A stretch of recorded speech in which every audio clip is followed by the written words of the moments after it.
I am sorry. Are you okay? Podcast is intended for mature audiences. The views and opinions expressed are those of the panelists and do not reflect in any way those of the podcast partners, sponsors, or affiliates. Enjoy. Hi, this is Michael Buffer, and you're listening to the voice of the people. Let's get ready for Boxing Voice. Every day I'm hustling, hustling, hustling, hustling, hustling, hustling, hustling, hustling, hustling, hustling, hustling.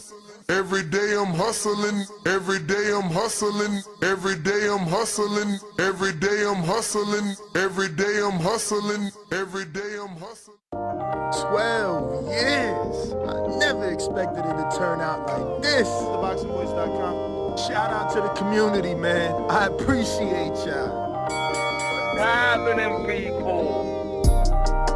Info Joe, Los Angeles, in the building. Adrian, the problem wrong, the man from the frozen tundra. Keem, straight out of Florida. Liz Lowe, Decatur, Georgia. You already know what it is. It's the Queen, Martha K, Detroit, stand up. David Maldonado, New York City. Yo, Nuss, don't cut me off, man. Don't cut me off. King Amin of Essex, catch me for them championship rounds. Big Super Mac, Plainview, Texas. Davidian in Buffalo. God bless you all. In Jesus' name. Without y'all, it ain't nothing. Without the callers, it ain't nothing, man. Bad Girl, TKO, San Diego, California. Big Fish, Vegas, Palm Beach, Florida. Intrigue the Incredible, straight out the ATL. James Benitez, Huntsville, Alabama. It ain't hating, it's just the truth. Show Kid, Mount Vernon, New York, suckers. SDS Promotions. Coach Mide from London, UK. Let's go! I'm ready! Checking in from Tennessee, it's Lethal James, P-A-Y-N-E. It's lethal. Line 6 Reed, just spreading that boots gospel. Bo from Bama, only in America. Well, I'm a true attestation to the American dream. King Born, Crown Heights, Brooklyn. You heard? 4 chicken wings and french fries, breakfast and champions. Let's get to it. JT, New Orleans, Louisiana. Stuff like that. Yo, TVV, this Coach J-Mac. New Orleans, Louisiana, 504, baby. What have you? C. Y. E. California.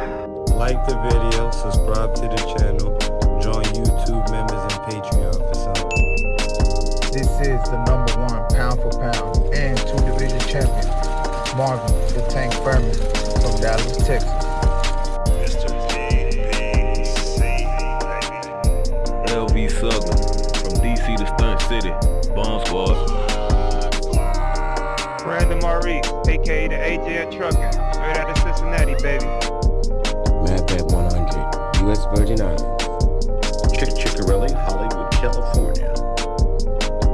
Louis Reyes, Boston, Mass. Yo, drop that SDS shit, This son. message was brought to you by SDS Promotions. The voice of the people, there is no equal.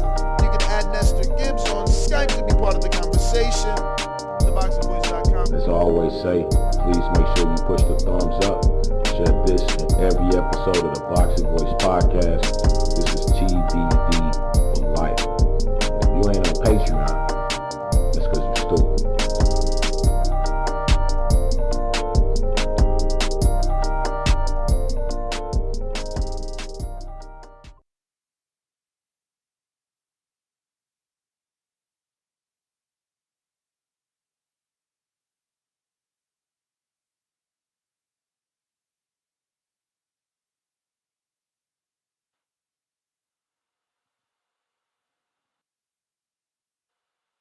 What up, what up, what up? What's going on, ladies and gentlemen? Welcome back to another edition of the Boxing Voice Radio. I am your host, Nestor Gibbs, Solo Dolo, Scarface, No Manolo.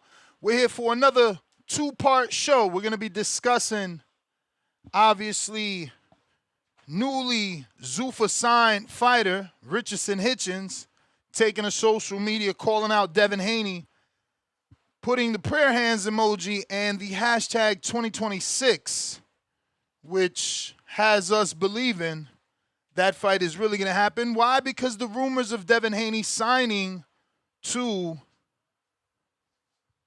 Zuffa have been circulating for some time now. Hitchens vacating his belt at 140 and moving up to 147. Topic number one is going to kick off with a little bit of fire because of the public call out and the fact that Devin has not fought since November.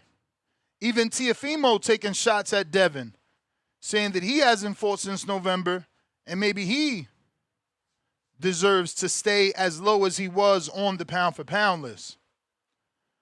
But Hitchens, Brooklyn-born southpaw, known as Africa to the public, became a champion when he beat Liam Bottle, the man who beat the man. Liam Bottle got the win over Sabril Matias, and Hitchens wasted no time dismantling Bottle.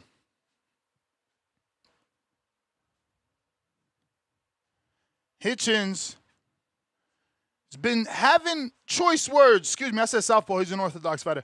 Hitchens has been having choice words for Devin Haney for some time now.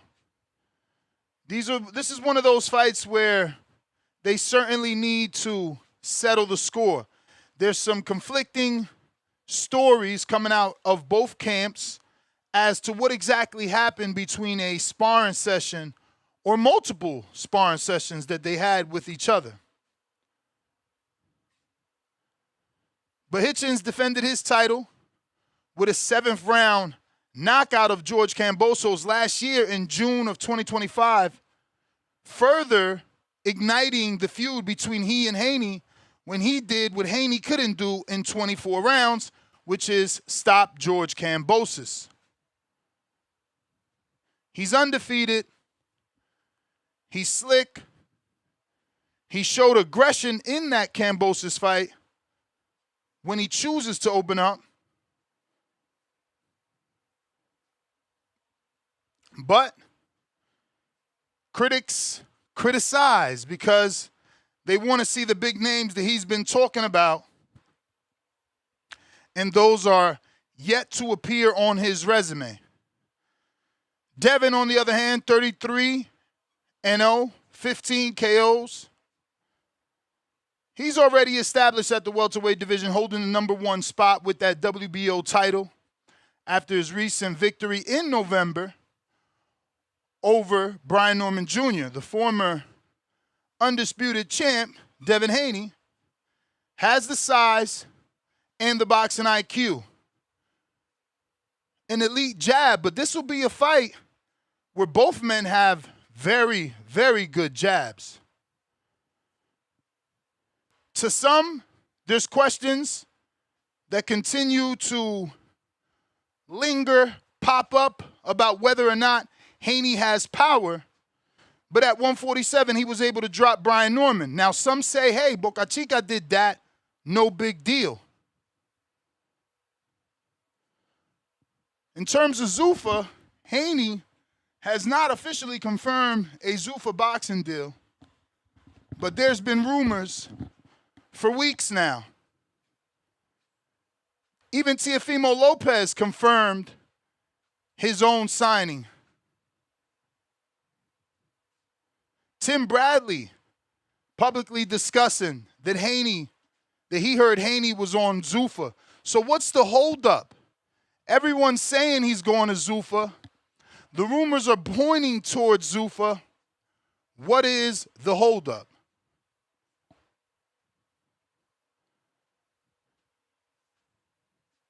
Does Hitchens' call out indicate that this fight is real and that potentially Devin is with Zuffa? Or is it just more clout chasing?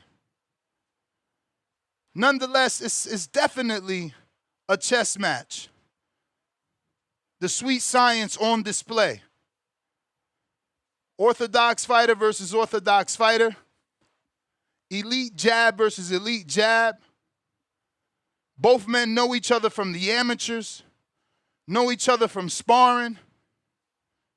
It'll be a technical matchup, high-level IQ. Certainly low knockout probability, but massive when it comes to who's the better boxer in the sport, and it'll be a payday. Now, our second topic is May 9th's DAZN. If you got the package, you're good. From the Gateway Center in Atlanta, Dimitri Celita is going to deliver a 12-bout fight card. And when they first announced Atlanta, I immediately thought, okay, they're going to bring Clarissa to Atlanta. It's not Clarissa. It's Angelo Leo and Ra'eese Aleem as your main event. Angelo Leo defending his IBF featherweight title against Ra'eese Aleem. Aleem only has one loss.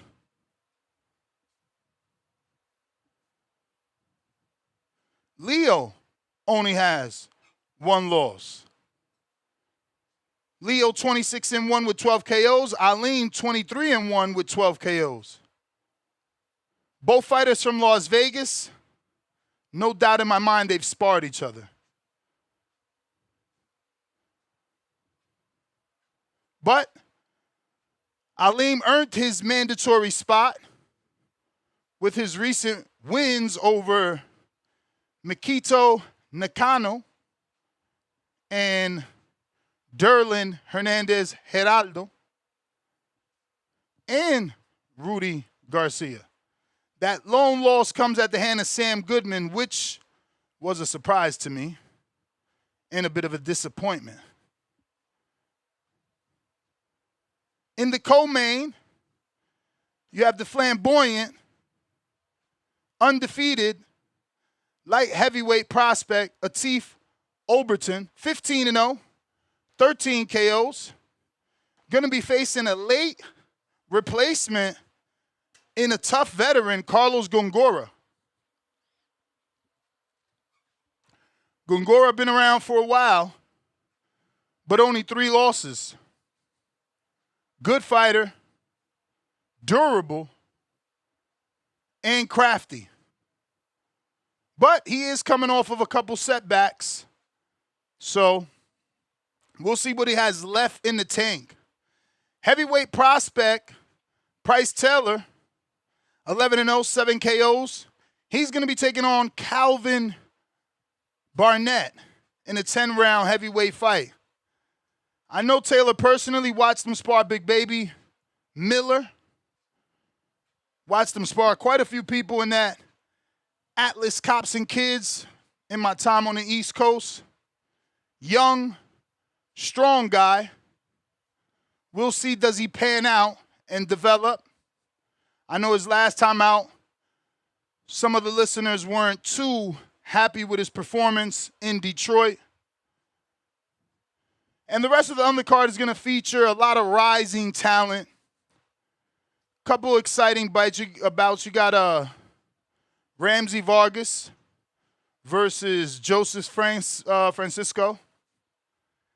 Another one, Javon Woodard Jr. He's on the card, no opponent.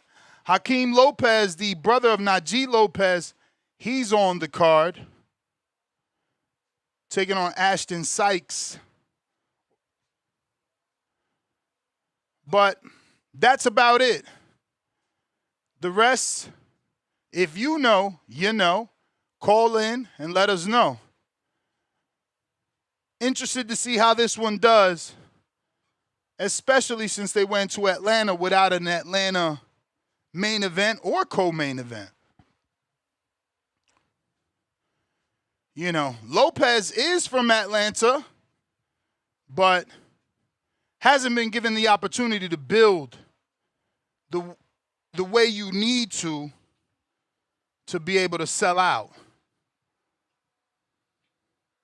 So again, it's going to be interesting to see what made Celita Promotions go that way. is someone an underrated ticket seller that's going to get their opportunity to shine and make their name? Or was this strictly because of the site fee given to the promotional company to come this way? Phone lines are open if you want to call in. Once again, 2-part show. We're talking Angelo Leo, Ra'eese Aleem on DAZN, Celita Promotions card, this weekend's fights. And we're also talking the potential fight between Richardson Hitchins and Devin Haney. This also got picked up by the ring, so hopefully this is real, man.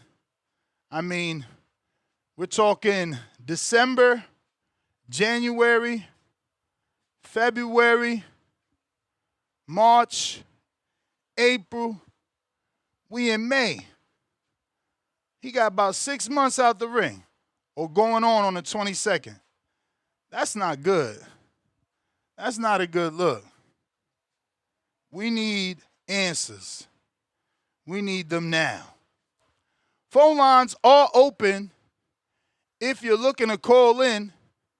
Discord is available. X Space is also available.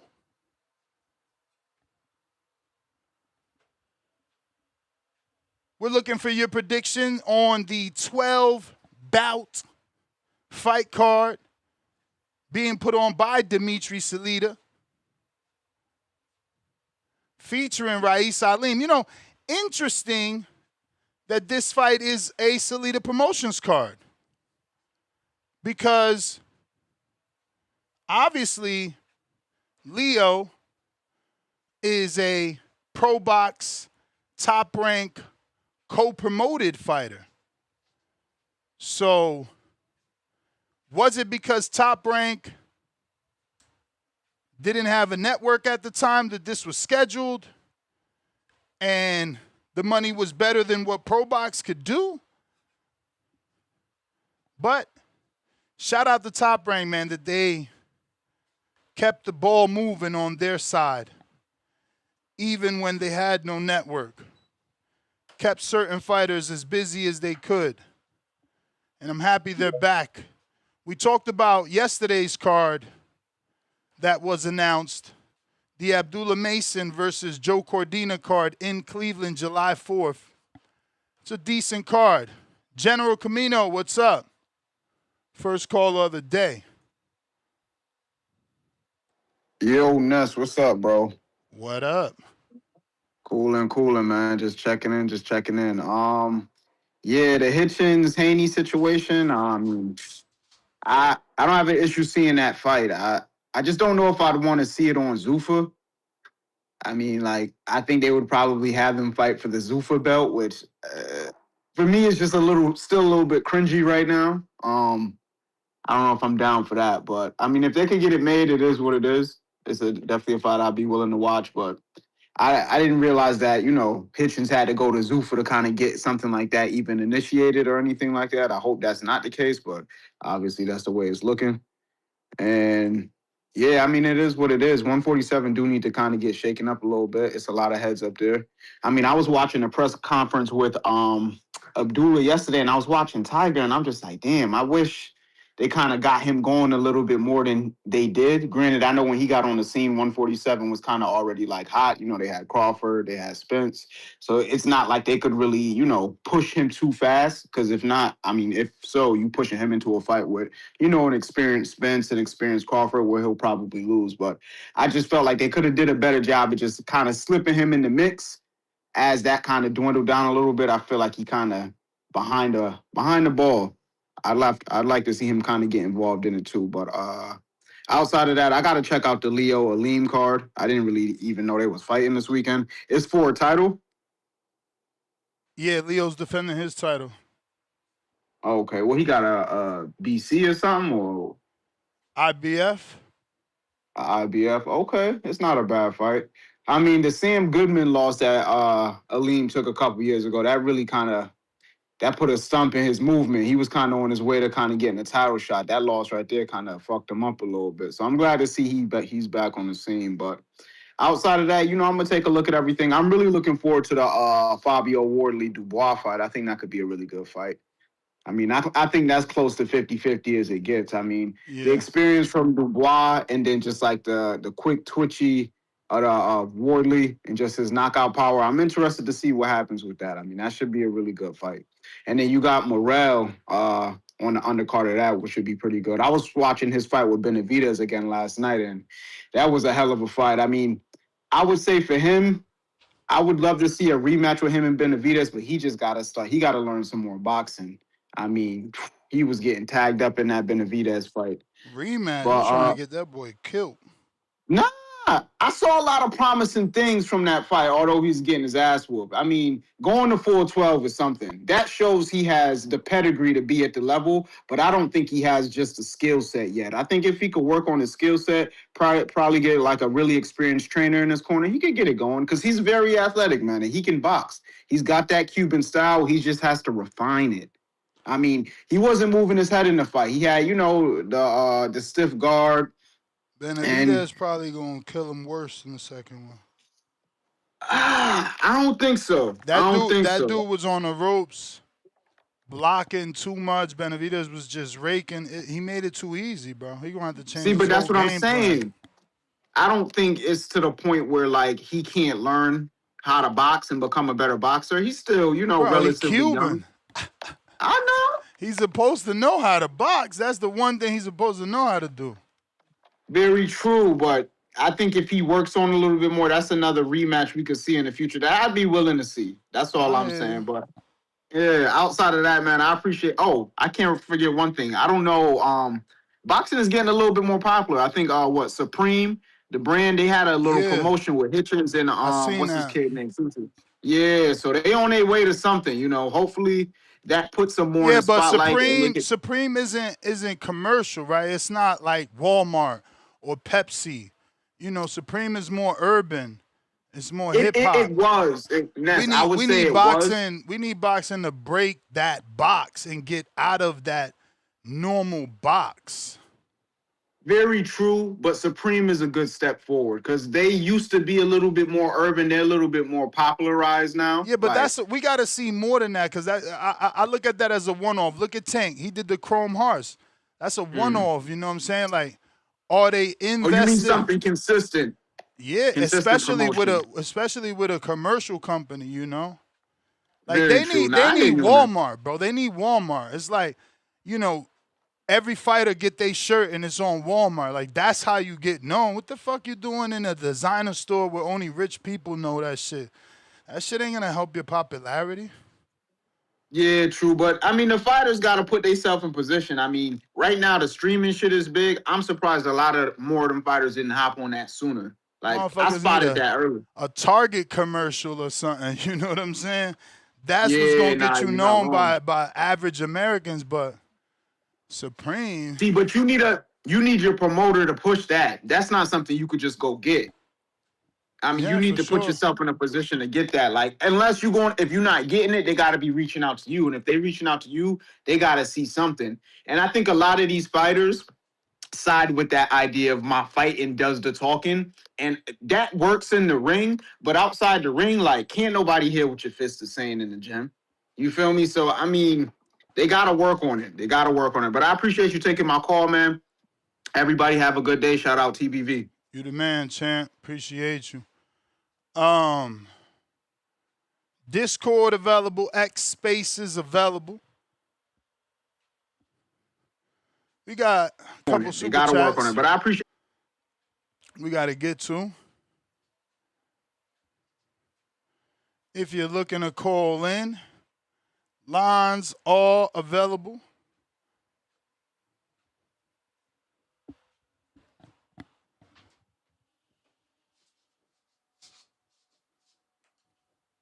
Damn.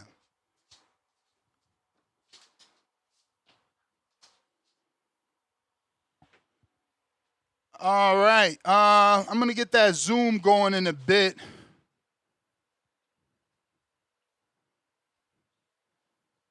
We got Leonard Sterling with the first super chat of the day. $5. He says, £5, excuse me. Aleem promoter, Manny Pacquiao Promotions, 227,000, one purse bid. Outbidding Pro Box, 167,000.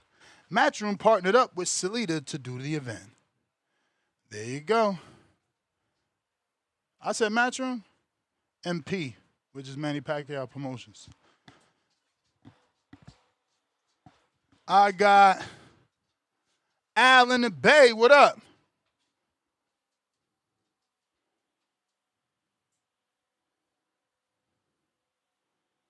Al in the Bay. Yo, what's up? Straight from the Bay Area. What up? Yo, you know what? I think the holdup is I don't think Haney want to drop his belt. You know, I don't have no inside scoop, but I'm just saying. I think that's the holdup. I'm thinking they trying to force him to drop the belt, and he really don't want to drop the belt. But he want to sign with Zuffa. Because that kind of makes sense to me. Like, if you sign with somebody, and they're like, okay, now you got to drop your belt, and you're like, wait a minute, I ain't trying to drop the belt. Does that make sense? Yeah, I guess. I could see that, you know.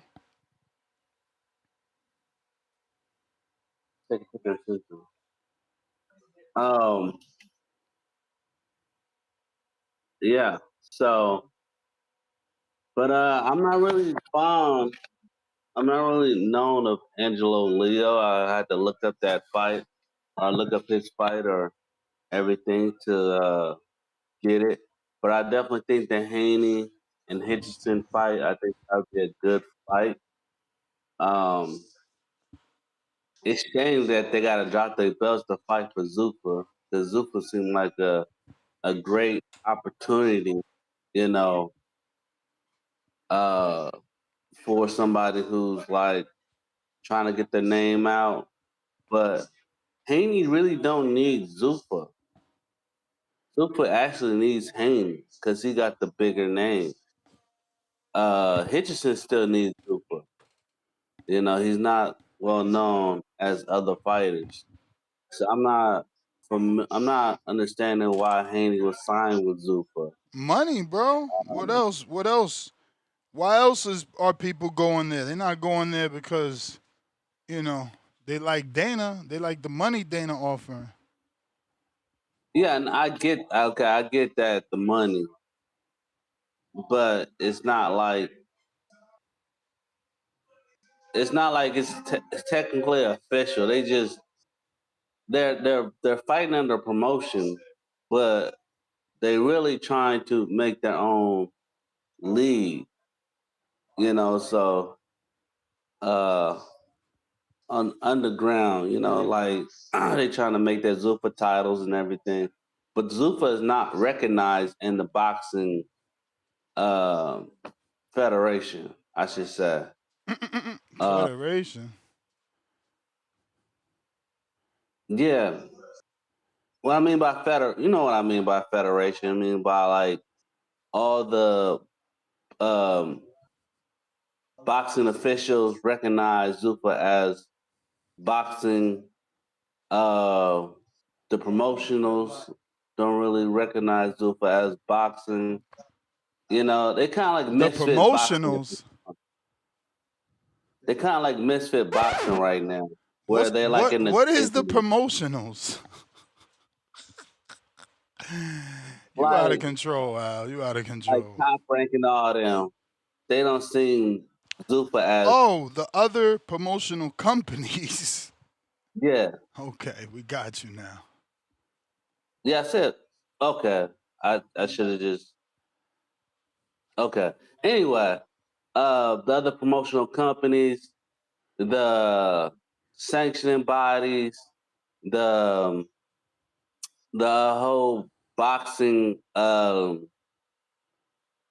probably the states of combat, they probably recognize Zuffa as boxing. But it's kind of like in a gray zone right now with Misfit Boxing, where they're their You own out of little control. league. You called it misfits, bro? You disrespectful.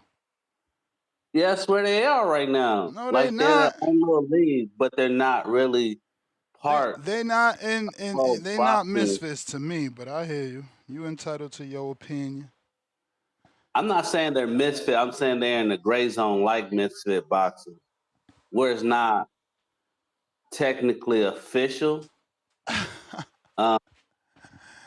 You funny. So, but I like it for those up and comers. They get proper meals. They get. Everybody talk about these meals. I wonder if they good. Motherfuckers, stay bringing up the meals. Well, some people don't get proper meals. You absolutely right, and it costs money for if you a fighter. It costs money to eat healthy, so that's money you saving, and they giving you the nutritionist. No, I ain't saying you wrong. I'm just saying everyone talks about the meals like that's the first thing they bring. Man, they getting food. They getting food.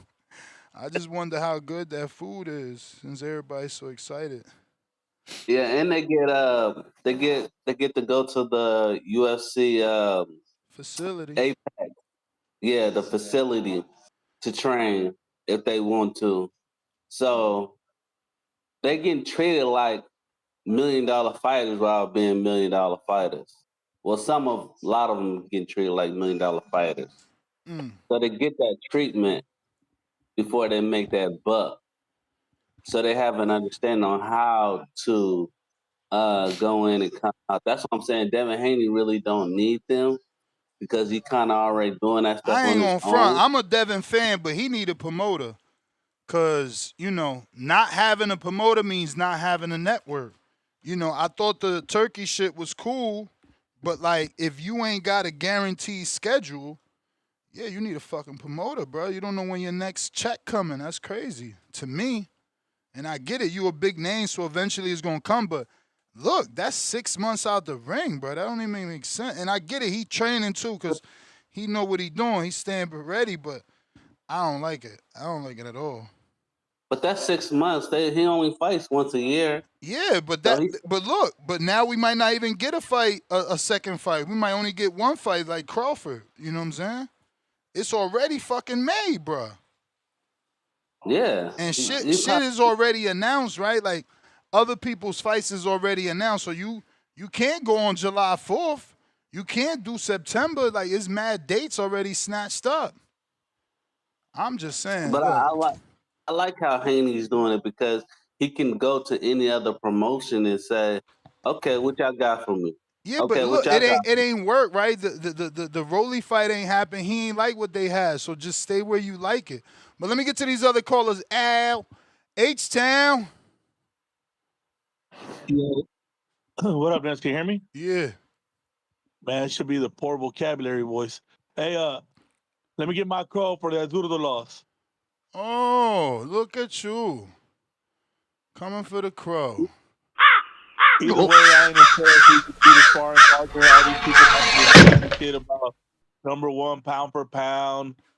And then at the end of the fight, he calls out the guy with a broken back and the old 5'6" guy. Yeah, what a monster. There was J.O. Pataya there. There's Usyk there. Bro, he beat up Zurdo by knockout. That is a definition of a monster. You could call him a cherry picker if you don't like his call out, but he's a fucking monster.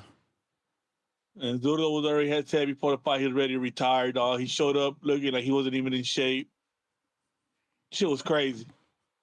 But either way, don't be disappointed that you picked wrong. That's what happens. Your hate trick put you there. It is what it is. But Al, Devin Haney needs a promoter.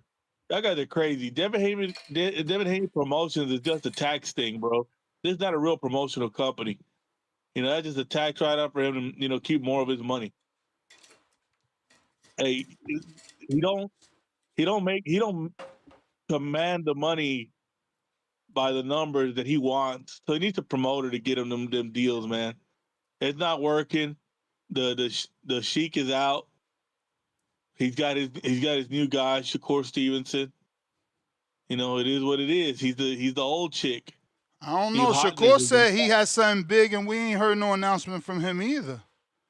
I don't know, man. It looked like a standstill.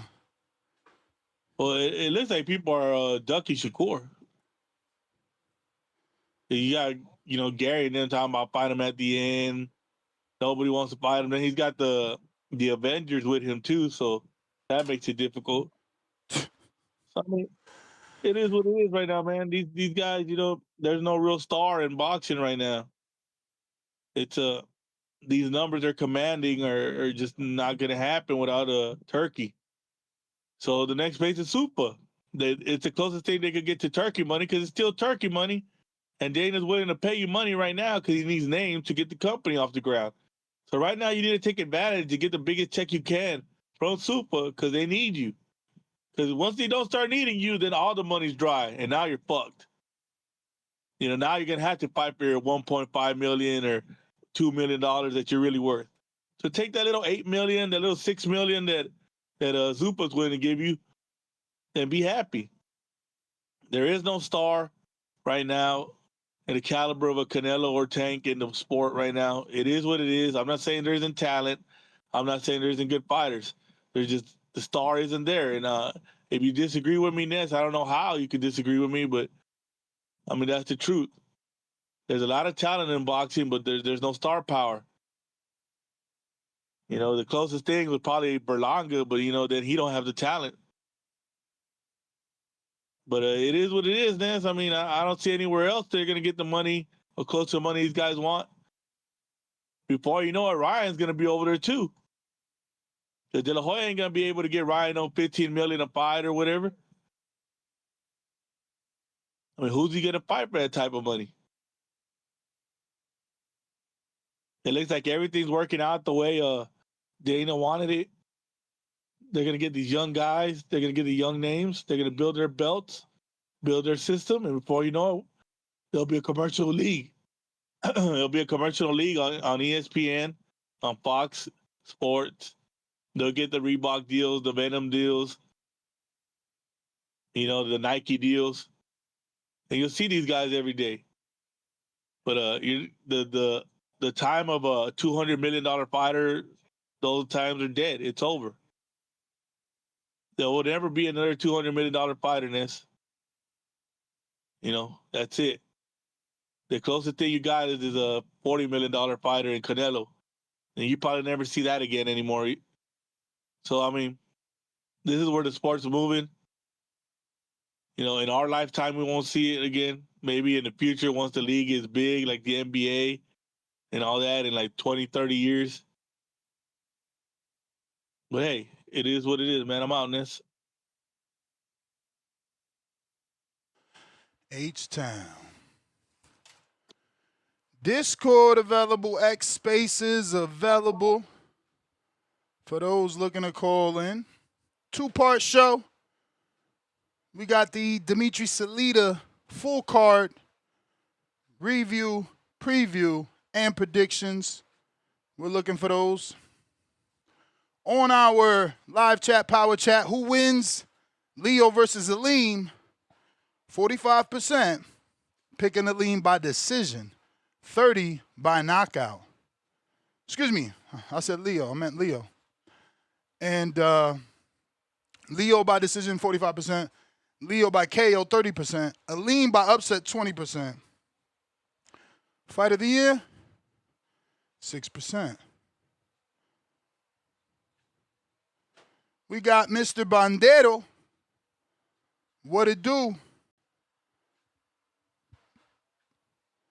Talk to me, Pat.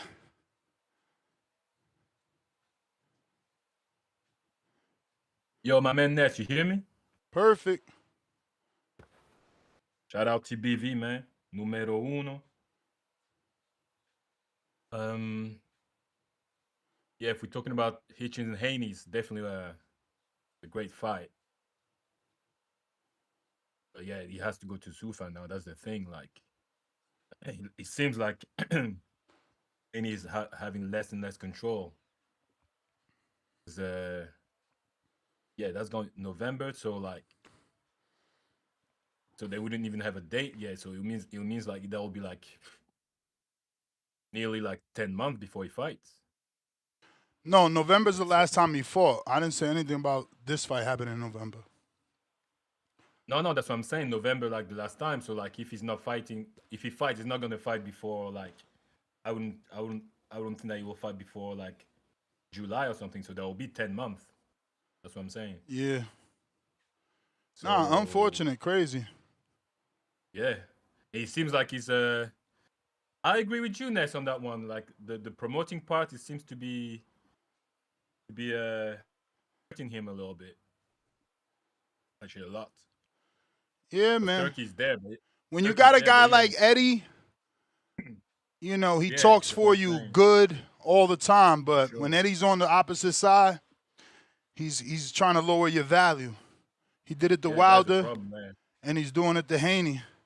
And it might be true, but we don't know. We've never heard Top Rank say that. Oh, he definitely like. Plus, Haney's like, obviously he's a you know, he needs a good payday, but at the same time, it's like he's knowing his standards, he wouldn't fight anybody. He would fight like someone like either a former champ or, you know, or someone's got a belt or a name. But yeah, that's the thing about Haney. Like the only fight he doesn't need to promote. The only fight he doesn't need to promote is the Ryan's fight. That's the only fight he doesn't really need to promote, because we all know the story. But yeah, otherwise he's in a difficult position to me. And as a boxing fan, like the Hitchens Haney's like is a great fight for me. It's a really, really good fight. But yeah, he's in a difficult situation. As far as Leo and Aleem, that's an interesting fight because they used to spar each other, I believe. So correct. This sparring situation is always it can always be a tricky one, a deciding factor in the fight. So yeah, I will go for Aleem as the upset, but it's really a 50-50. Like it's a pure 50-50 for me. Oh, you're going Aleem with the upset? Yeah. Okay. I don't see a knockout in that fight. But Aleem's got really decent skills. He's really good at Aleem. Like he's not a pushover. I used to think the same thing, but he did totally disappoint him with that Goodman fight. I didn't understand that's what I'm saying.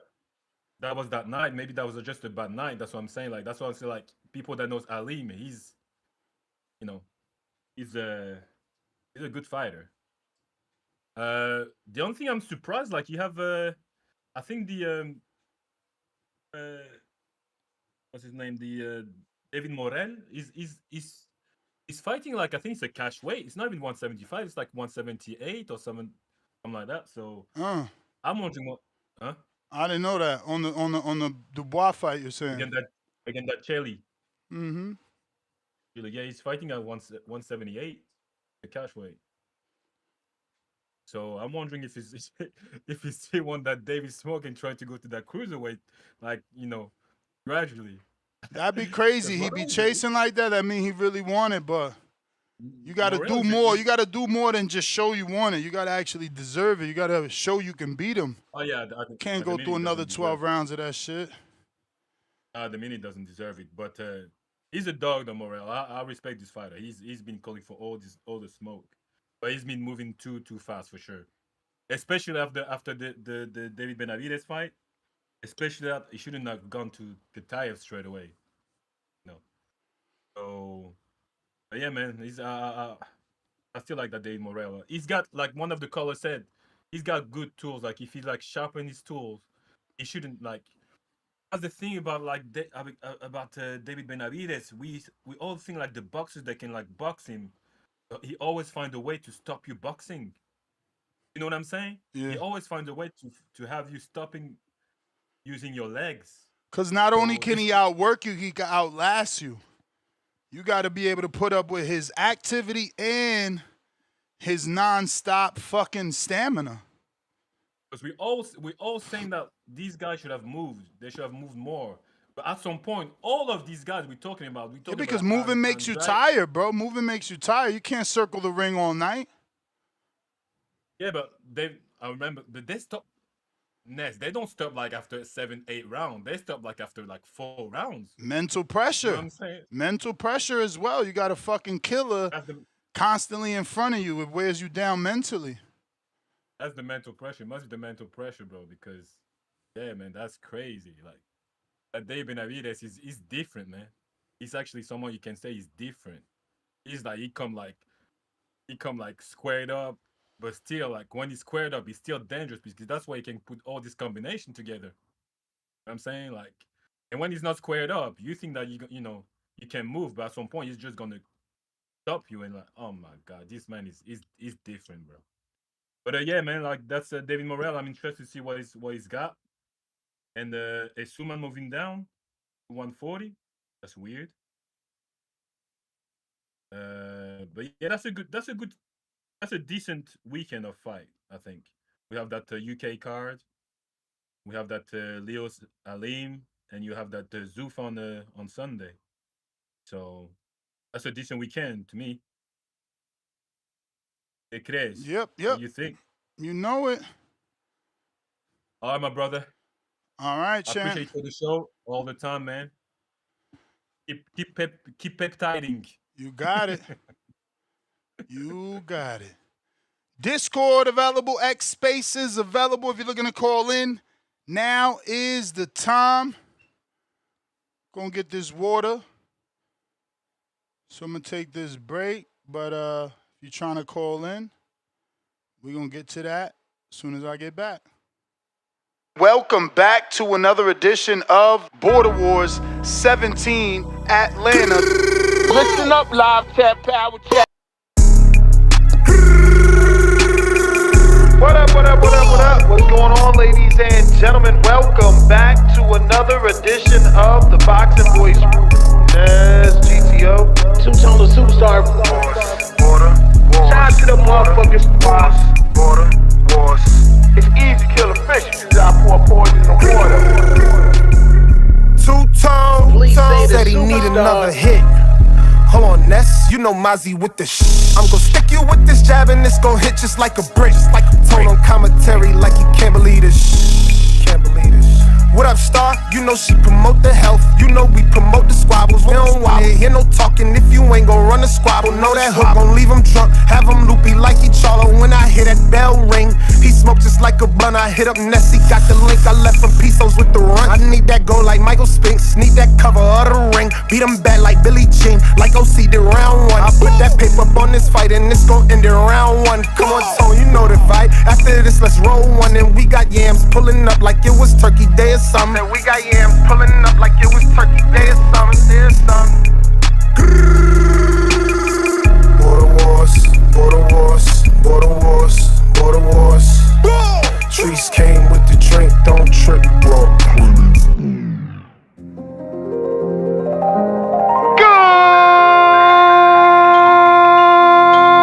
Good morning, TBD. Welcome back, ladies and gentlemen, to another edition of the Boxing Voice Radio. I am your host, Solo, Dolo, Scarface, No Manolo. Lord have mercy. Boxing Voice. We are here to talk about Border Wars 18, Orlando, Florida, School of Hard Knocks. We at Border Wars. Better book your ticket, cause we on tour. We got fade, scraps, talking about order. Money on the scraps, yeah, it's money on the floor. We at Border Wars. Better book your ticket, cause we on tour. We got fade, scraps, talking about order. Money on the scraps, yeah, it's money on the floor. Yeah, it's money on the floor. Who you betting on? Mozzie smart money, all these hooks I'm putting on. Prince like Nassim, all this drip I'm putting on. Light up on my feet, I'm like Shakur, I pick them off. Pick them right apart. It ain't no comparing, ain't no need to pick apart. This the Boxing Voice at 9 a.m., I cut it on. coffee and a spliff, then hit the gym and get it on. We can get it on. Middle of the ring, hear the bell ding. First control the distance, then I let the jabs sting. Uppercut or lift them like Tyson did Mike Spinks. Who you betting on? Mozzie smart money, all these hooks I'm putting on. Prince like Nassim, all this drip I'm putting on. Light up on my feet, I'm like Shakur, I pick them off. We at border wars. Better book your ticket, cause we on tour. We got fades, scraps, talking about all the money on the scraps. Yeah. On the floor. We at border wars. Better book your ticket, cause we on tour. Tito La Voz, what up? Buenos dias, buenos dias. How we doing today? Chillin'. Shout out to the chat. Yeah, man. So Hitchens is calling out Devin, right? Yeah. And Hitchens signed on to Zuffa, am I correct? True. So what the hell makes him think that he can run his own show like he did when he was an independent fighter, man? This man is now property of Zuffa. He don't understand what he signed. I mean, and unless Zuffa is making exceptions while the amendment to the Muhammad Ali Act passes, I mean, I just want everyone to pay attention right now. And I'm not hating, right? I'm not hating. I just kind of see where this is going. All right. So you got a promotion that's kind of has stated its intentions, right? But ain't moving like that right now. But are dangling money, carrots in people's faces, right? You know, fucking nutritionists, massages, fucking insurance, a little bit of paper, right? And dudes jumping all over it. Once this law passes, bro, this dude ain't even gonna be able to, none of these guys are gonna be able to acknowledge anyone else from another promotion. Because we've seen the playbook. Anyone who has watched the Biker Short Mafia, all them MMA guys, you seen that shit, then you know what I'm talking about. Now, if you was a mouth breather, then yeah, you was fucking clapping, jumping up and down when these guys were fucking wrapping their legs around each other. But if you got some level of intelligence, you see what the play is, man. Them dudes over at the UFC were creating their little darlings, giving them nice little runs, and then having them fall off of cliffs. That's what they was doing. It was like they were taking a page out of WWE, man. But these dudes were like, quote unquote, really fighting. They would throw dudes in there with dudes that were juiced to the gills, bro, to serve up a run. Like, these were manufactured careers, bro. And the reason why the Diaz brothers were in and out of UFC the whole time is because they couldn't be controlled. There was fighters like that couldn't be controlled by the promotion. So they were like getting kicked out, but then they needed them. They brought them back, and then they kicked them out, and brought them back. Just watch. Y'all gonna wait and see. Now, of course, like I said, all you mouth breathers that love that shit, that's cool. Y'all gonna be thoroughly entertained, man.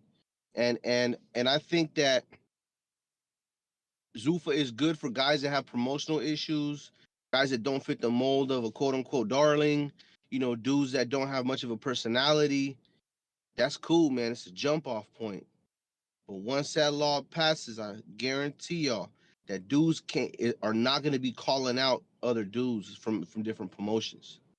And they're not going to be calling out people like, you know, unify. Ain't no going to be no unifying, bro. That concrete belt is going to be what's it, and that's it, man. Now, did you see Eric Morales said that that the monster did that shit intentionally with the elbows? Nah. Oh, he's pissed, man. There's a contingent of people out in the boxing universe that are like, man, he did that shit on purpose. He's a dirty fighter. He's this, he's that, blah blah blah. Canelo, never fight this dude. He's gonna try to elbow you in the forehead. All kind of shit, man.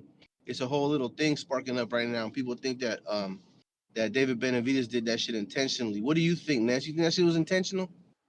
I don't know. I want to know when that video came out, because David just said on Air Hawani, which is a big platform, that there's a civil war between Mexicans and Mexican Americans. So I wonder. Oh, you know it. I wonder if Eric Morales took that personal. Yeah. Oh, yeah. You know what? I didn't even think about it. Being a pocho all my life, bro, I never really tripped off of that. But yeah, I can imagine, you know, the paisas are salty. They're crying foul, even the wannabe paisas. You know what I mean? Yeah. They probably was banking on Zuldo, the real quote-unquote Mexican, winning, and then he didn't. And now they need an excuse, or they just mad. I don't fucking know. Now they're but all on elbow. Elbow or not, bro, like, that shit happens in boxing. To call it intentional is crazy. Yeah, right? It's fucking stupid. But yeah, that's, I think, this salty tortilla chips, man. But that's my call, man. Hey, so this weekend, Angelo Leo's fighting again, huh? Yep. I don't even know, man. Defending that belt versus Ra'eese Aleem. Oh, against Aleem? That's gonna be a good one. That's good. I didn't know him and Pat Bandero used to spar. Didn't what's her name? Pat Bandero saying that? No. The both of them used to spar each other. They spar each other, yeah. That's what's up, man. I'm gonna try and tap in. If I find that video, man, I'll DM you on this or IG. All right. Peace. Peace to the chat. Hey, all you pochos, and all you guys that think are paisas, man, the water's fine over here. Pocho gang, baby, all day. Peace. Let me hit the Bluetooth. Do your thing, 21. Do your thing. Can you hear me? We hear you. Yo, I want to touch on the elbow shit right away. Like he said, that shit is going on. I feel like David I've never seen it, so I don't think it's fair to call him a dirty fighter. Now, but was it intentional? I'm not a boxer, but I do like listen to them, and there's some credible boxers and coaches that was breaking it down how if you throw the left hook a certain way, it's not, and Bivol too. Bivol have weighed in. If you throw your left hook a certain way, it's natural to pull your elbow back and it won't hit the dude.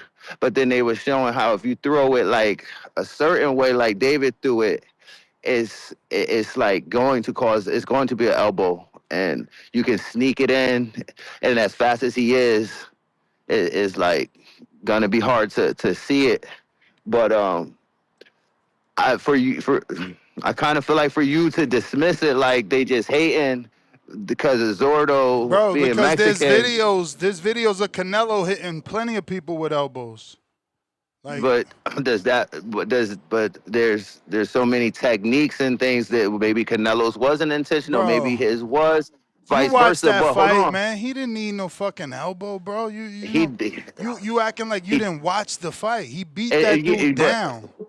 It doesn't matter to me personally. I'm not saying if it's intentional or not. But that's what it does matter, because that you're supposed to be able to distinguish from what you're seeing if it's intentional. It's like, why do I intentionally need to cheat if I'm already beating the dog shit out of you?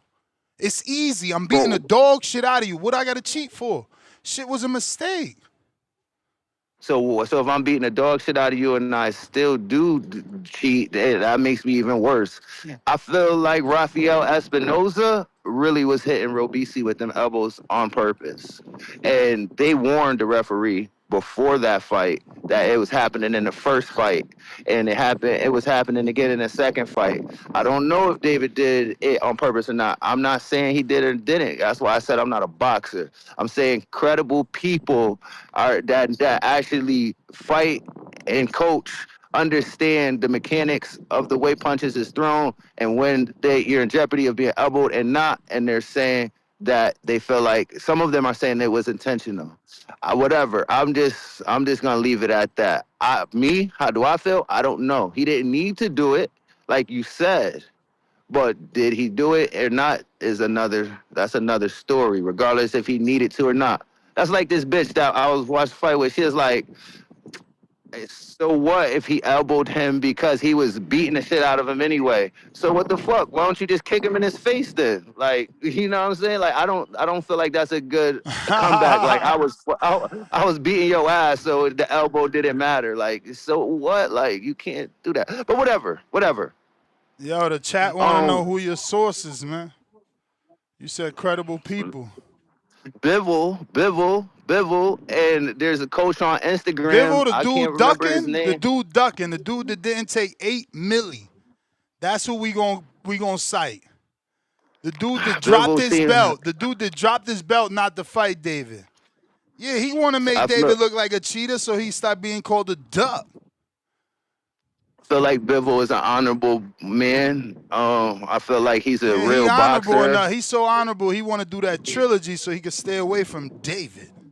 And that's one time I remember you speaking about the trilogy and saying how you understood it, and then I hear you denounce it other times. I do understand it because Bivol got the opportunity to prove that he really beat Better Beef. So, he got to do that back. But, homie, it's been how long? You fucking playing with us. You know what I'm saying? You dragging your feet. Shit ain't happened. Shit not announced. No date, no venue. No fucking backer. Turkey said he wiped his hands, so come on, bruh. The writing is on the wall. He trying to find a way out, and he did. He vacated that belt that he was supposed to fight Benavidez. Benavidez was mandatory, but he ain't vacating the IBF. He gonna fight Michael Effort. He weird. Man. Nah, but that's not that okay. weird. I get it though. From one standpoint, I get it. Like you can't have tough fights every time out. You just fought Bivol back to back. No, it's not even about that, yo. The nigga beat me and gave me a rematch. I owe him the rematch, and they should have never stripped Bivol in the first place. What part of him not fighting Bivol Better Beef are you not listening to? He got a scheduled fight with someone else, softer, someone that was a mandatory, just like David, but he ain't fight David. Like, come on, wake up, and catch up.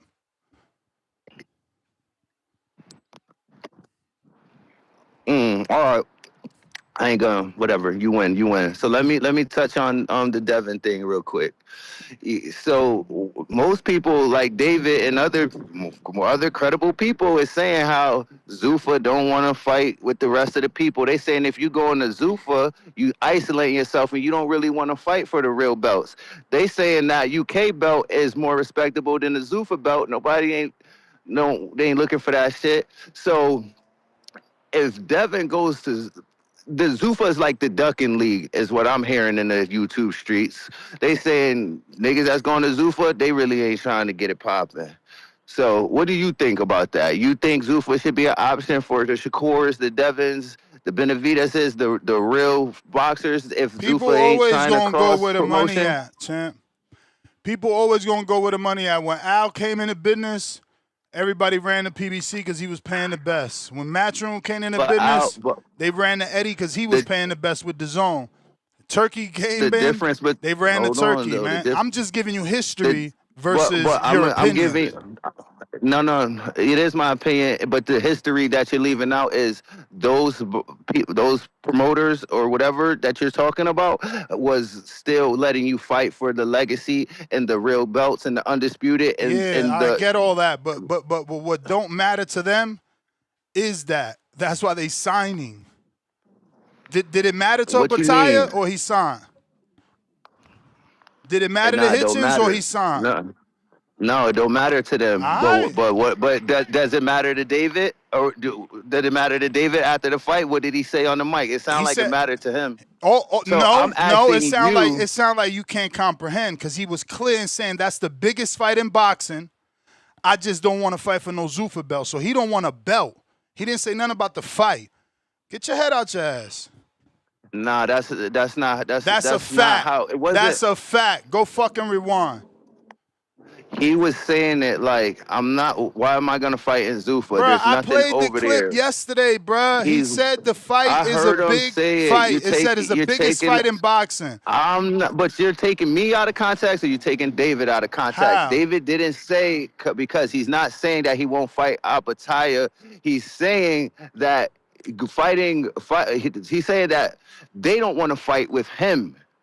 Bruh, he was on the Errol Hawani show. You got to do your research. He was on the Errol Hawani show after the post-fight.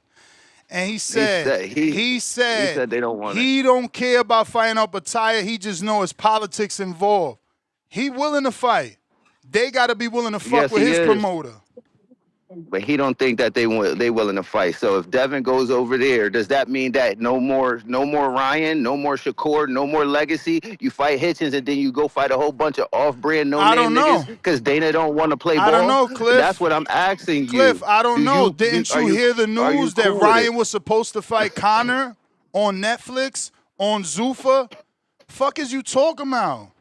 Like, what are you really talking about? Supposed to? Bro, just like Devin supposed. Bro, but you taking this rumor on face value, motherfucker? So yeah, Devin's supposed to sign to Zuffa. Ryan's supposed to fight on fucking Zuffa. But we could pick and choose which one we believe now? Come on, man. Ain't Conor over there? Ain't Conor over there? Ain't Conor over there? Okay. Ain't Hitchens over there? Okay. What other welterweights you know? Give me the names, Cliff. Give me the names. After you knock off, then there's new boxers and there's people. Don't do that. Don't tell me after you knock off that. Who else in the welterweight division besides Conor? Besides Conor, Ryan, and Hitchens. Who else? Where the names at, Cliff? There's people coming up from 40 every day. You lose again. You lose again. You lose again. Just let it go. Put the shovel down. I don't feel like you literally feel like I lose. You literally said, what you gonna go over there? It's a ducking league. They ain't got nobody to fight. I named all the big welterweights. They over there. You act like you named 2 people. 3. Who's and the third? And that's the Hitchens, Conor, Ryan. Ryan's not on Zuffa. Man, what are you talking about? Let's see, because I don't trust. I trust Chava from ESPN more than I trust Cliff. You didn't show up to a fight. Chava always breaking news. When I hear Oscar De La Hoya or Ryan say they're on Zuffa, then I'll believe it. Okay. But whatever. If everybody gonna go to Zuffa, fine. Then let's play ball. But everybody not gonna go there. So if Zuffa is not going to fight with the rest of the people, what the fuck's the point of going there? To get one payday and fuck Legacy? That's what's wrong with your sport now. Bruh. Your sport is about your sport has no. You clearly don't know how contracts work. Your sport has no structure. It don't. You love it. You watch it. You adore it. You call into a boxing podcast. You talking about your sport like you hurting me. Yeah, but I want your sport. But I want your sport. I want your sport to do what's best. I want it to be a Super Bowl. I wanted the best to fight the best. Hey, I don't want to just watch niggas line their pockets and fight bums. I'm not cool with that. I didn't know Conor was a bum. I didn't know Hitchens was a bum. I know Conor is a bum for sure. I didn't know Hitchens was a bum. Stock chasers.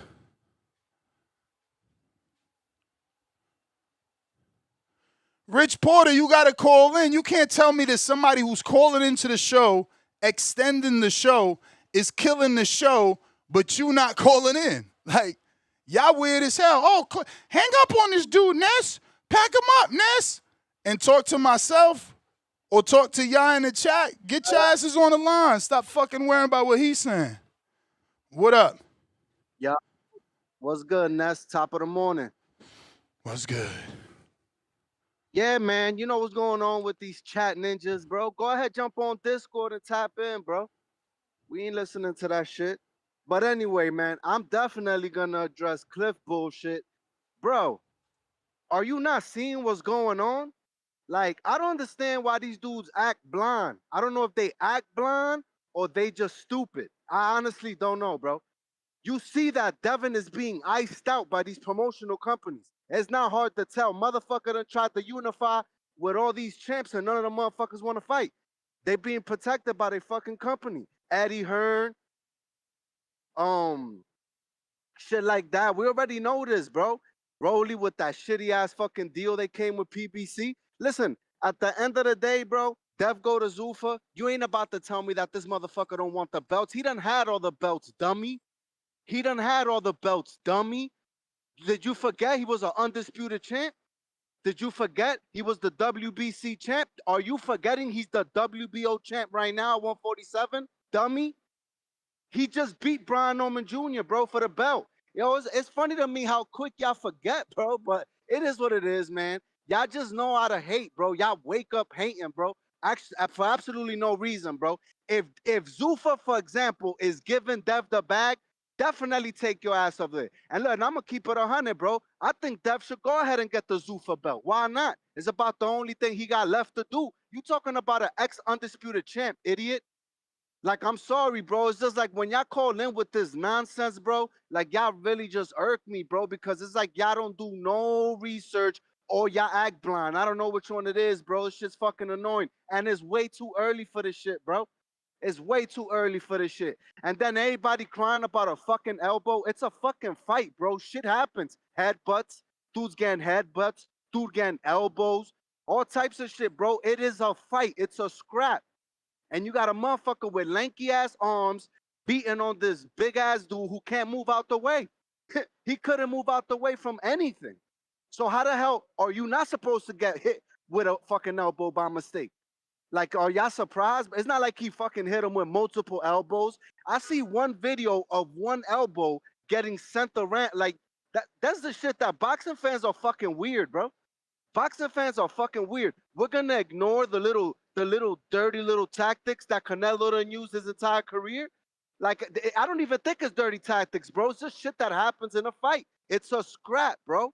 They throwing hands at a rapid pace at that.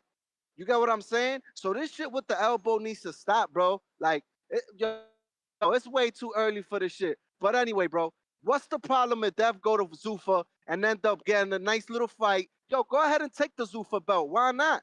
You get what I'm saying? Like, what's the problem, bro? Somebody got to break that shit in. You get what I'm saying? Like, y'all got to stop hating, bro. That ass. Y'all some funny ass dudes, bro, with the hate. Shit's fucking annoying. It's 10 in the morning, and y'all just looking for ways to fucking hate this early, bro. Shit's nasty, man. All right, Ness, I'm out.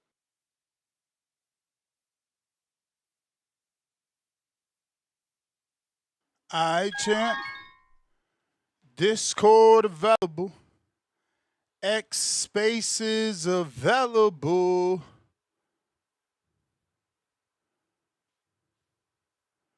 We got two-tone superstar. What it do? What up? What up? Top of the morning, man. Hey, man, Cliff Call's been so horrible. God damn. Like the last three shorts been absolutely trash. He's just packed it in, man. We need Tip Bayless back. We need our caller of the year back. We need more B. Maurice calls, man. Somebody send more counters to B. Maurice, man. Cliff out here packing it up, man. What you ain't like about Cliff Call? It's just horrible, bro. It's just like he going off the elbows and the punches. Like, we act like this man Canelo didn't pack up Colin Smith's arm, bro. We act like Eddie Reynoso ain't in the corner telling this nigga, like, yo, hit this motherfucker arm.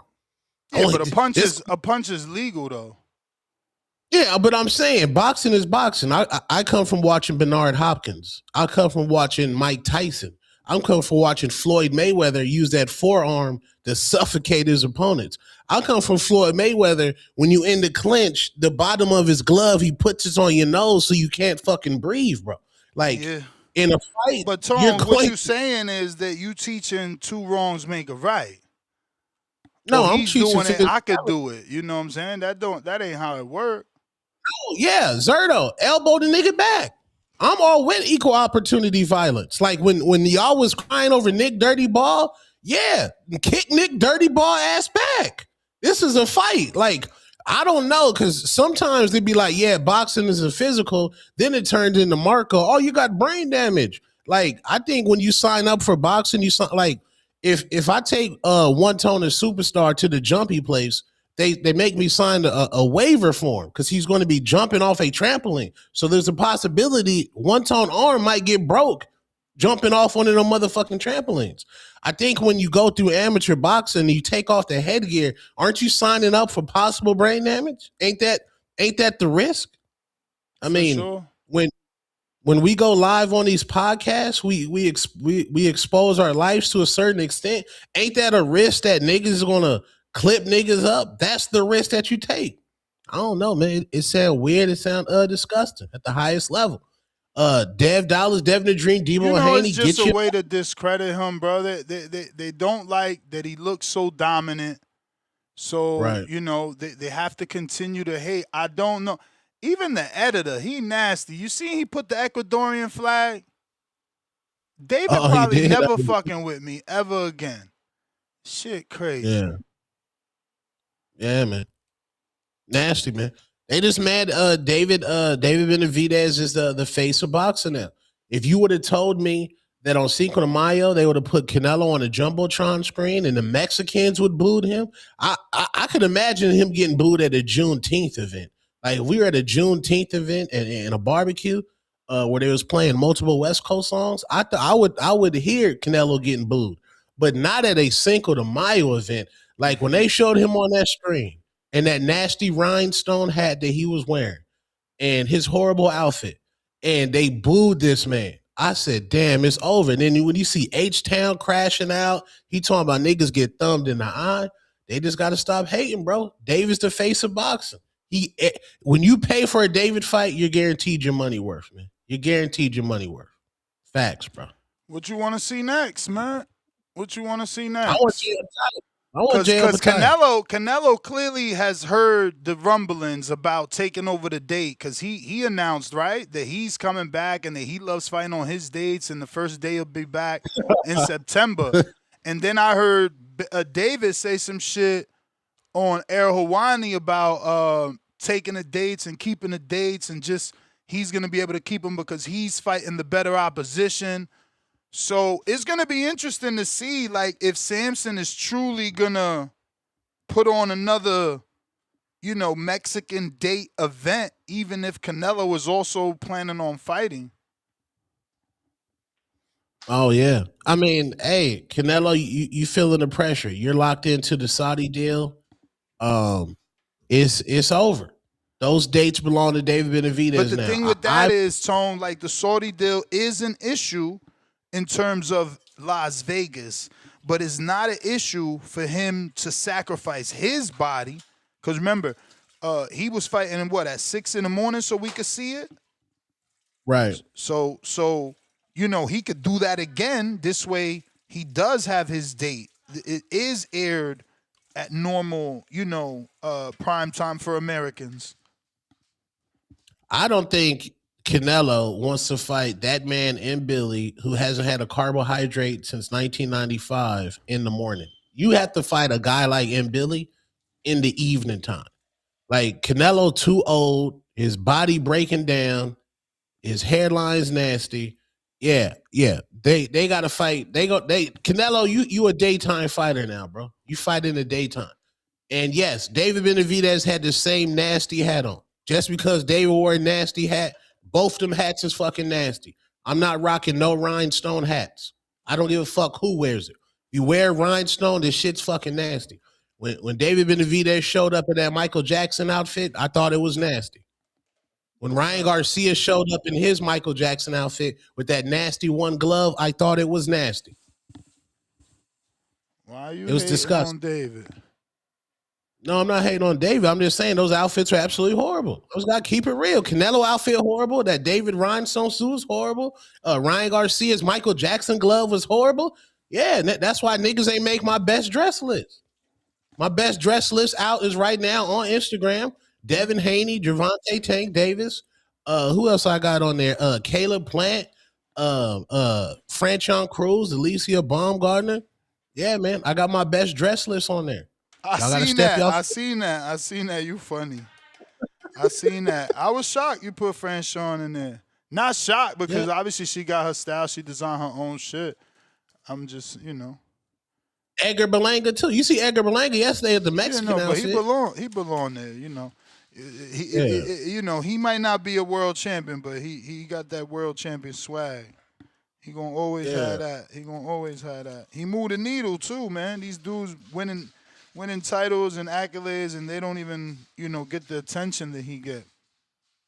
But bro, he performed. That shit is over though, bro. He got to bounce back, bro. I think they're gonna do Sergey Derevyanchenko, which I'm sure is a good fight for him because he's had to have sparred Sergey Derevyanchenko when he used to be training with Andre Rozier.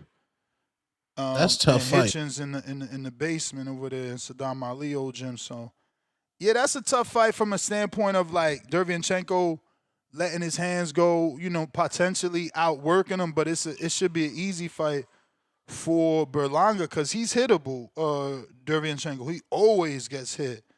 And shit, outside of what? Charlo, right? Big Charlo fought him. I think that's the biggest puncher Derevyanchenko fought. Maybe Big Charlo and Daniel Jacobs, but Daniel probably held back because they were stablemates. They had to split the camp when that fight happened because it was a IBF mandatory type vacant title shit. So yeah, I mean, it's really only Jacobs and Charlo, the two punch. So I guess he do got a chin. He ain't get knocked out in them fights for sure. But so you think who knows? Berlanga be ballooning up to 250 and shit. He do. I mean, not 250. I meant to say 205, 203. 250. What the fuck? So in July, you think Hitchens is not fighting Devin? In July? Oh, that's what you heard? I didn't know July. I didn't hear July. I mean, I don't think so, Tone, just because like DAZN got that. Well, I guess it depends what date in July, right? I just look at it like the schedule's kind of full. Like, what date is he gonna actually fight on? Because July, Abdullah got that, and that's the 4th. So what other date you going on? Don't get me wrong. I'm not saying he can't compete with Abdullah, but yeah, you don't. Why would you want to compete? Why not have a date to yourself? This way you ain't splitting the boxing audience with nobody. Well, I'm thinking because Hitch and Berlanga and Keith Connolly, they're saying July. So it looks like Brooklyn Boys is coming back in July. I don't know what day. I don't know if it's on the 4th. I really don't like the July 4th date either for Abdullah Mason. I think that because the casual fan is not going to worried about boxing on July 4th. They're going to be worried about barbecuing, taking their kids for fireworks. Yeah, but that's early. You barbecue during the day. At 8 o'clock, 9 o'clock, 10 o'clock, you still going to be barbecuing? And if you are, I'm sure you got had a TV on in the backyard while, you know what I'm saying? No? Phoenix, Arizona, we don't pop out until 7:30. Like, we not doing because of the heat. Yeah. We ain't doing nothing until it hits 7:30 out here.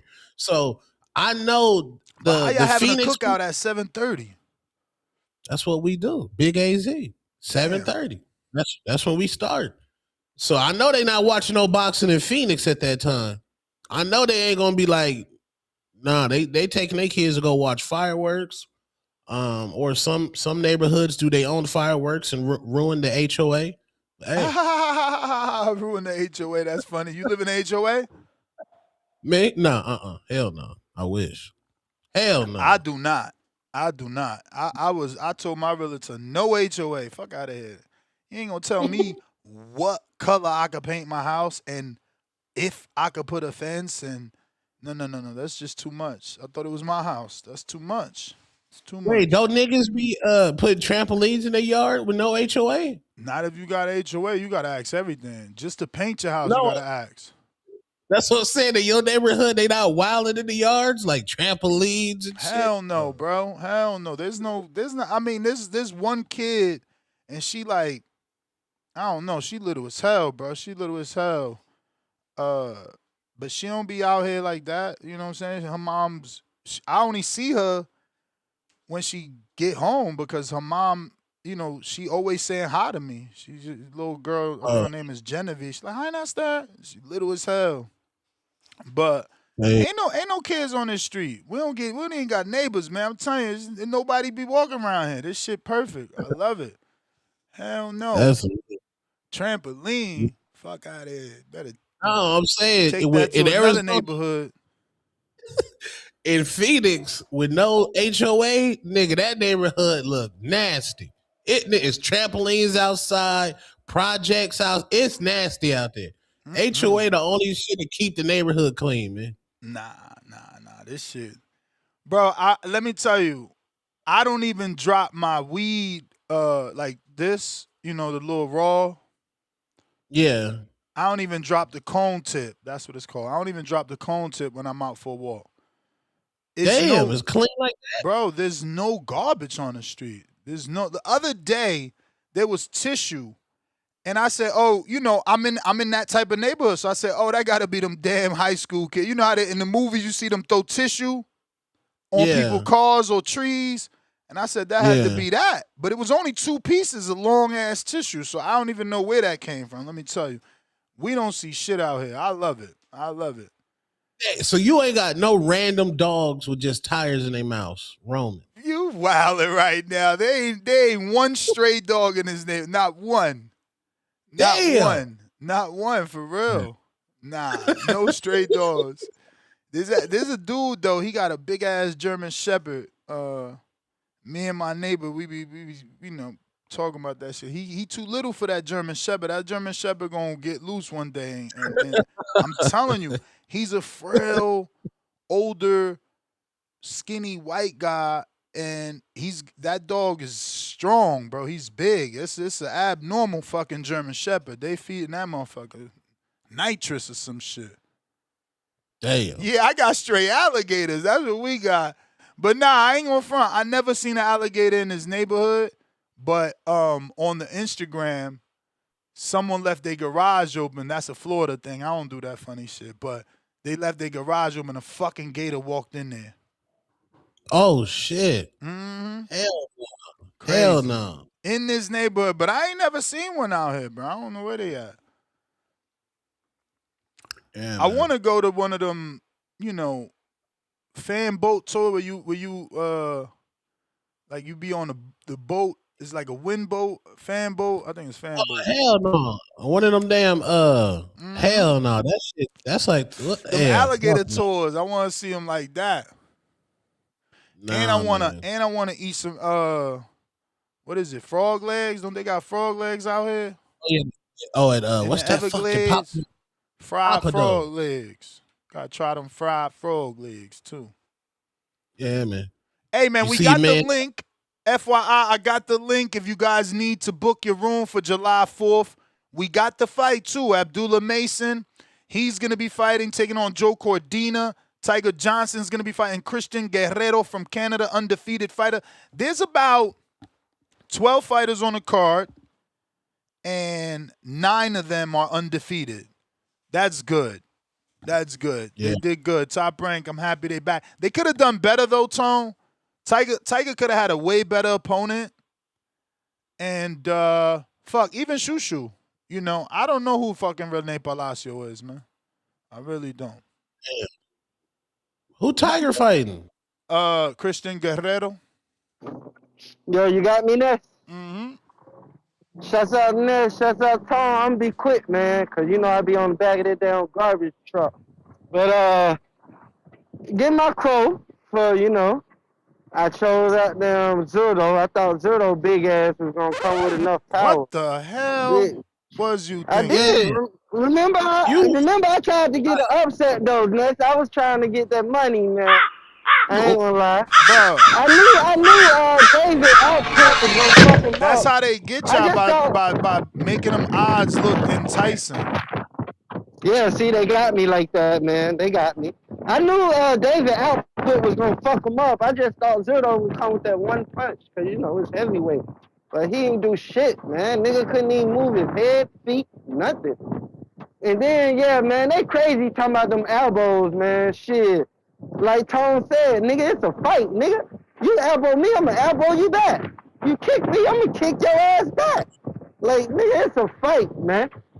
So, I don't know what they tripping on that. And, yeah, man, that nigga Cliff, man. Cliff must ain't smoking blunt this morning, hell no coffee. Must ain't getting no ass last night, something. Cliff been going crazy with his car. I don't know what's wrong with his ass, man. He usually has some alright cars, but he was talking crazy the past couple of days. And shit, man, that Zuffa shit, I'm like, Tone, bro, get your fucking money, man. If Zuffa want to give a nigga $10 million to fight a bomb, call me up, Zuffa. Fuck is you talking about? Look for that 404 Nike Hendrix number, motherfucker. Look for it on the call ID.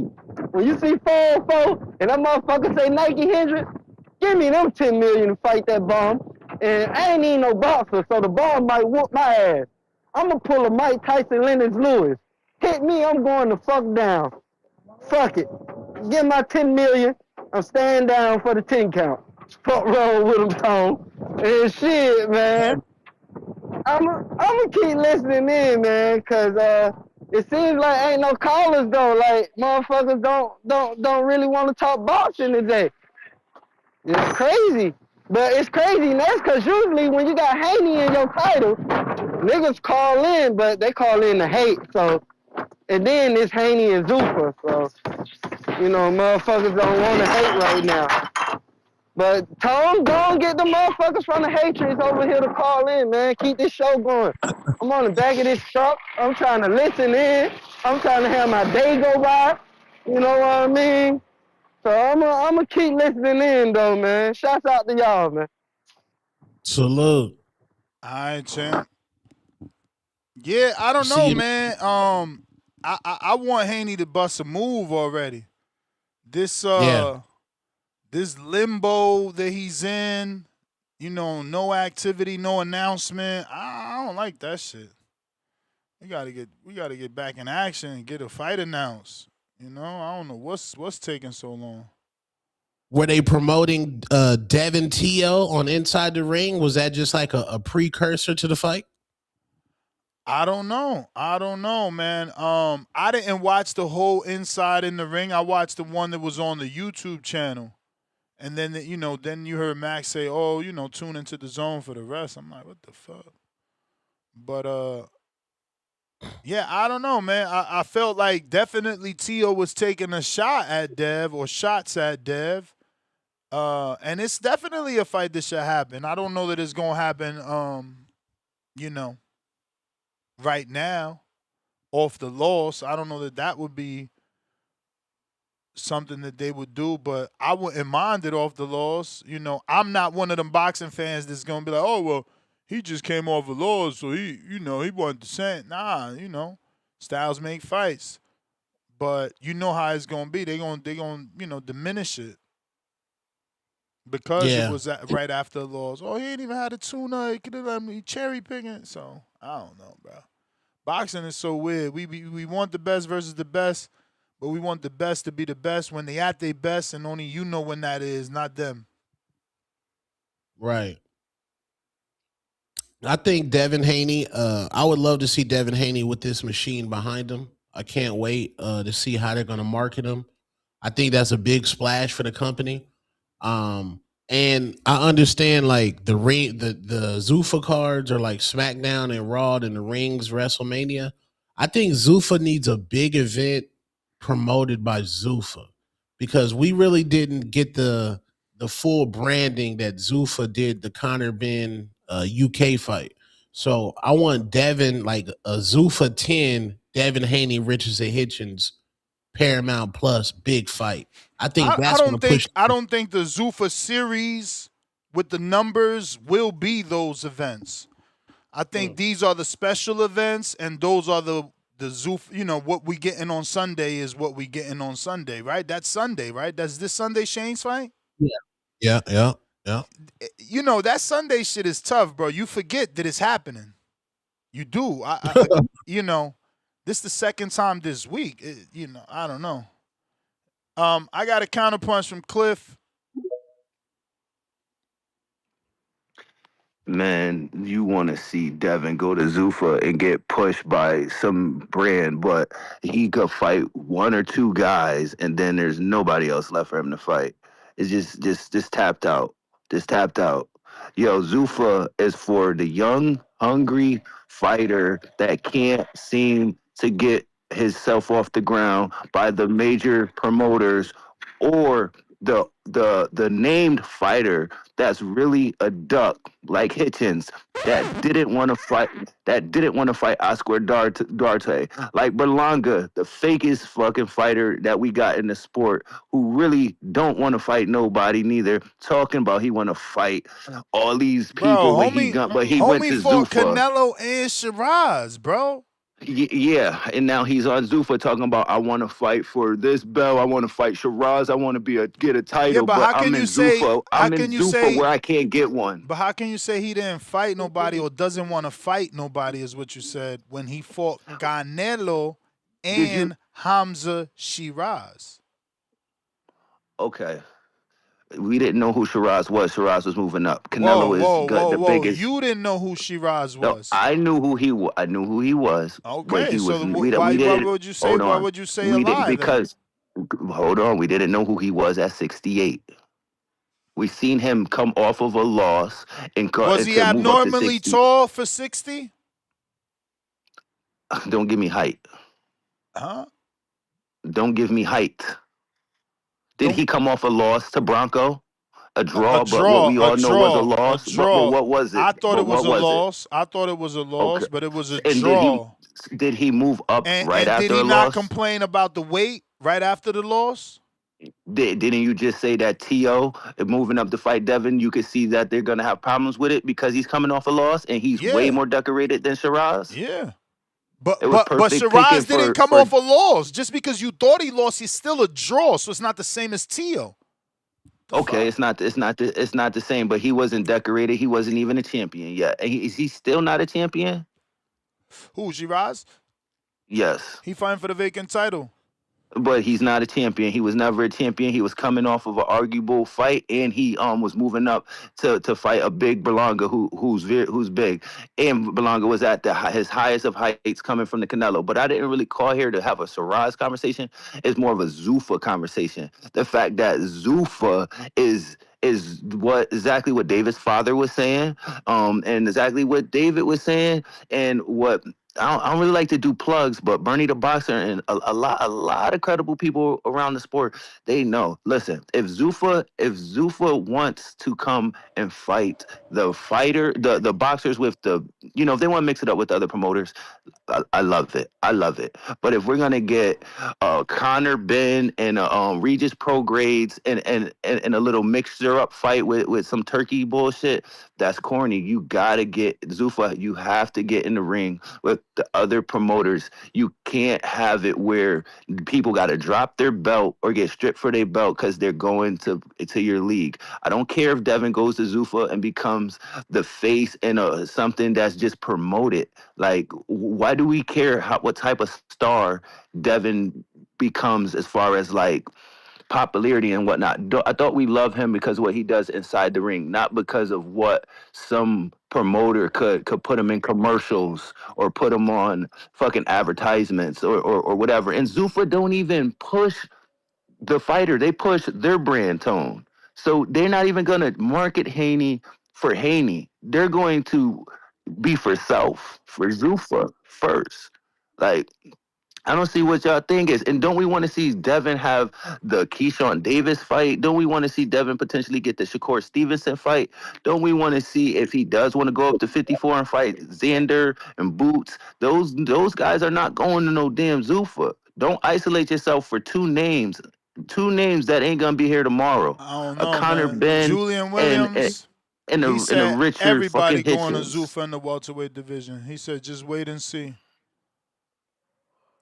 And So they also, locked down one division. You didn't hear Go ahead, Shakur Tony. Stevenson on the Agnew Salute the Agnew podcast where he said that Turkey Al-Sheikh runs Zuffa.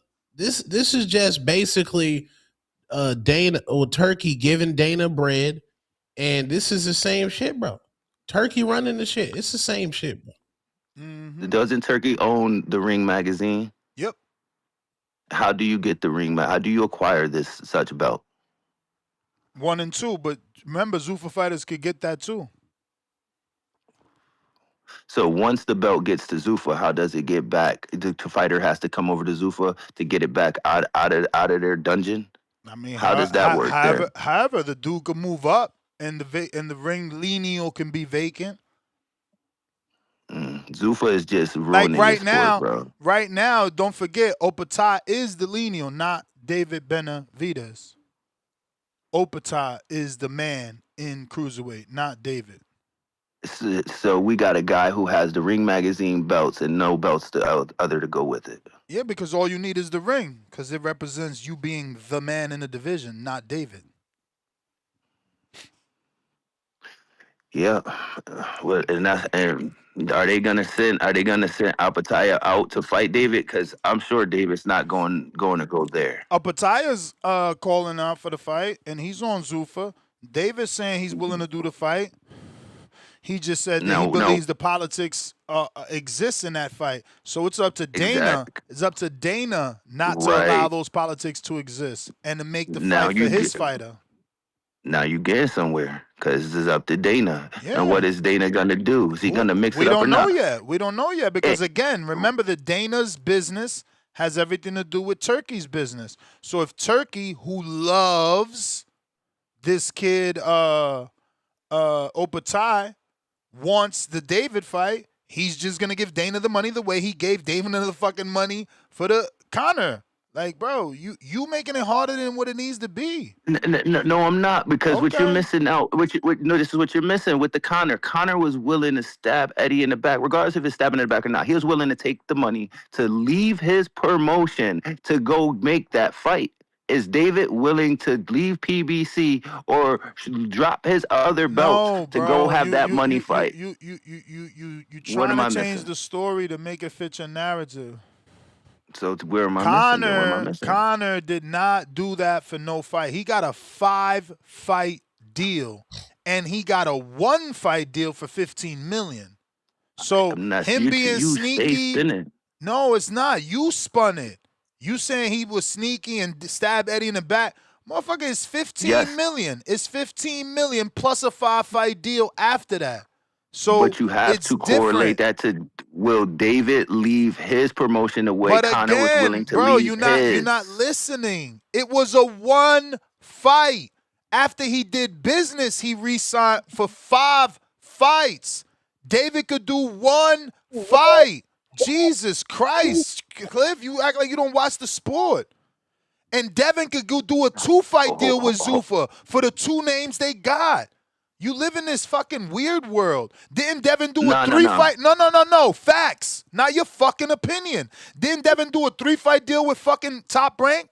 Didn't Devin do a 1-fight deal with Matchroom? Stop talking and learn.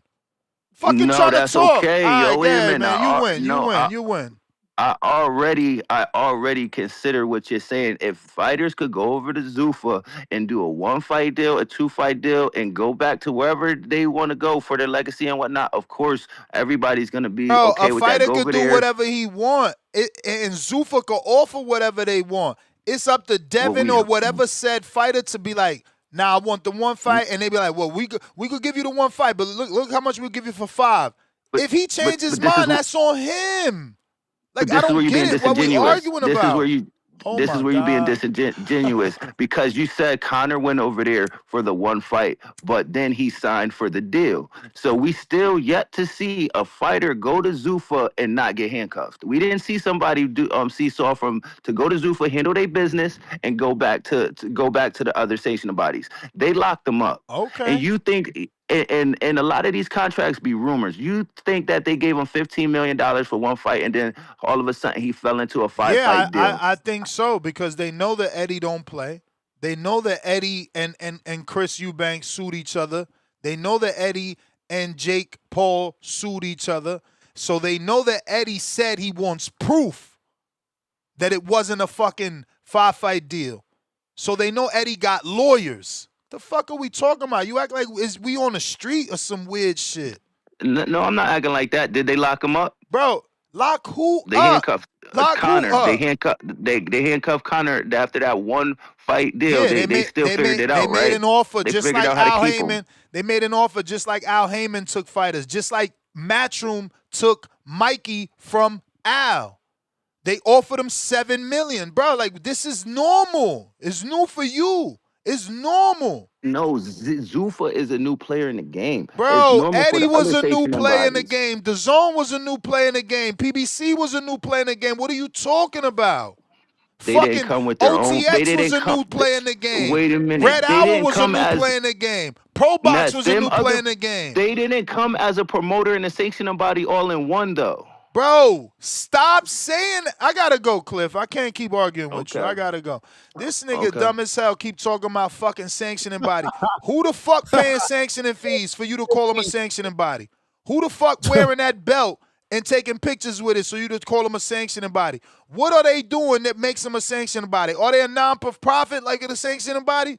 The fuck you and Suleiman live in the same goddamn moon. Vega, what up? Shit make no sense, bro. How you keep calling these dudes a sanction body? Nobody got that belt. Who got that belt? What they doing that makes them look like a sanctioning body other than they're a fucking belt? Shit is weird. Morning. They wildin', gang. No correlation to that shit at all. I had some thoughts, but that last call I feel like I don't know, man. I just lost all my thought listening to that garbage. Insane. Bro, I rock with Cliff. He know how to stir the pot. He knows how to say nothing really well. I agree. Y'all haters. Y'all hating on Cliff swag. The truth is not hate, man. Shout out James Benitez. But good morning. Salute to y'all. Kind of missed some of I'm so spaced out right now. I'm trying to gather my thoughts as I speak, but appreciate the topic. The topic is the Leo card. Salute to Celita, man. I think Atlanta is a potential hotbed for fights. So the more fights, the merrier down here in the southeast. I think I would have expected them to have more Atlanta fighters, For like real. you mentioned earlier. I'm fucking nervous for them. Yeah, it's gonna be hard. I think it's gonna be hard with how they built that card to make sure that they have a good enough gate to where there's build excitements in the boxing scene there. Because that's what you need. You need locals to get the people there so they can enjoy the other fights of the people they may not know, or or just to make them new fans. But it's a great main event. Angelo Leo, man, I remember him fighting Stephen Fulton at 122. His comeback on Pro Box. So I'm tapped in with his career. His knockout of Venado, which was absolutely amazing. One of the more brutal knockouts you'll see under 130 pounds. One punch, off a break, one punch is dead. And Venado's just never been the same since. It seems like they've kind of really changed the trajectory of his career. I know he fought in Japan. I didn't get to see that. And Ra'eese Aleem is a guy that's been around, a guy that we've heard his story here on TBV. I think he got in his car from Michigan, just drove straight to Vegas, found a gym, and has an interesting pro career, a lot of upside. But again, you mentioned it before, and I'm right there with you. I'm in the same car, man. Very disappointed in that Goodman fight. I thought Ra'eese Aleem was just going to be too slick, too good for him. And we found out about the quality of Goodman, which he showed as well when he moved up in weight and fought Nick Ball. And I'm just thinking, man, that could have been Ra'eese, honestly. But I don't know if Treese has called in and said it, but once again, he said it on shout out to my boy John on DHS, the hangout spot. I agree. This is a shakeout for potentially Inoue's next opponent or opponent eventually. If they don't get that Bam fight, they don't get that Nakatani rematch, or if they don't find him to stick around at 122. It's an IBF. There's a weight clause. Angelo Leo is a guy that's moved up. Ra'eese is a guy that's moved up. That makes me interested. I think they should be promoting it like that as well. That a big fight's on the possible horizon. So that's a little disappointing.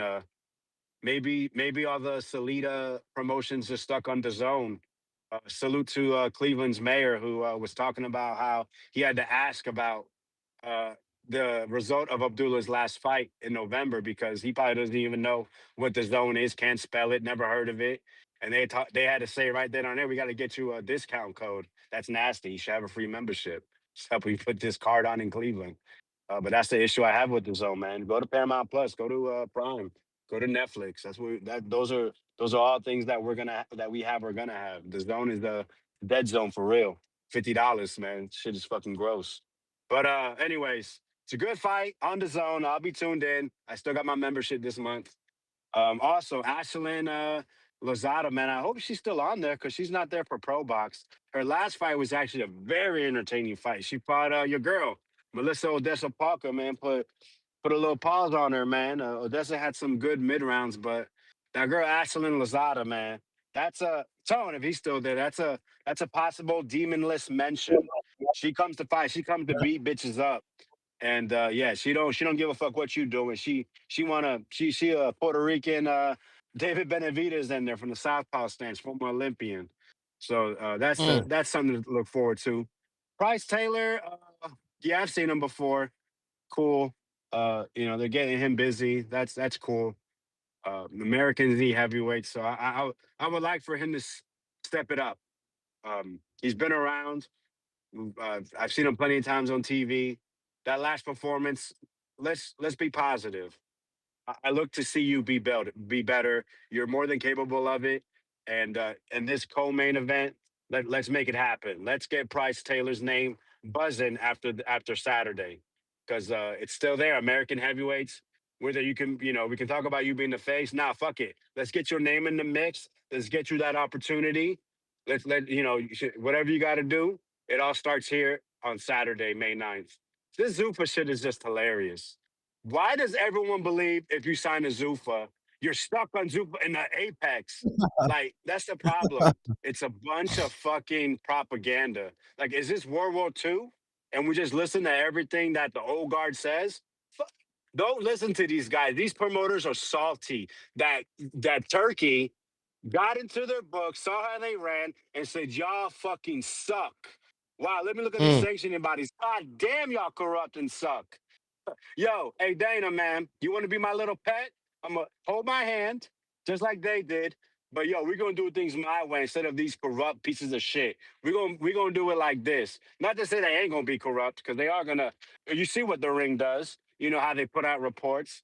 It is, but I'll take less corruptness rather than Maurice Suleiman giving out 15 fucking championships. I've said this shit plenty of times. I'm okay with the Super belt as long as it's not the belt. The ring is known as the belt. Look at the top 10 of the ring rankings and compare it to any sanctioning body. Which do you think is a higher quality list? The fucking IBF top 15 of any division, or the ring top 10? Where you could be like, why the fuck is Nakatani in the pound for pound? Why the fuck is this guy Virgil number one? But the rest of the list is pretty damn decent. Not the IBF that has ranked number 2. The fuck out of here. You can't read 7 of the goddamn names. You got fucking Conor Benn ranked number 1 in the WBC. Hey, who the fuck is he signed to? So don't act like they can't fucking fight for their little bullshit body belts when they're still ranked. Gaya Pataya ranked top 3 in 3 of the 4 sanctioning belts after he was stripped, but he's still fucking ranked. So shut the fuck up. Stop being a little fucking crybaby and stop being a fucking follower. It's obvious Zuffa's gonna have their spot on boxing. Eventually, they're gonna look to take over, and you're gonna be out there looking like a fucking retard, just believing what these sour pussies are fucking saying. When Oscar De La Hoya goes out of business, just like his office did in California, and they got to combine with PBC, which I think is a great idea. West meets the East. That's really what they should do, combine, and they will be a superpower. But instead, you know what's going to happen? They're all going to be on the zone.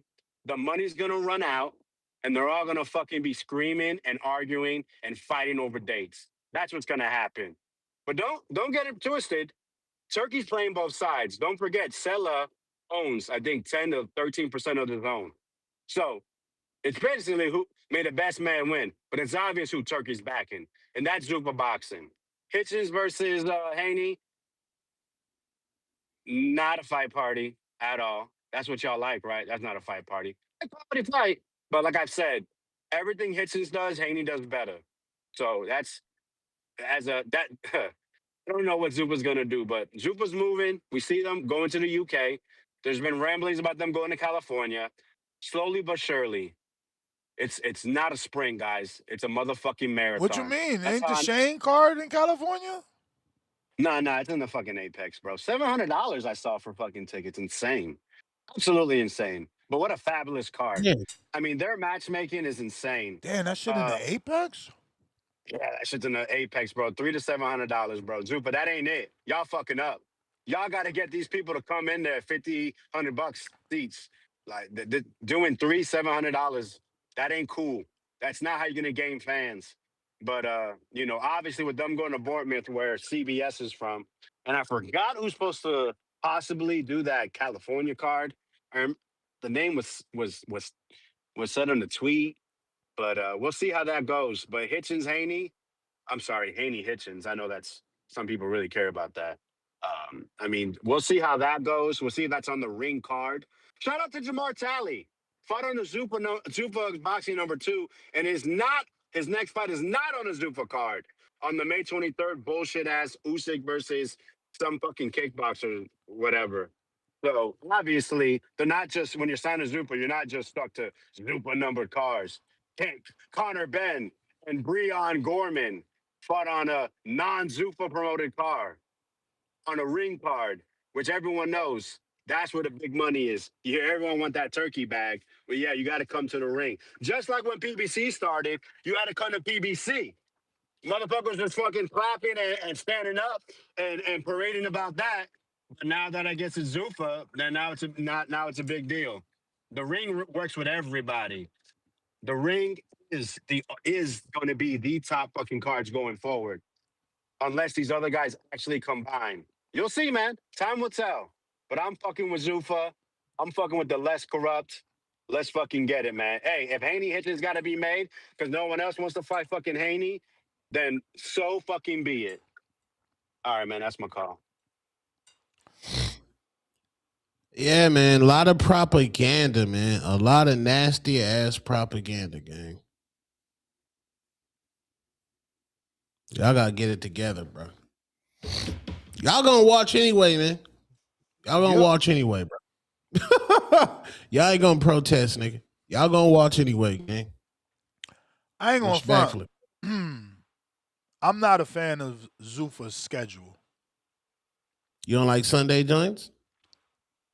I guess it works for you because you're on the West. Oh yeah, you at 10 o'clock on a Sunday. What the fuck? I'm in my bed, bro. They out of control. I don't get it. It's Sunday. They trying to do regular primetime boxing times on a Sunday. First of all, Sunday is God's day, and y'all out here trying to keep me up. I hate that. I watch football. I'm a football guy, so. And Sunday is Mother's Day. Oh yeah, man. Sunday's gonna be Mother's Day. Gonna be hard. That's true. Man. I don't know about y'all. Keep saying that these dudes gonna get seen by the world, but yeah, everybody's home on a Sunday, resting, not watching TV at 10 o'clock at night. This card ain't got no buzz. You know what I'm saying? This card definitely ain't got no buzz. Nobody talking about it at all. At all. Shane Mose at all. Like this is you got to put this in the Apex. You don't want to put this shit anywhere where 10 people gonna show up. Yep. Respectfully. Yeah, we gotta get it together. Yeah, I saw you got Zoom bombed the other day, man. They Zoom bombed you, gang. Yeah, you clipped it up. Yeah, man. Absolutely.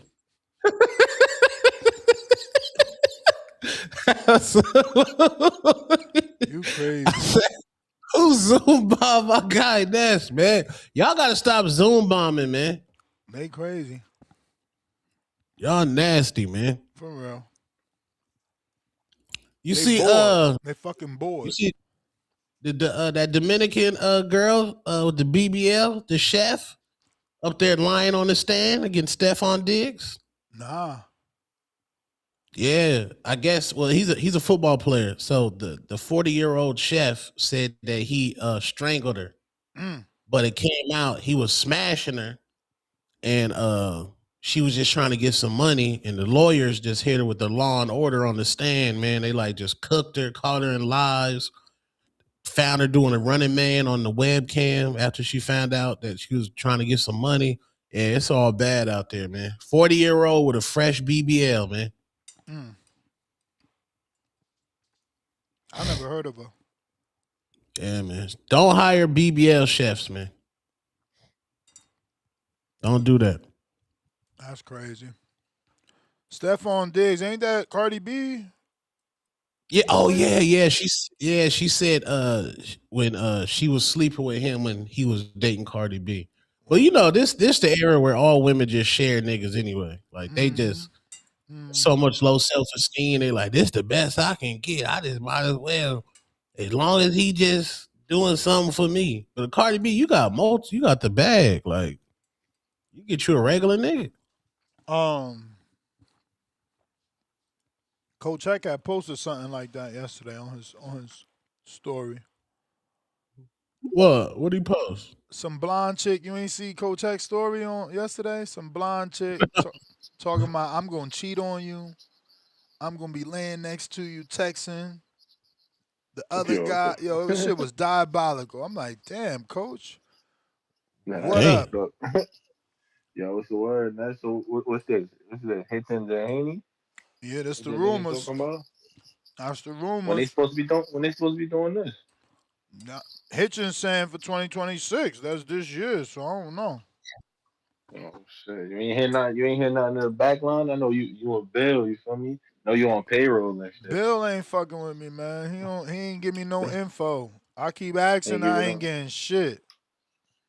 I mean, what they want for me listening? What Cliff want Haney to do? I mean, shit is nobody else in Wells. He want him to stay a free Welterweight trying to agent. fight, and then fight who? Like, you want him to fight Liam Paro? Or who the fuck you want him to fight? I Jack guess. Catterall? Like, I don't.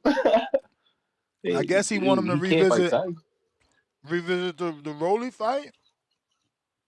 But they're not doing that Rolly fight. I don't think Devin not doing that Rolly fight. I don't think they could. I don't think. I think it would sell me personally, but I don't think Devin wants that upfront money. He wants that. Yeah. He wants that bad. But I mean, if I was Dev, I'm gonna be honest with you. Welterweight ain't really hitting on shit. I mean, other than the Ryan fight, I don't think welterweight hitting on shit. I don't want to see the kind of fight. If you're gonna fight Shakur, it's gonna be at a catchweight. How it sounding. So if I was Dev, I'd give me a stay busy fight with somebody like Karen if you're gonna stay over if you're gonna stay over Zuffa, get something with Karen and then go chase Boots. Form up that fight. I mean, I heard that they thought they could beat Boots before before Xander was even in the picture.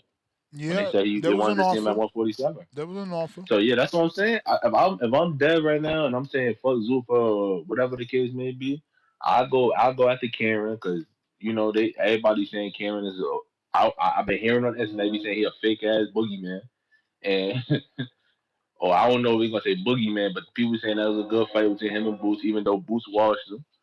And I go after him and then see what's up with that Xander. Because I mean, 147, I don't think he's gonna get nothing big. I don't think Ryan gonna fight him no time soon. I mean a Tio fight, but people going. I already see what people saying about Tio right now, man. They ain't fucking with Tio. They gonna call that shit a cherry pick when he beat Tio ass because he lost to Shakur. And I don't. Yo, Tone, what's up with Benavidez? We ain't gonna talk on Dev. Dev ain't even.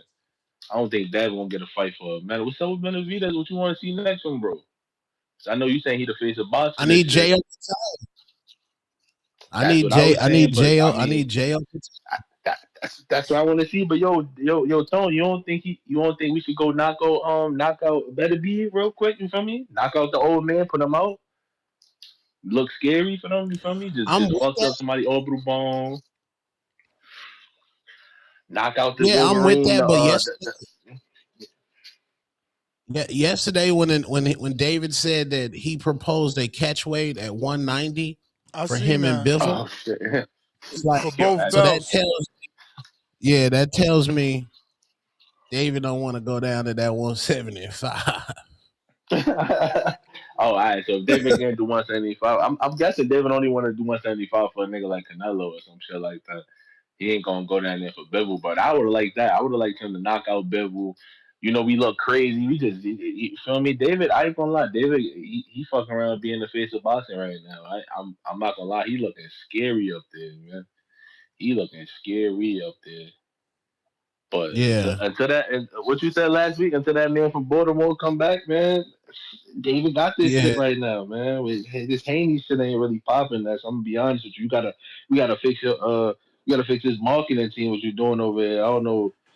Hey, We need a man. fight or something. We need somebody to. He needs somebody to say He something. But got you yo, to we call need to in. get He on some. got you to call in. Everybody want to Yeah, talk Haney. yeah, but Haney ain't doing nothing. Yo, I ain't gonna front him and Shakur. I'm gonna be honest with you. We gotta start talking about Shakur too. He beat T.O. and then now he just sent over on Twitter Tone, fucking I'll be being back. Twitter. He be on he over there being fucking Twitter hands over there on Twitter all fucking day talking about who he appreciate and who he don't appreciate and nobody wanna hear that shit. Let's talk about fights. You don't wanna hear that bullshit. I do not wanna hear that bullshit. For real. That's what Dev. That's what Dev Man. got to go though, man. Dev got to slither He gotta on go to over there, Zuffa. man. Yeah, man. That's nasty though, Tone. I ain't gonna lie. Going to Zuffa is kind of. Now I'm with Cliff on that. That shit kind of nasty. You going over there for fucking Richardson Hitchins and Connor Ben? That shit is disgusting, bro. Cause them shits is. I'm gonna be honest with you. Other than that, them shits is undercard fights, bro. Game shit, bro. Damn. That shit is undercard fights. Nah, and I Under. fuck with Hitchens. I'm from Brooklyn. I fuck with the Brooklyn boy. You heard? But that shit is an undercard fight, bro. It's not no. That's not no top level fight. Damn. I don't know, What you was man. about to say, I Tone? don't. I think it might be lit for Dev to get that kind of promotion. We ain't never seen Devin Haney get that kind of promotion. Maybe he can bring some aura up over there. But him and Hitchens the build up, Zuffa? that should be lit, man. You think he can bring some aura to Zuffa? Yeah. They ain't got if they sign Dev, that's the biggest name they ever had in life. Yeah, but I let me keep it a buck, Tone. You saying aura, but when you think you'll get that from Belonga? Like, I mean, who got more aura to you, Belonga or fucking Dev? And we talking about just aura, not Like name value, like Berlanga, he gonna get it popping too, you know what I'm saying? But come on, he coming with Dev Terror gonna Squad. bring He got Dev ain't Dev coming with gonna no fucking body, man. Yo, I don't know why y'all think Dev is so bad. Yo, Dev, I fuck with Dev. I seen the dress shit, the top. Like Dev, but Dev is just corny. And like, to be honest, bro, he a boxer, and that's what niggas respect him for. But son, corny. Eh? Like, what aura he gonna bring to Zuffa? I don't see it. I mean, he gonna kick. Like I said, he gonna kick ass. And I ain't gonna lie, Vega, that was nasty. You talking about Dev do everything better than do everything better than Hitchens. I'm gonna be honest, with you, Dev just got a little bit more off of his punches. I think Hitchens' jab is way better, and his feet. I think Hitchens' feet is a little. You feel me? But I don't think Ral, let me get to these he other do everything callers, better. champ. I say that, brother. Michael, what up?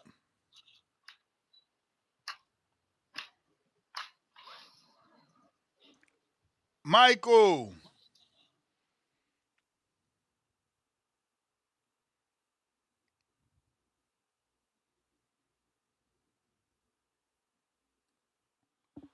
All right, we got Big Boss.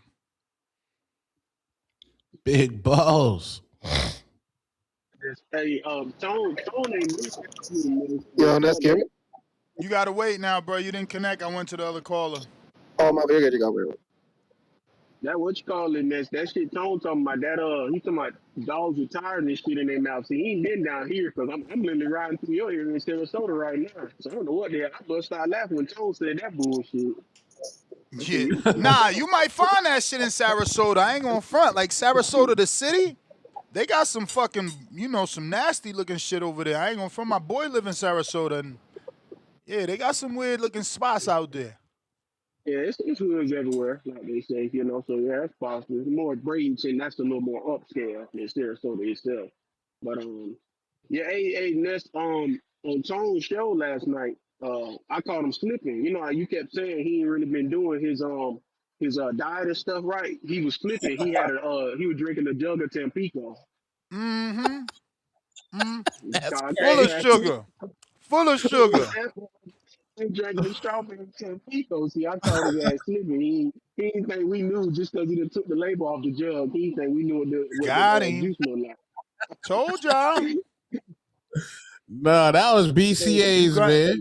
You cutting corners, man. You cutting That was corners. definitely Tampico. That was certainly Tampico. Hey, you know it's funny, right, Ness, how you was just talking about you was just like what you call you said, man, Bill ain't fucking with me, he ain't gave me no insight. Hey, what you call it? Shout out to Coach Malachi with True Media Podcast, another Florida boy, you know, that's my dog too. Hey, look, I was just watching his show like Friday, and he was talking about how they interview the people, and you know, he was like, of course, with Ron Goodall, shout out to Ron Goodall too, real cool dude, I met too. With fight hype and all that, he was interviewing Floyd Schofield Senior. He was like, see, he was like, I'd have got on senior ass, and he was like, you see, he was like, that's why they don't like fucking with Ness. He was like, cause Ness gonna ask them fucking questions, and I remember you said that too, Ness. You were like, ever since the Rolly shit fell out, you were like, Bill ain't came back. You were like, cause he know I'm gonna ask him them questions. He know I'm asking why he ain't giving to the zone. He know I'm asking why he ain't putting them purses up. He know I'm asking why he ain't just up your fucking guarantee, and I was like, you right though.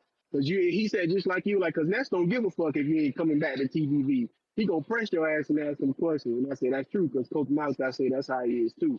You know, he ain't gonna kiss up to nobody just to try and get that interview if you don't come back and shit. So I said that was funny though, when you had just said that. So yeah, man, I don't know. I'm like, hey, look here too, Ness. Hey, if they got a pep Ness that calms nerves, lowers blood pressure, shout out to my other Florida boy Vega. You gotta get Vega on that pep because it's 11 in the morning. My dog Vega calling in his blood pressure high and passionate going off up, man. I'm over here laughing, but it's amazing that like you always say on this, you was telling Cliff this, you know, and I always say y'all don't watch the interviews. That's why I watch them for y'all. I'm one of them people. I send them the net, send them the tone and stuff. Because Vega, he called in, he said literally everything that I was gonna say. Ivan Dychko, who he signed to? He signed to Zuffa. Breon Gorm, who he signed to? He signed to Zuffa. Connor Bean, who he signed to? Like you said, Jamar Talley. But what cards they fighting on? I ain't seen none of them fight at Apex yet. Oh, they fighting on them ring cards and Riyadh cards. Who owns 60% of Zuffa? All right, Stella. Who backing Zuffa? Stella and Paramount. Who backing Ring and Riyadh cards? Stella. Edgar Belonga said in his boxing scene interview. Yeah, if you a big name, they don't care. They said we allowed to fight on the Ring and Riyadh cards. What Dana White said when he signed Conor Ben and what he said after the Jao Pataya fight. He said, we ain't trying to crush these kids' dreams. Whatever it is they want to do, that's what we going to help them do. What Dimitri Popov said on your show, man. He said, yeah, they work with the fighters. Do whatever the fighters want to do. Shout out to Jolene Mazzone and Johnny from the Hangout Spot. What she said on Johnny's show, it was easy to work with him when I did Otto Valine deal. It was just some things I asked him to change in the contract. They said, no problem. They did it.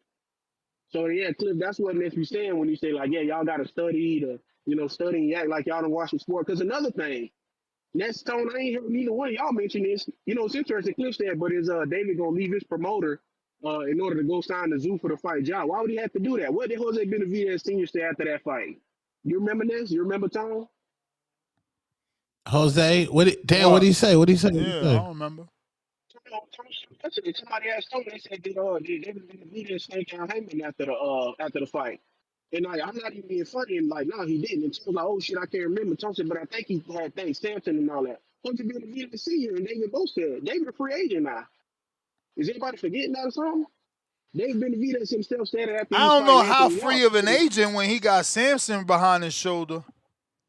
I mean, that's what I'm saying though. But like, he gonna always, I'm pretty sure, have Sampson. I feel like that's why Sampson was so emotional and he was talking all this, when he had David since David was a teen and all this stuff. I mean, that's obvious, but I don't think it's enough for him to have to leave because David already done been on the Riyadh and Ring cards and stuff. He literally just headlined that card in November. So I don't think it's a big deal anyway, especially if he's saying that him and Bivol in these pre talks and all that to potentially fight and stuff next too. Granted, I really don't know how that's gonna work because I don't know. I feel like they still gonna do that better BF match because I don't know. It's tough. Now I do get like what you were saying earlier in this, but I mean even how we done talked about it before. Everybody, I feel like they taking that out on the wrong person. This is all on the WBC because right after that fight, when Bivol and Better BF when they did that rematch, I remember I posted it. I probably even sent it to y'all before.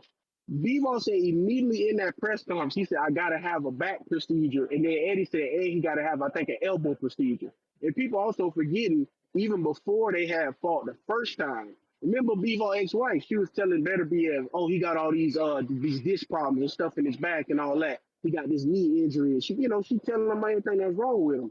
So I'm like, I do get what you were saying on this, and you was like, yeah, the IBF and all that. He decided to keep that belt, but I'm like, see, that was just the WBC scratching David back because they didn't strip Canelo. That's what that really was. Because they knew, everybody else knew. I find it hard to believe the WBC ain't no Bivol was injured, but the WBO, the WBA, and the IBF did. Hell, even the IBO, I forgot he got them. You know, we always got to get them love. All of them knew, but Mauricio saying he ain't know nothing about it. I don't know. It just don't make sense to me.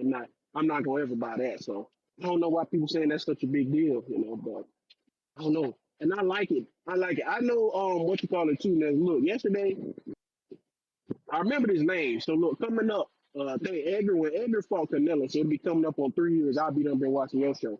Shout out to Najee from Cigar Club because I heard him, Base Grant mention him, and you was like, no, do your thing. You was like, don't be scared, you know, like shout other people out and stuff. You was like, you know, you always be telling people to promote it. So I do want to salute you for that because you have put a lot of us on to other people. Like shout out to you because you done put me on Ryan from the Steve, Johnny from the Hangout Spot, Marco. I think I was already rocking with Tone too, probably because you know Tone be on the other shit. But look on Clay show because you don't put us on Claymore show. They already said the next Zuffa event. They said July, so again I'm assuming that's gonna be Edgar and probably Richardson Hitchins. Look at what Richardson Hitchins posted yesterday, July 12th.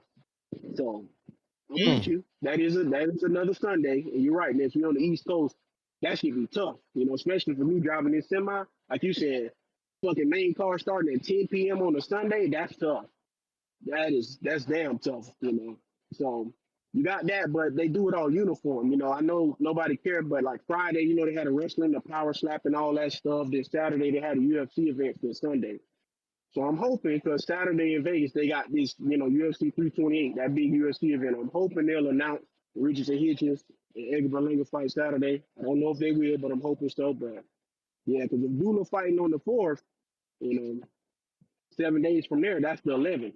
But then that Sunday, that's the 12th. So that's how it's looking like it's gonna be going. So I don't think it'll be next at all. Like Devin and that won't be like Richardson next fight. But I am curious, when is Devin gonna make something pay? Because Tone, I remember Tone was talking about it too. You just had Sam Notes come back. Understandable that Yard ain't been back. You got Abdullah, he coming back. David Benavidez, he done been back. Brian Noma Jr., he coming back next weekend. Vito, he done been back. That whole damn card from November done been back, except for Devin.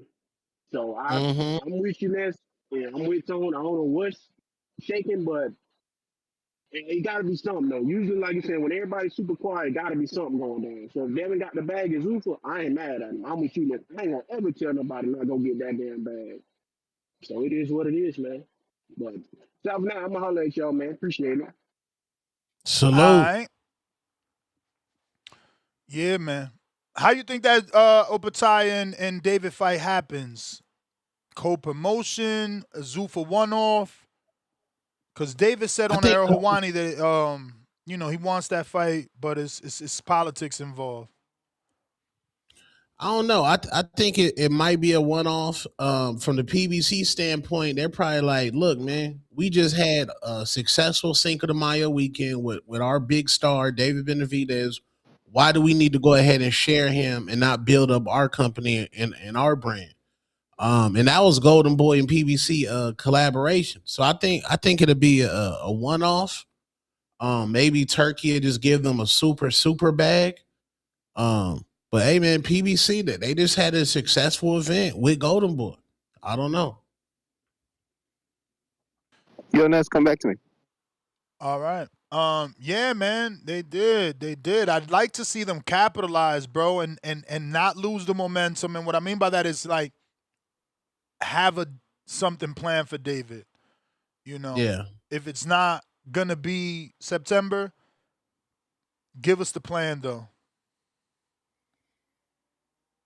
I think David should fight somebody like a Jesse Hart in Phoenix, Arizona in September. Just to stay busy, just you like secure me. the date. Like me. You want that hometown easy fight. It can't be all tough ones, man. Right. Yeah. The green print, bring the green print to Big AZ. Yeah. He maybe because look, what's his name? Glanton? Glanton had a good showing against that's who Ja fought, right? Yeah, J. Opatai. Yeah, so Glanton had a great showing against Ja. He didn't get washed. Go ahead and bring him back. Bring Glanton. Oh shit, he on Zuffa. Fuck. some cruiserweight and fight him in Arizona and pack out Arizona. Like, I think PBC has hindered David by not having more hometown fights for him. Hell yeah. Like, boxing in yeah. general, though, they don't do that. Like, shout out to Top Rank that's taking advantage, and they've been doing that for a while with Shakur, Keyshawn, now Mason. They doing that. They did it with Big Baby. They gave him one. You know, they went back to Ohio with Big Baby. They do it. I don't get why these other promoters don't help these kids sell where they can fucking sell. Like, Yeah. what's wrong with that? Yeah. Come back to AZ. Shit, David Jets, Andy Ruiz in Arizona. That's guaranteed sellout. That's gonna sell out. Go up to heavyweight, fight Andy Ruiz off a 2-year break, whoop his ass, then prepare. That's my idea. I love that too. You seen what Roy said? What'd he say? He like, take it from me. You can't get Canelo. The biggest fight out there is Usyk. Right now. Yeah. They want David to do like Superman shit, bro. We all do, because at least I'm trying to give them 38-year-olds and motherfuckers off 2 years inactivity. They want this motherfucker in there with Usyk, bro. That's crazy. Yeah. Or fight Wilder, man. Like, I don't think Wilder got nothing for David Benavidez. Like, I don't think he got the boxing skills to deal with David. Fight Wilder in Vegas in September. Like, he gonna come in at 216. He gonna come in at 216. David was at 205. David's hand speed's gonna be a problem. That'll get Wilder Activity a big gonna be a problem. Yeah. That's easy, man. They wildin'. David should be trying to fight Wilder on pay-per-view. But I get him though, Tone, is that once he go up, he can't come back. Yeah. You can't come back. And then you got to pick and choose. You got Wilder, you got Andy, then what? You shortening your career. He only 28, 29. With 29, two fights, damn. that's 1 year. Now you 30. What you gonna do? You stuck at heavyweight. Everybody ain't, beatable like that. Like, they gonna want, if you beat Wilder and Ruiz, bro, the world gonna be throwing the Brinks truck at him to fight Otama or to fight. I don't even know. How would him and Jared Anderson be? Is Jared too big? He's 6'4". Oh my God. That dude's a beast. I'm still a supporter of Big Jared. Even though Turkey Al-Sheikh ruined his career and Turkey ruined Bacoli's career. You gave Jared money he couldn't refuse against Bacoli and got Jared packed up. Then Bacoli fought in Walmart boxers and Joseph Parker and got packed up. Bacoli's supposed to be the new George Foreman. The man fought at Walmart boxers. Turkey, you've been ruining careers, bro. What you think about Turkey matchmaking in 2026? I'm tired of it. What do I think of Turkey boxing in 2026? Yeah, his gladiator. He's not here. He's not here. I think he's he's here, but he's not here, and it's understandable with everything that's going on in his country. But I just don't feel the ring cards of last year. Right. Last year was a movie, bro. Everything was lit. Like, I mean, and maybe that's the problem, It's an untoppable year, right? Like, you had Canelo. He gave us Canelo Crawford. It wasn't a movie though. Like, it wasn't. Okay, so we got the T.O. Devin and Ryan card. That's one of the worst cards in boxing history.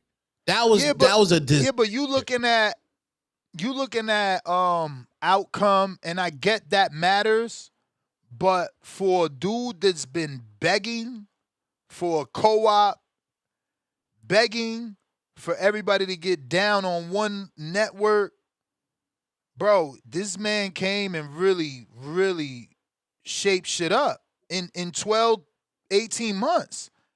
So, yeah, the Devin T.O. Ryan performances or card didn't live up to the hype. They closed it off. It wasn't nothing we expected, nothing we was sold. But he still put them dudes on there. Triple header. Those three names still on there. You know, the Devin Norman fight, that shit still happened. The Crawford Canelo, that shit still happened. You know, he got his hands in hella fights, especially in the heavyweight division. He gave us Undisputed with Bivol, with Beterbiev, with Usyk and Tyson. Man, he got the work, bro. He got the work. It don't feel like last year. Last year shit was really happening. And maybe he's But just switched up the game plan. Say what? It like last year when you look at it, like Bivol Beterbiev. After the first fight, we were like, okay, we don't need to see that again. Yeah. The Tyson Fury Usyk after the first fight, we don't need to see that again. The day Wasn't the first fight when he had Tyson drunk? Like off the ropes and everything? Nah, I was cool with the rematch. And I picked Tyson. Yeah, and I picked Tyson, so I wanted him to get an opportunity to do better. Yeah, I was all right with it, but all right. What else? Then Edgar and Shiraz in the That was tennis good. stadium. And that was a tennis stadium. That's some new shit. That's what I like, historic shit. You ain't like that? Edgar got packed up and Shakur shined. Yeah, but I don't know, bro. Like the Devin Brian Norman, I thought that should have been in America. That should have been in Atlanta. Yeah, that should have been like that card should have been in it, like in Las Vegas or something. Like, and then this year, Turkey's like he don't even mention Jay Opataya. He go, yeah, we want David Benavidez versus Usyk. What happened to Jay Opataya? Why don't you mention that name? I don't know. I think his matchmaking is wild, bro. I think he should let PBC. Yeah, but that's the thing, bro. He trying to get the best versus the best. He is trying to get you beat. You see what he told Nagano. He is trying to get you beat.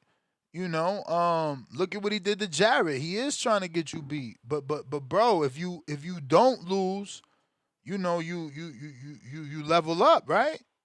You level up. Yeah, man. The market fucked. He was spending. He was overpaying these niggas. Now these niggas don't want to fight.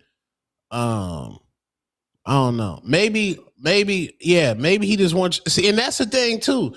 The moment we get Golden Boy, Top Rank, Matchroom all on DAZN with PBC on DAZN, now we got Zuffa Island. Yeah. Now the Zuffa Island comes PBC, damn, PBC ain't really there. You know, they got a couple fighters, but they still doing their Amazon thing. The Earl fight gonna be on Amazon. That's nasty paper. When Earl and Tank on DAZN, then I believe the PBC fully went over there. Let me get the punch talk.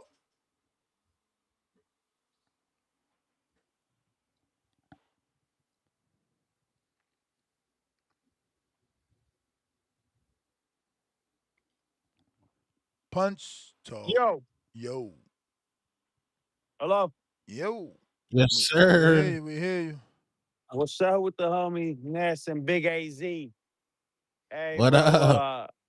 Benavidez got to go up and beat the shit out of Andy Ruiz's fat ass, bro. He want to stay out and just post like he's doing something, bro. He ain't doing nothing. He got to come back. I'm tired of seeing his ass posting and shit, bro. He ain't doing nothing. I think he can go up there and beat the shit out of Andy Ruiz, bro. He ain't training. He just eating pizza all the damn time. Dang. But as far as Hitchens, bro, Hitchens run his mouth too damn much, bro. He got to get his ass whooped. Oh, it must be a New York thing or something, bro. But he just run his mouth. He ain't fighting nobody. If he does fight Haney, bro, I want to see Haney beat the shit out of him, bro. And I'm not even a big Haney fan. So he just got to stop talking so much shit. He ducked Oscar, bro. He could have beat the shit out of Oscar if he would have never ducked him, bro. So the fact that he ducked him makes him look bad, especially running his damn mouth. He ain't doing shit but running his mouth, bro. So he needs to get socked in the damn jaw. But yeah, bro. Benavidez go up and beat the shit out of Andy Ruiz. That's all I I got. like that. Yeah, man. I like that fight. I'm totally with it. I thought I was the only one wanted that. Mike,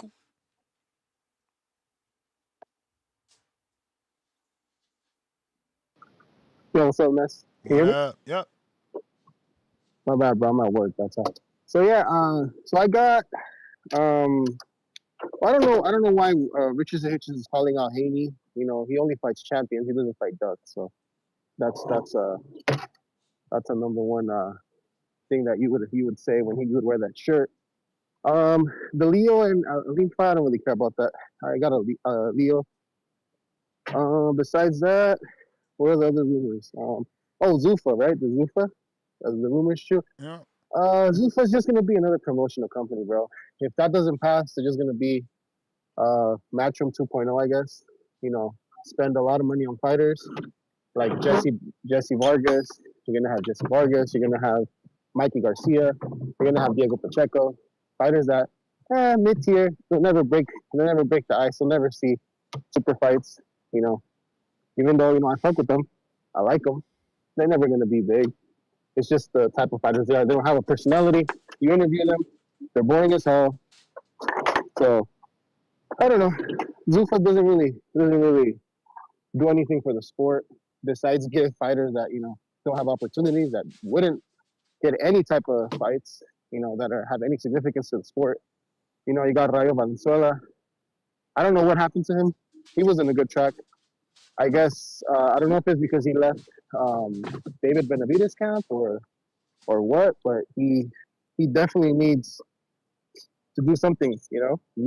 He already had his fight, his Rocky fight, but I don't know what happened after that. I guess he fell off. I don't know. But Zuffa seems like it's just gonna be a place where fighters go to retire. They'll get their last check. I don't think it's gonna be anything out of this world. Talk about the David thing. It's crazy. We have these fighters that they usually talk about.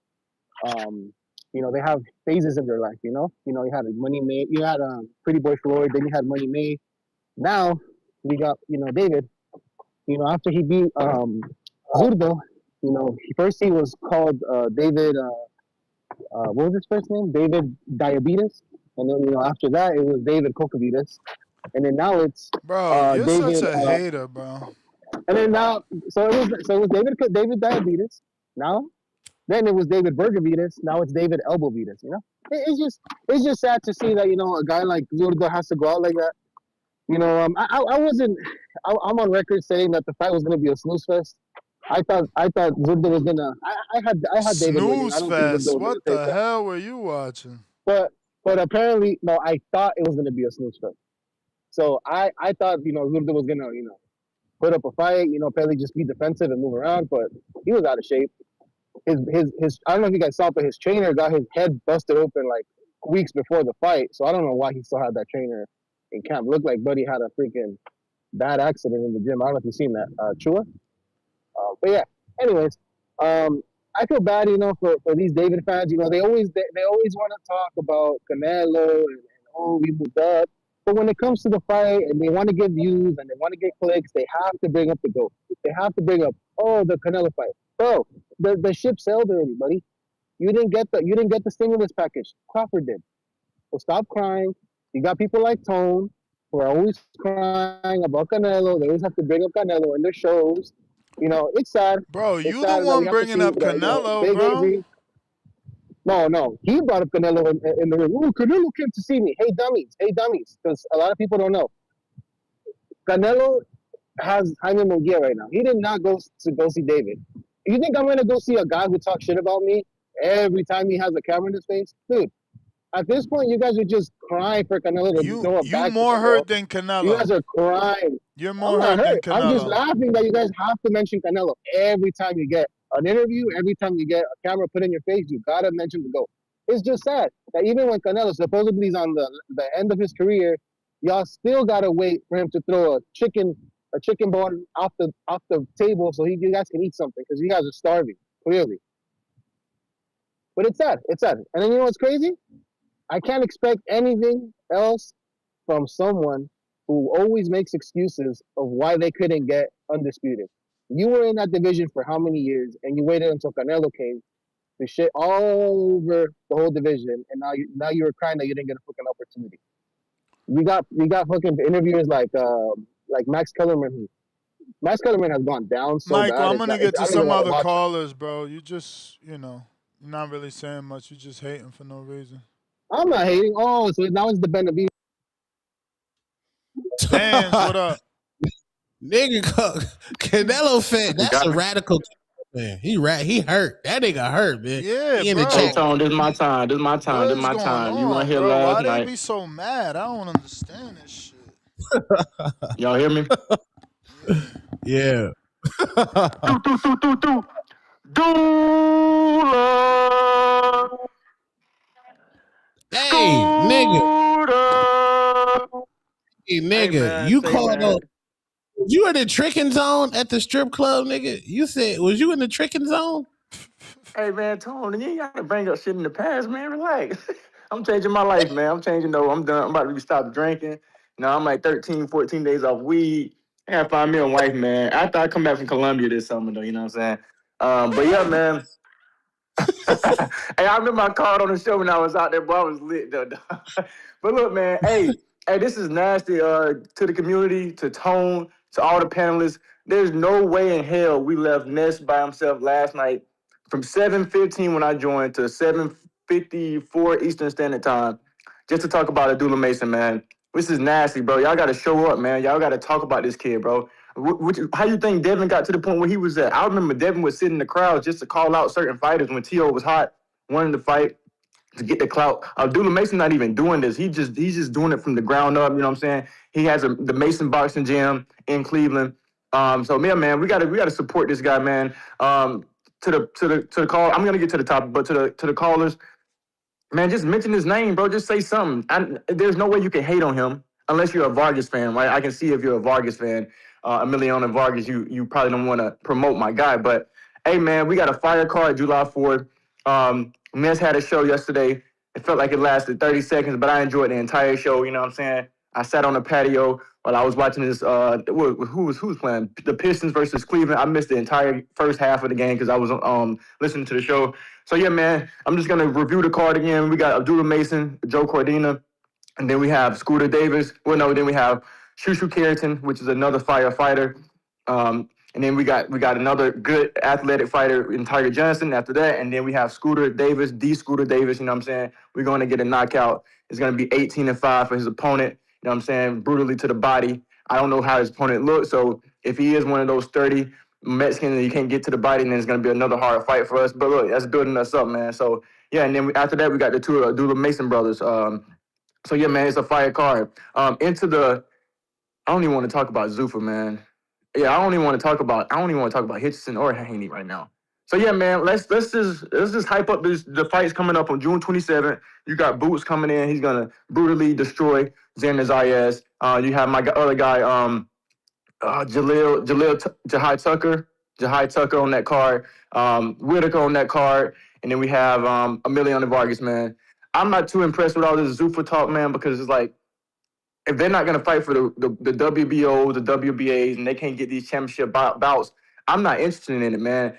I'm not a historian by any mile, but I remember people talking about the green belt, how significant it was, how Muhammad Ali had these belts, how Sugar Ray Leonard had these belts, how Tommy Hearns was fighting for these belts, all the greats, man. So if Zuffa is not trying to get these guys or in a way they can't collaborate or they're trying to build a brand and like release these guys so they can fight for these belts, or if these organizations allow them, then I would want to talk about it. But if they're not fighting for those belts, man, I'm not too much interested. So Devin, you can stay on that side. You can go over there with Crazy T.O. You can go over there with non-selling Hitchison. You can go over there with Edgar, get his ass knocked out, Berlanga. They're gonna throw his ass in a tough ass fight. He gonna look piss poor again.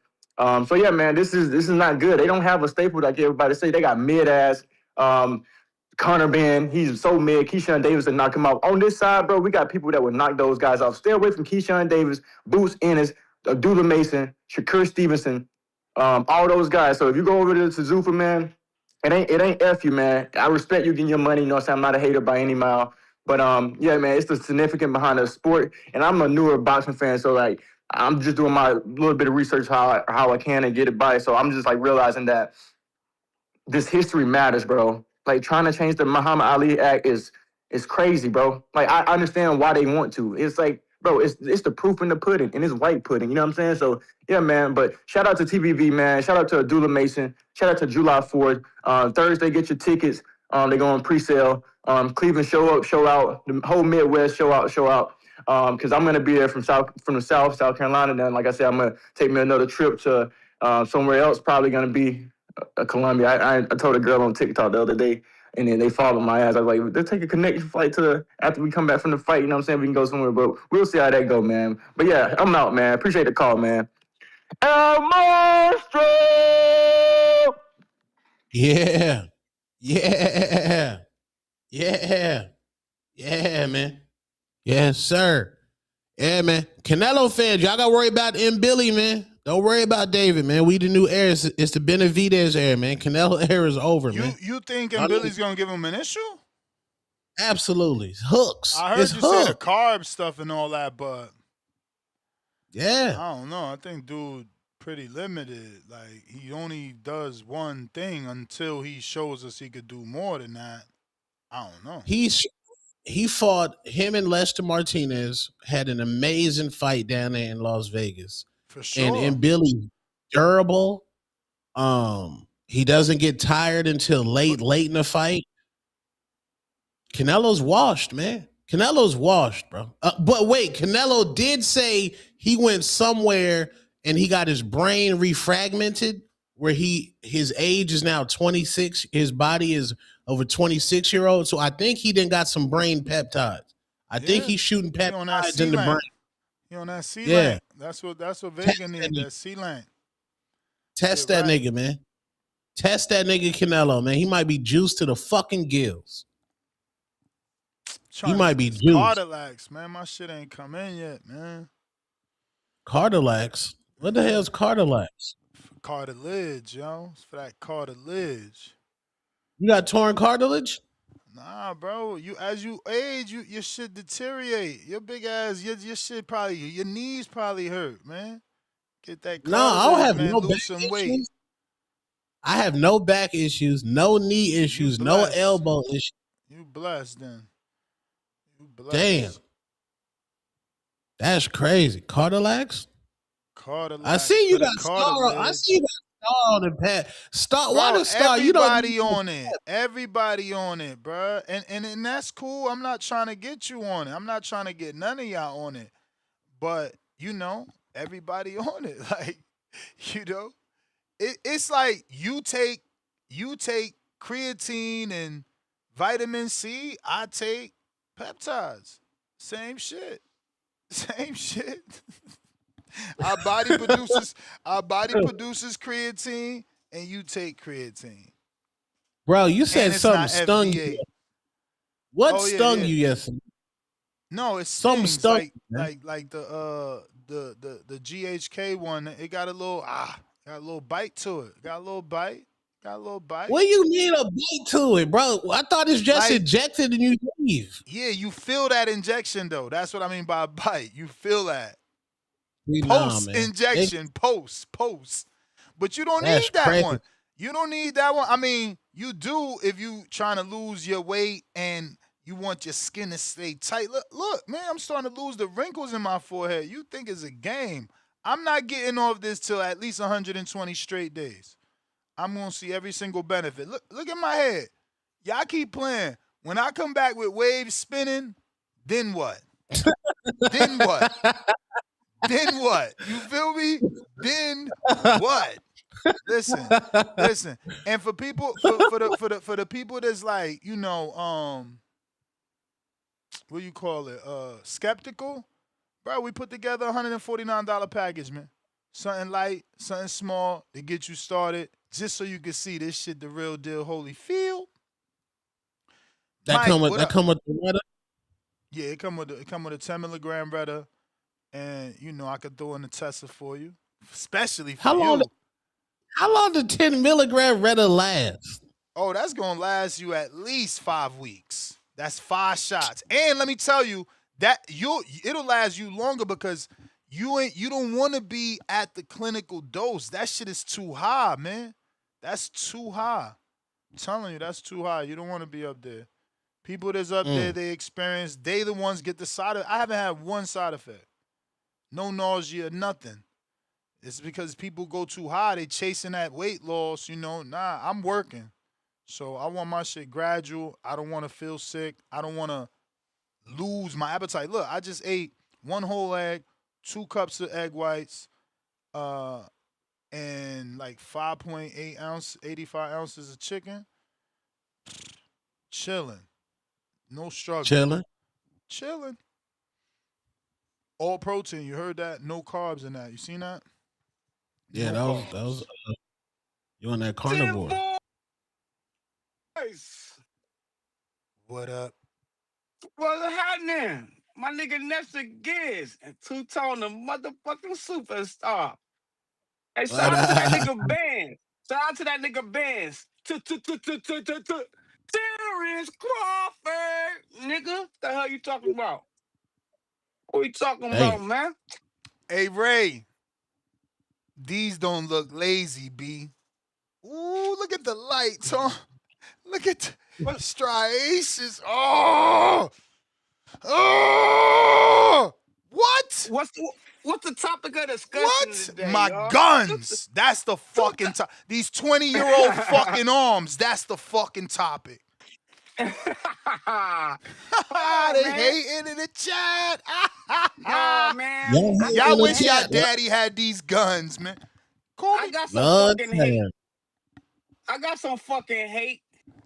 Shout out to the face of boxing, man. Y'all know what the fuck it is. Two-Tone the fucking superstar. I'm mad at you, nigga. What the fuck, man? Why, man? Look at Rakim. Rakim said this man on PEDs. I'm on that Osterine. On that strong, shit for sure. strong. Y'all said Ryan wasn't on shit. I ain't on shit either then. This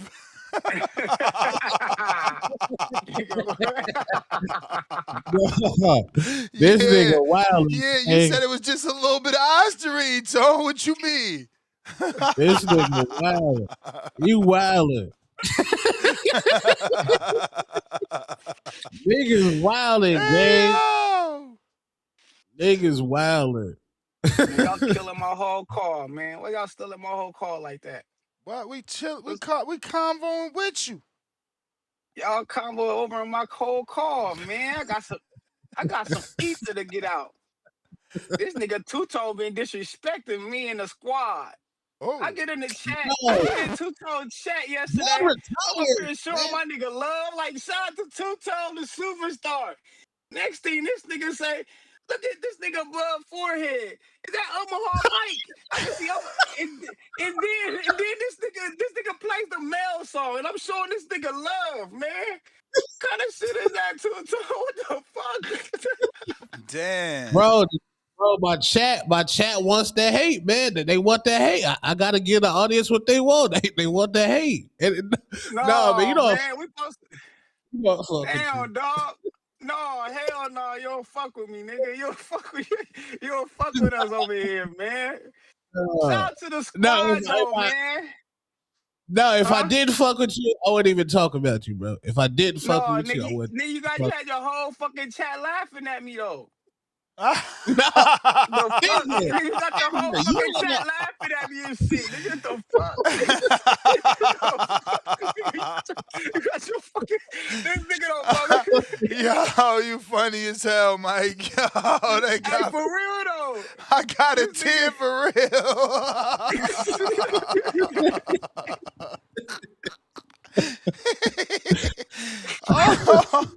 Oh, that was funny. Man, god damn, man. Shout out to the squad, though. Y'all know how to call in this motherfucker. What they oh, no, that's what I'm saying. They talking about Devin Hitchens? Or they just out here talking, they just giving us something to see if we'll bite it or something? Nah, this that social media shit, man. Yeah, we need Bill Haney on this motherfucker. Hitchens calling him out, saying 2026.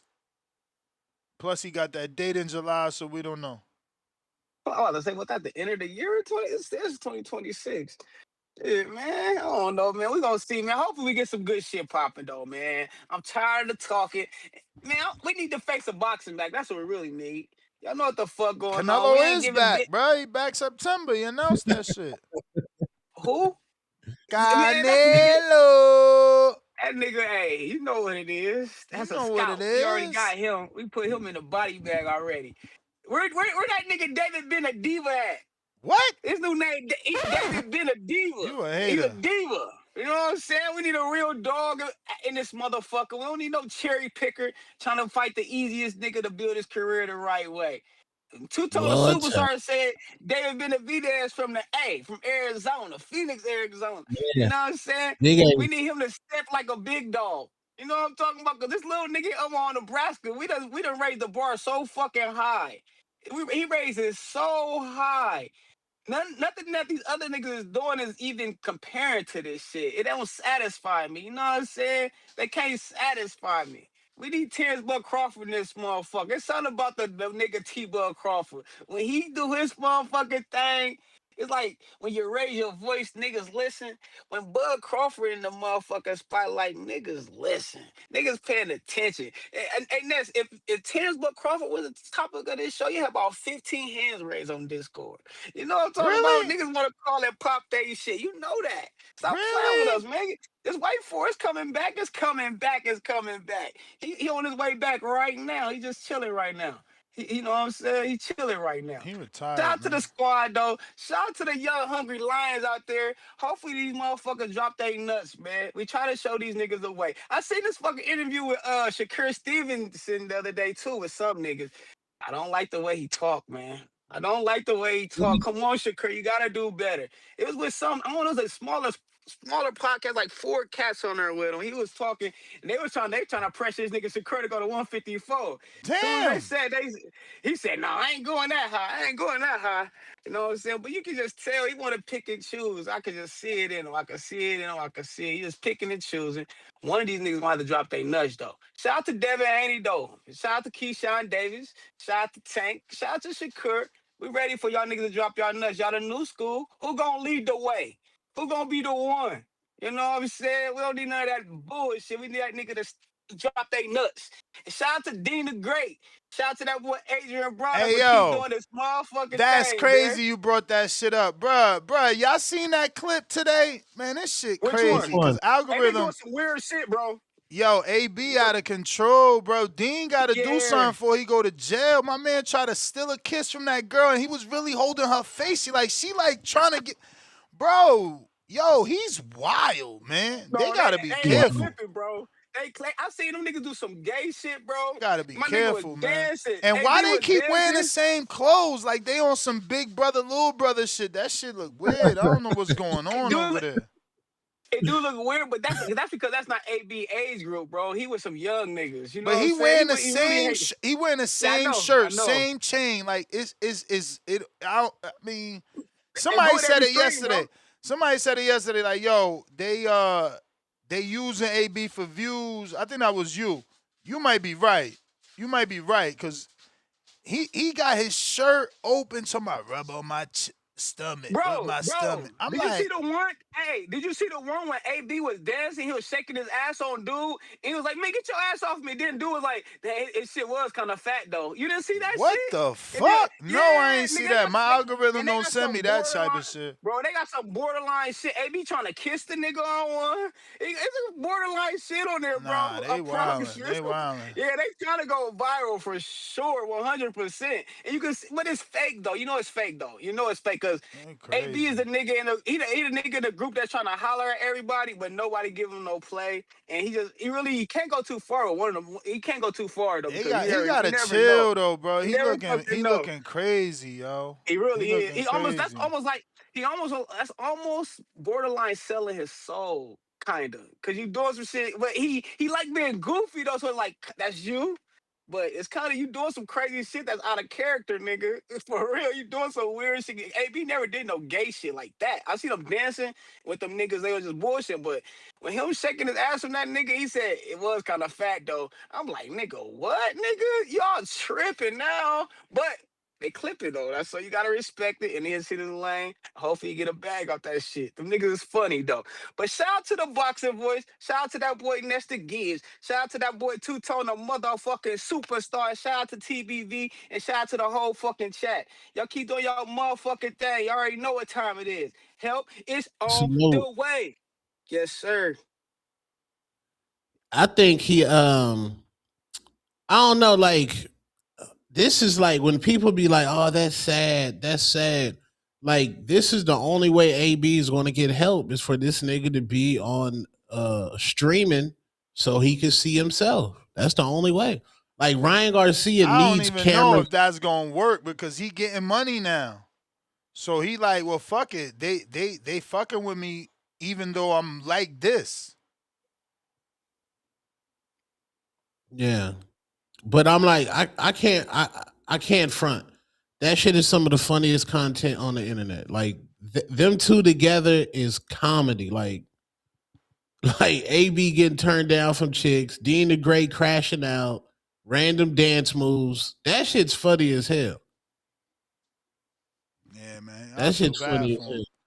Real Jose, he looked bad. He looked bad. Put that stomach away too. He be having that shit out to my rub on my stomach. That shit crazy. Oh, my bad. Yo, you guys hear me? Yep. Yo, Ness, what up, Two Tone? My bad. Did you guys see the video of them walking out of like a nightclub running into Rolly? Nah. Oh yeah. The short clip I seen where Rolly tried to hug Adrian Broner and wanted to get him help. Yeah, like his face, you can actually tell Rolly like. Yeah, because remember Rolly gave his life to God, so he probably feel bad for him. Nah, yeah, like I think Rolly's growing on a lot of people because he's definitely coming off he's in a different stage of life. But yeah, Adrian Broner, that's some crazy stuff what's going on with him, man. You gotta pray for the dude for real.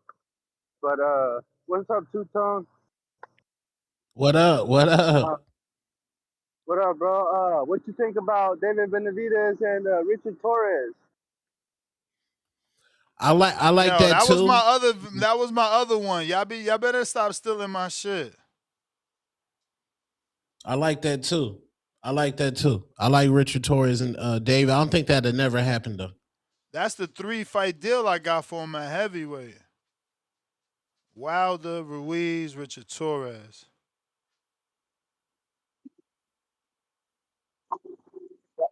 That's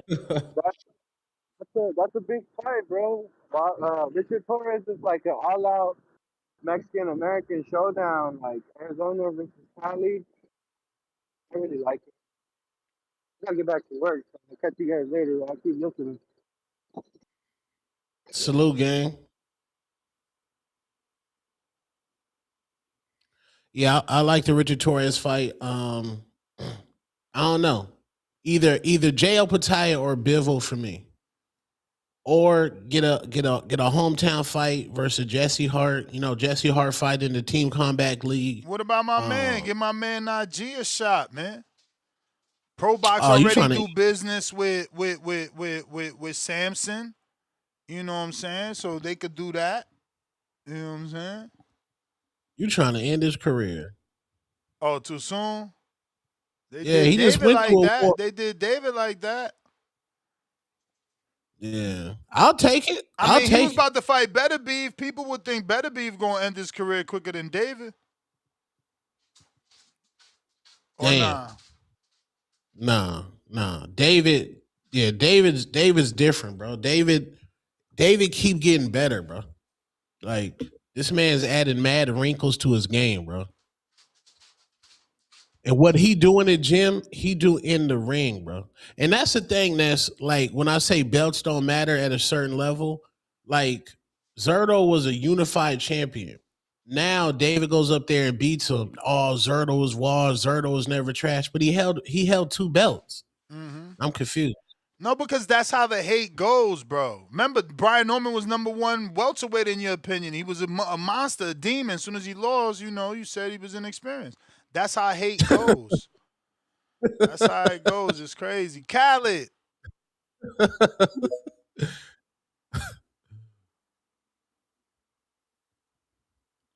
Khaled. What up? Yo, Nat, Yo. you hear me? Hold up, let me check you out the Bluetooth. Hold on 1 second. Give me 1 second. Yo, is we good? Yup. Yup. All right, hey yo, Two Tone. Shout out to you, God. You know what I'm saying? We up. All right, as far as Richardson Hitchens, Devin Haney, that's a good scrap. That's a scrap we need. As my man Tone said, we need all the slick black fighters to get work. However, Richardson Hitchens, as my man Bernie the Boxer said, he's in the Witness Pre-Litection program. All the guys at Zuffa is in Witness Pre-Litection. So they over there, they gonna get paid, but they not gonna get none of the big names. So Richardson Hitchens might stay active. He might even get better, but unless Devin Haney goes over there, it's probably slow for my mans. As far as this Angelo Leo fight and Salim Ali, I think that's his name. Looking forward to that. Is that Saturday night? Or that's Yeah. Sunday? Nah, Oh yeah, I Saturday. like that. Sunday is Yeah, Shane yeah. and Boyashuk. Oh yeah, that's the Zuffa shit. Okay, hey Ness, so I know you gonna do Fabio Worley live fight chat. Are you Yeah. doing the Angelo Leo joint too? Like I at don't least the know. main? Now that I Yeah. don't know because you know that it get late. It get late for an old Yeah, yeah, man, yeah, yo. yeah. You're right. Hell yeah, you're right. Yeah, and that's an ATL I too. So want yeah, like that to. might be a I dub. want to, but Yeah. I don't. But yo, that card ain't even good like that. I ain't gonna front. That's a job for Nah, Tone, man. Tone is the new superhero in boxing. He do all live fight chats. Motherfucker did. nah. What was that other Yeah, that's shit he real did? shit. Blueface. That motherfucker ain't playing. Yeah. Come Krishan. on. Yeah. Hell Holy yeah. hands. Hell, Yeah, hell yeah. Krishan. Can't. Hell Yeah. yeah. Can't. It gotta be Hell yeah. worth it, man. I can't be out here wilding like that. Nah, that's real shit. I'll probably watch the co-main. It's another dude on there who I just saw him. He lost on an OTX. My bad, I got a call. It was a guy that just fought on this OTS card. But I gotta check on him. But yeah, man, I'll be interested to like see that fight and all that. So yeah, I'm gonna go with Angelo Leo in the scrap, but I kind of gotta wait and see. But I'm a definitely watch the scrap. So and I don't really have no takes on it yet. I just kind of gotta watch it. Then like I'll just comment on it after them niggas scrap. Uh, who else on that card? I don't think it's even nothing else. Nobody else on that card. Like Which one? shoot. Hey, on that Angelo Leo joint. It's really like nobody else I want to see. Like I know one other guy on there, but I don't really care. But I didn't get a chance to comment on the evening show. I was looking for it, then I was seeing, but I seen it was so short I couldn't even hop on. But yeah, shout out to Cleveland. You know what I'm saying? Abdullah Mason, Coleman, and Joe Cardina. That's a good little scrap for him. Hey Ness, is the dude Shoo fighting? Is he nice? I never heard of Renee, man. I asked Vega to give us an update. He ain't say shit, so I don't know. All right. Well, that's probably just you the champion now. We're gonna have you look good, showcase type jump. And then what about my man who Tiger Johnson fighting? Is he decent?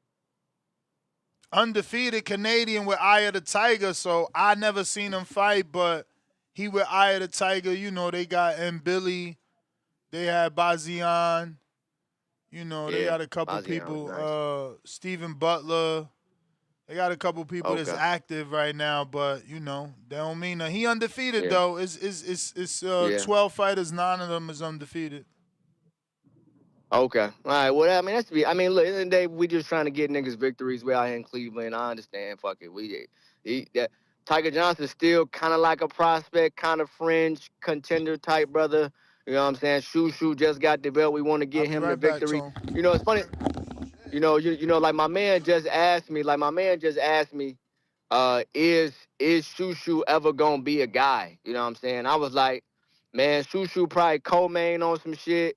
He probably be an undercard guy, but he like really only gonna be on the East Coast type situation. Maybe he can main event and like the small Madison Square Garden shit, but where he fighting at in like featherweight, let's he get the innerweight jump, it's probably gonna be a little tough for him because he at a weight class where it's some decent names, but probably nothing too crazy for him and shit like that. So, it just is what it is. You know what I'm saying? But he can still earn a good living, still be a good undercard, co-main type of name. You know what I'm saying? Anytime they got big fights on the East Coast, like you want to bring Shushu, and they probably move him around and like different shit, and he just be up under these undercards like they do in Mason.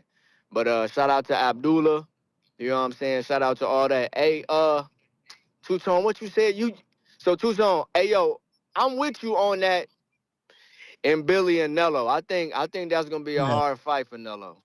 Yeah, I think that's Mm-hmm. gonna be a hard fight for Nello. Like I ain't really jacking like all that. He gonna chop him up. I ain't seen Canelo look good in 2 fights. I tried to overlook the William Skull joint. I tried to shoot him some bill like, this Saudi Arabia dude wasn't trying to fight, but he didn't look good against Terence Crawford right after that. You know what I'm saying? So. Like maybe he got that peptide shit going on that you said. Maybe he'll be motivated to try to win a belt, but he ain't look good in like a couple fights. So that's my man too. I love him.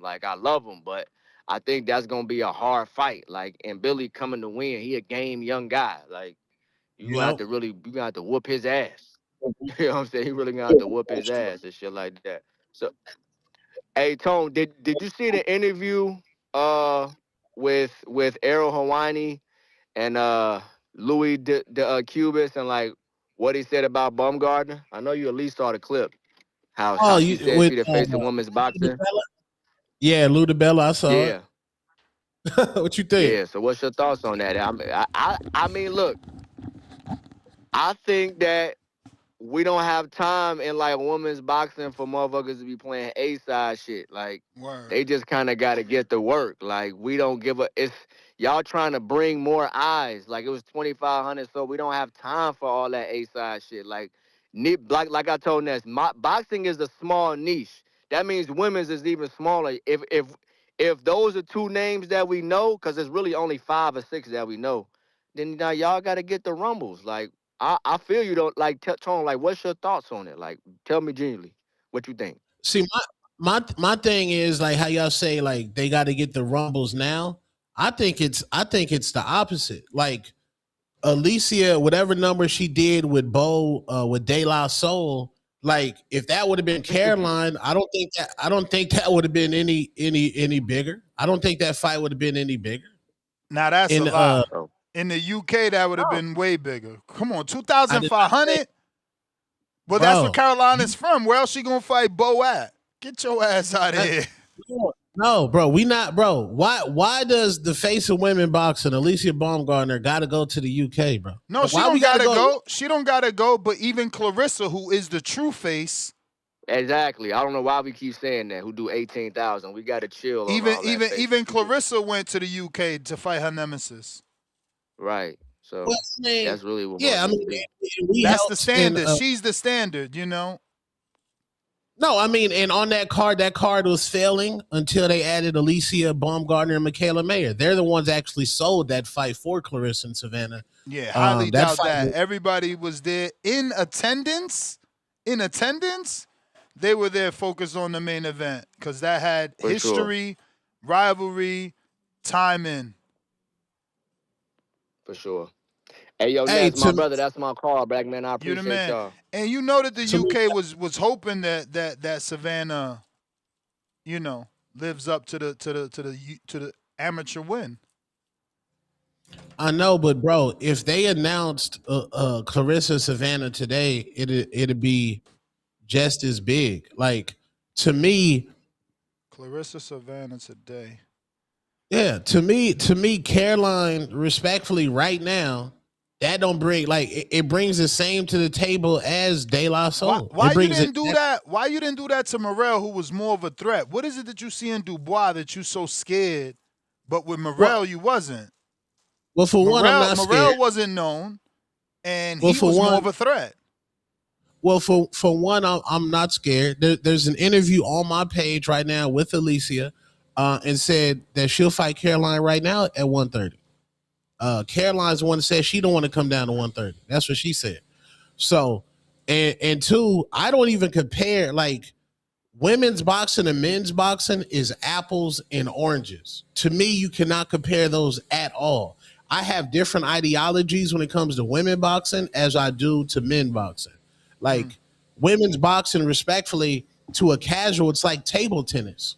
Like if you're Damn. scrolling on if you're scrolling on ESPN2, you see table tennis. How long you gonna stay on table tennis? Like Not long. normal Not long. normal to casual fan, they're not going to stay on women's boxing, bro. So there's definitely no sense of urgency. There's no sense of urgency. And salute Elise Soto Cotto. Salute Elise Soto Cotto, who has been added to the Hatrix list as one of those premier fighters. Elise Soto Cotto from New Jersey. Yeah, man, she lit. And she fighting on that Amanda Serrano card. We lit. Big Elise Soto on a dog ass. Yeah, man. I got Pat Bandero counter. Yo, Ness, you can hear me? Mm-hmm. Tone, name them names. What up? Name them names, please. I need them Who names. Who the Mexican monster? Big AC, Big David Benavidez, the mugger. Yeah. Packing niggas up. Packing them up. Nah, I have to link up with Tone, man. But hey, Tone, man, you're a little bit prisoner of the moment, man. Listen, I know you want them like, what's his name, some of those the heavyweight and stuff like that. But listen, you already know David. When David fight, he wants to fight the best. So if he goes to heavyweight to fight, he's not gonna wake up for who you got that Olympian guy. I forgot his name. Richard Torres. What? That's a good fight, man. Don't put that down. That's a good fight. Listen, Ness, you know that David's not gonna wake up. Don't knows. What? David's not gonna wake up. But he could get up for fucking Zurdo? Nobody knows Zurdo. Nobody knows Zurdo. Zurdo was a champion. Zurdo was a champion. Bro. David's not gonna wake up for like someone that, possibly. Bro, Richard Torres will be a big fight, bro. That would be a big fight. The only time that David did Bro, that, how is Richard Torres not a big fight, but Ben Whitaker is? You guys are backwards sometimes. I don't have Ben Whitaker as a big fight. I mean, the world do. That's what they calling it. Even David's dad said it's a big fight. Nah. Well, Ben Whitaker is a big fight for British people, yeah. But it's not like a big fight. It's not like a great fight on his resume. We're going for the big ones. We're going for the reason why he wants to do that 175 is the Bevo and Better Beef, they're former undisputed, man. This is I packed up those two dudes, and then you can move forward to cruiserweight. We take off. Bro, them fights, them ships has sailed, bro. Honestly, them ships has sailed. He's so wasting his time with that shit. Nobody don't care about that shit. Who doesn't care? Bro, who cares about that? Who is asking for David Bivol, David Better Beef? You see the problem with David is it's not a problem, but everyone that ducks him, he wants to even fight them even more. That's the problem with David. He's gonna chase you until you give up. So the only thing I'm saying, Jay Opetaya, what do you think about Jay Opetaya, Tone? I want that fight. That's what I want next. I want Jay Opetaya next. Yeah, that's the one. That's the one because people are start calling Jay he's been that dude forever and stuff he fought the biggest name in the world. So I'm looking at I just want when Dave's gonna make it look easy, they're gonna say, oh no, right. nah, Jay was it was too green. That's the same thing they did with that's what they did with the David Morrell. That was the same thing, bro. We're still saying that today. Bro, I told y'all he was too green. Fuck y'all put him in there for. Ness, you said it, but some people were still David Morrell was that man. You see, and now they look like they forgot about David Morrell, bro. Oh yeah, they forgot. They forgot. Floyd told y'all the best. They build them up. Once you beat them, they just build up the next guy. Yeah. But Tom, what do you think is the danger that Jay Opetaya brings? He has movement. You know what I'm saying? He has movement. He has a good jab. He is a southpaw. He's I believe he's a better southpaw than Zurdo is. But Zeo Pataya, he does fade late in fights, and when it gets down to the trenches, he is Australian. There's no dog there. And to beat David Benavidez, if you can't hurt David Benavidez, salute Knockout Boxing 86 or 87 TV for saying this. If you can't hurt David Benavidez in the first 6 rounds, your life is over. Your life is over. It's over. Your life is over. Don't, you know, David, it's even worse. If you hurt him, you better be able to like stand on what you did. Like you're basically gonna wake him up. Yeah, this gives me. I remember the fight with Yard.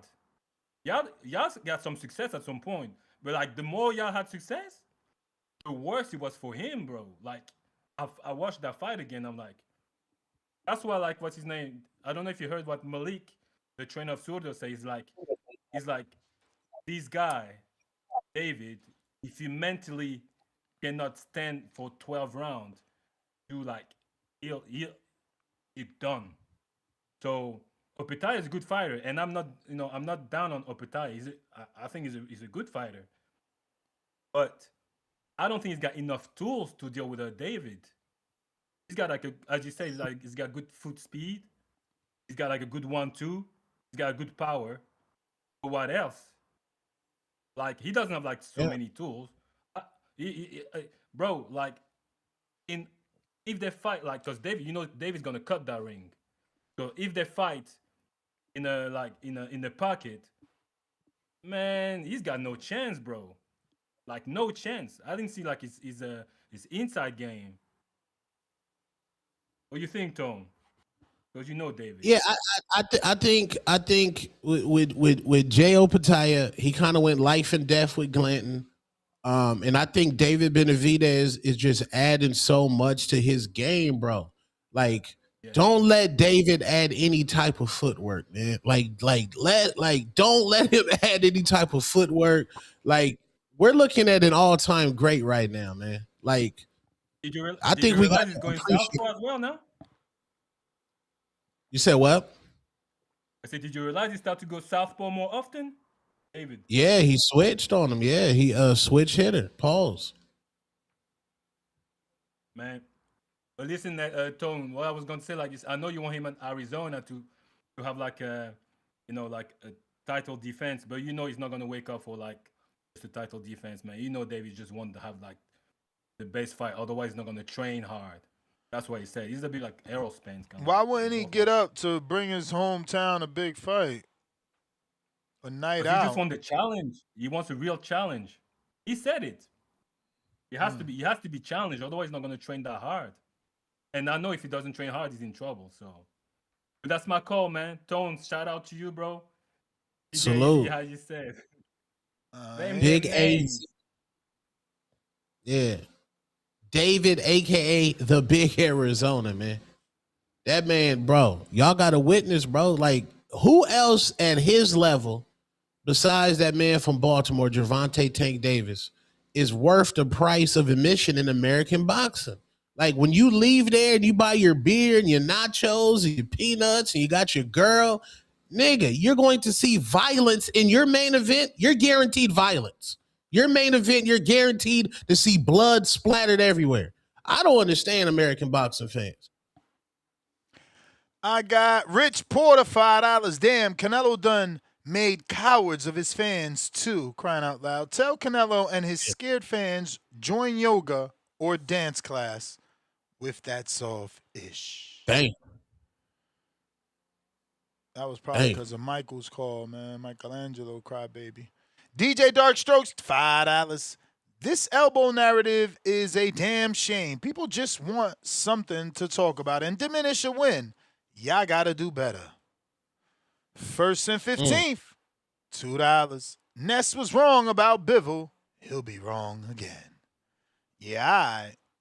Bivol going to get packed up by David. Black Wolf, welcome to the contender level.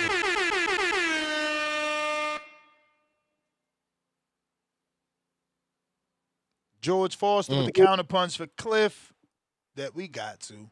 H-Town, $2. I know Tone been in them rhinestone shirts and pants. Hell no. Crying out loud emoji. Hell no. Pound for pound, number one in the chat. Drop a bomb for the status. Leonard Sturd. 5-pounder. Do you think Benavidez will fight in September?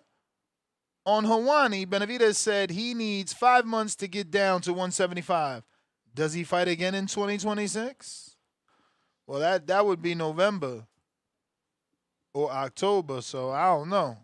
I don't know. I don't know. Well, that's probably why he offered that catch weight, man, so he don't got to cut. And that's what I say. He going to end up feeling good up there. Like, what you going back down for, man? Cray. Jaime Nieto, $10. David does not want to go up against Canelo on the same dates. If Canelo fighting and Mexicans have to pick, they're watching Canelo. My girl is from Mexico, and her brother and dad have no clue who David is. Damn. See, he won't even be like, yo, we got this dude David Benavidez. Like, they won't even recommend, bro. Like Canelo got y'all in a trance, bro. He got y'all on that cult shit, bro. Y'all wilding, gang. Bro, he they last real one since fucking Margaret Marquez, bro. Like, bro, they trying to hold on to that. Hold on to what? When David, like, bro. You can't act like Canelo wasn't putting on movies, bro. They want to hold on to that. Bro, so if motherfucking nasty ice pull over David and Canelo, you don't think they gonna check David for the motherfucking papers too, nigga? David they checking David too, nigga. What are y'all talking about, nigga? Ice don't give a fuck about, he ain't real Mexican. Nice packing niggas up, man. Y'all need to embrace David, bro. He's fighting. This nigga wearing Mexican colors, bringing out the Mexican flag, bro. And he from Arizona. What's more Mexican than Arizona? Mm-hmm. This the Mexican Atlanta, bro. This the Atlanta, bro. Any Mexican come out to AZ, you know it's lit out here for y'all. Y'all, wow. Word. I don't get why they don't get behind them, bro. I don't know. Rich Porter, $5. Ness right now. Both resumes and accolades today. Who a Hall of Famer? Devin Haney or Earl? Man, stop playing, yo. You heard what Bud said. I ain't got to answer that. Bud did, and he more qualified. He said Earl ain't no Hall of Famer. And Devin is a 3-division champ, one-time undisputed. So he ain't in Earl's bracket. Jerry Soriano, $2. Did Zurdo get hit with an elbow in the 4th round? 2. CR from Texas, member for 8 months on a prospect level. Every promoter on DAZN would be amazing. Yes, sir. Stock Chasers, member for 12 months on a prospect level. Roy Jones told David, go fight Usyk. Don't wait. 100 emoji. Yeah, he trying to get him beat, though. At least I'm giving him dudes he can beat. You trying to fight a dude in his prime, kind of. Not really his prime because he is 38, but, he's still on the top of his game. He ain't been showing no slippage. Voris, $5. How you say Zuffa not doing nothing for the sport, then turn around and say it's helping fighters stay active. Weird callers, Ness. Just weird boxing fans. Sin City Los. Dos $2. Zuffa has these guys all emotional. Very true. $10 is Tito Lavos. Pound for pound, number 3 in the chat. Nello, fanboys, felt the need to defend his honor today. For what? If he's ducking, he's ducking. Shout out to the Cinnabums. Yeah, they that's what it is, bro. It's the Canelo fans not ready to move on to the next fighter. So they're hating on David. Like, oh, he didn't do good enough. I mean, look at H-Town. He called in to say, give him his crow, and then turned around and started diminishing the win, talking about the elbow and shit like that. Mr. Darius Flowers, $2. We on a new wave. Wave emoji. High tide peptides. Okay. I guess that's the We had company he's a working with. my man Jose was like, "Yeah, where's Zerto come from, bro? Your man Bivol did not want to fight David. For one, Turkey Al-Sheikh, he blocked the fight by going on X Twitter talking about Bivol knows who was good to him, so he blocked the fight there. Then Then Bivol went ahead and vacated the WBC belt. Better Beef, who's he supposed to fight? Najee Lopez? I don't know what the fuck up with Better Beef, bro. Y'all be trying to paint David Benavidez as a duck when your man Canelo ain't want to fight him, gang. Don't be mad at David that Canelo ain't want to fight him. Remember, Canelo got booed in front of, what y'all say, 10,000 Mexicans? He got booed in front of 10,000 Mexicans, bro. They put him on the Jumbotron and they booed that nigga. That nigga Canelo ran out of T-Mobile Arena with Chavez Sr. there. The man, he didn't even have enough nuts or balls to watch David fight. I've went to Trevor Brown High School in Arizona. I've never seen a Mexican duck a fade, ever. I've never seen a Mexican duck a fade. Never, bro. All the Mexicans in my high school, nigga, they win or lose. Them niggas was squabbling, bro. Y'all niggas is in silk pajamas and y'all new age niggas, man. Run 1B, $2. Yeah, just sprinkle a little Pepsi. Sprinkle. Pristine Sports Network, $2. Ness, Bill not coming back to you on Vada, 365 days. Crying out loud, syringe emoji. Leonard Sterling, 2-pounder. Pound for pound, number one in the chat. Drop a bomb for the status. Palacios beat Segua, co-headline on Pro Boxing January. Yeah, I seen that yesterday when I did the show, but I didn't watch that fight. I seen it on BoxRec. We got It's Me, Rock Lee, $2. David needs to go to Australia and take that ring belt. Damn, he got to go to Australia too? That's crazy. That's bananas. Sean. How you doing, Ness? How you doing, Twitter? How's Mojo? What up? Yeah, what's good? Yeah, great show. Let's start with the Hitchens and Haney. Yeah, that would be a really stylistically good fight. Yeah, I'm not opposed to that at all. And I feel like Ryan Garcia and Conor Ben negotiations falling through. I think they have to kind of justify the money that they gave Conor Ben. So a Devin Haney fight, if it's like, let's say like a Hitchens then a Conor Ben, that would make perfect sense business wise. And I think the WBO, I think they might be flexible in terms of, I heard their president talking about the business and the politics. So I think out of all the presidents, he might be the one that would work with Zuffa in terms of allowing Haney to go there maybe for a 2-fight deal. Haney doesn't have any mandatories, I don't think. So after those deals those fights have happened, he can come back and defend his belt. Or if he doesn't defend it against Conor Ben, who I think is still high in the WBO rankings. So yeah, him going to Zuffa is. I've got mixed feelings with Zuffa in it. So some days I'm thinking, yeah, that's like what some of your callers are saying, is maybe a place where they can be ducking, but at the same time, boxing's always been about the money. So fighters are always going to follow where that money is. So, can't really hate it too much. But the year's not over, Ness. So you can still get some good cards from now to December in terms of the ring. It's still early part of the year. So yeah, we still got some good fights to look forward to. And Toad, you still there? Yes, sir. Yeah, obviously, like my favorite fight is Beterbiev after Cooper's retired. So I would love for your guys to send Beterbiev a contract, man. Tell him to send Beterbiev an offer. You know, then he can definitely duck. Because I do think people did duck him, and I don't think people has any interest in fighting Benavidez. But until Beterbiev says no, like, why can't we get that fight?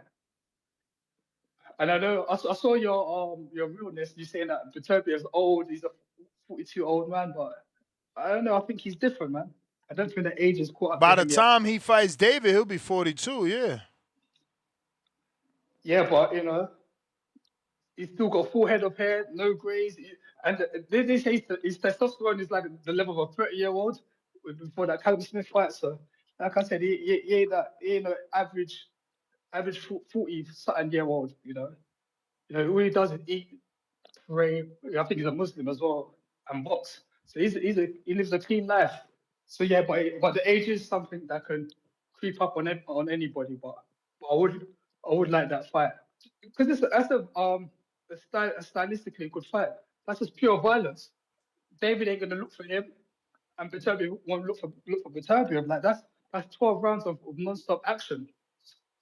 Two guys trying to hurt each other. Bivol, yeah, that's gonna be a boxing match. And like I said, Bivol doesn't want to fight him, so he already turned down the fight, and he's still got some injuries. But if you're going to move him up to heavyweight though, like you've mentioned some good names, but what about him fighting Justin Hooney? You know, what could that sell? And he doesn't hit too hard. What do you guys think about that fight? If he was to go up to heavyweight, That's a good fight. That's gonna be that could end up being a trilogy, bro. Hooney is a dog. Hooney's a yeah, dog, man.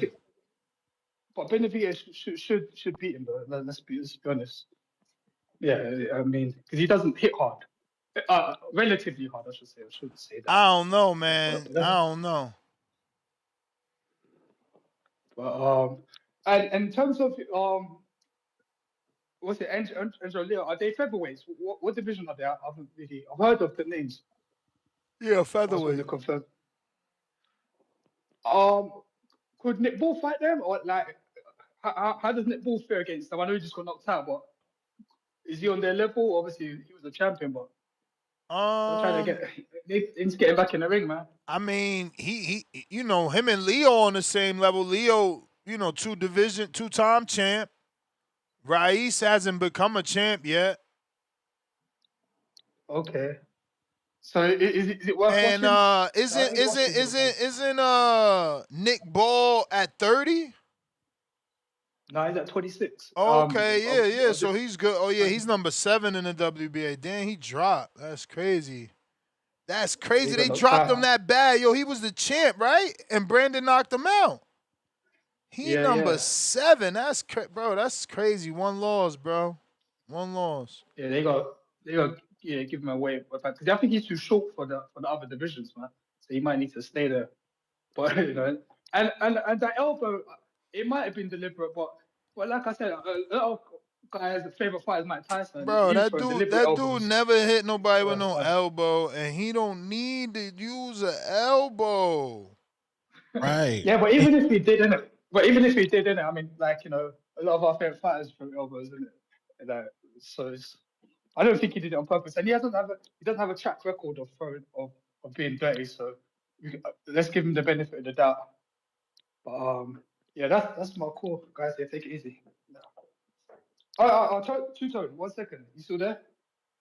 Yes, sir. Yeah.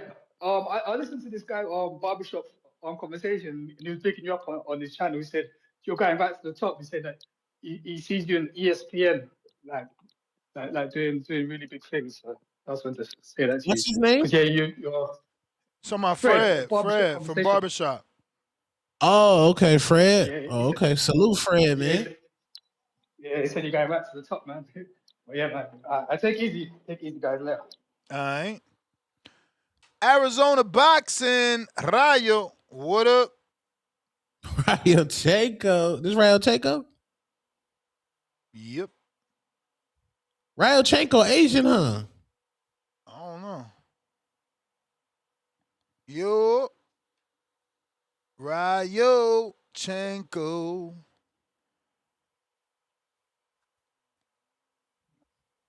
Ryochenko. Yo, Ness, how's my audio? Straight. Hey, shout out Arizona. Let's go. We number one. Man, shout out Mike. You know, that was a funny call. Comedic relief.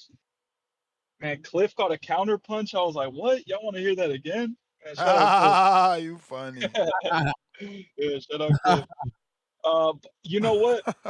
The one thing I didn't like about that Benavidez fight, because it was amazing. Amazing, Tone. It was post a pillar, hands, feet, and hooves, all that.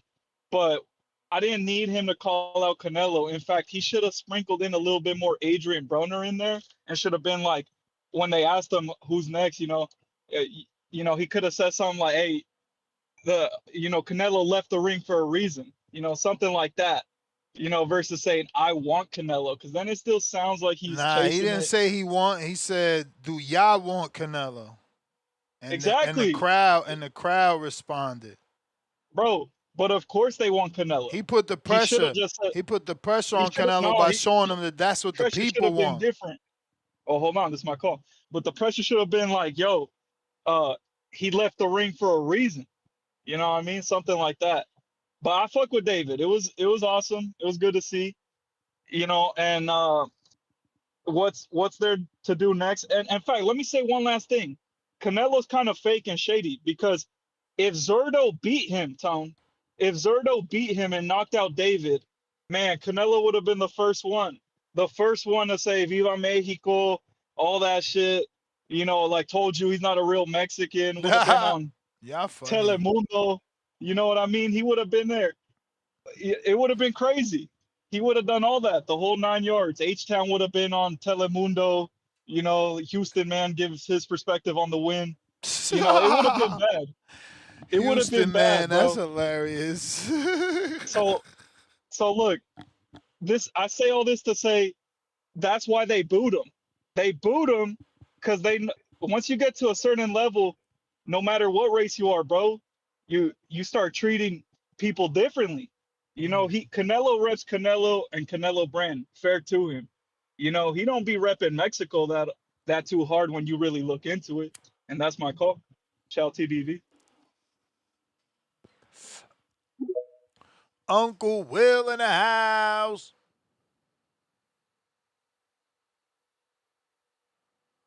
William. Hey, what's up? What up with ya? Hey. Let me see.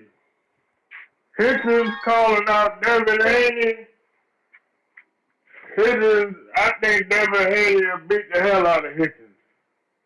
Oh. Yeah, I think Devin Haney might knock out Hitchens. Yeah. I'm thinking Devin Haney to knock Hitchens out if they ever fight. Leo versus Aleem.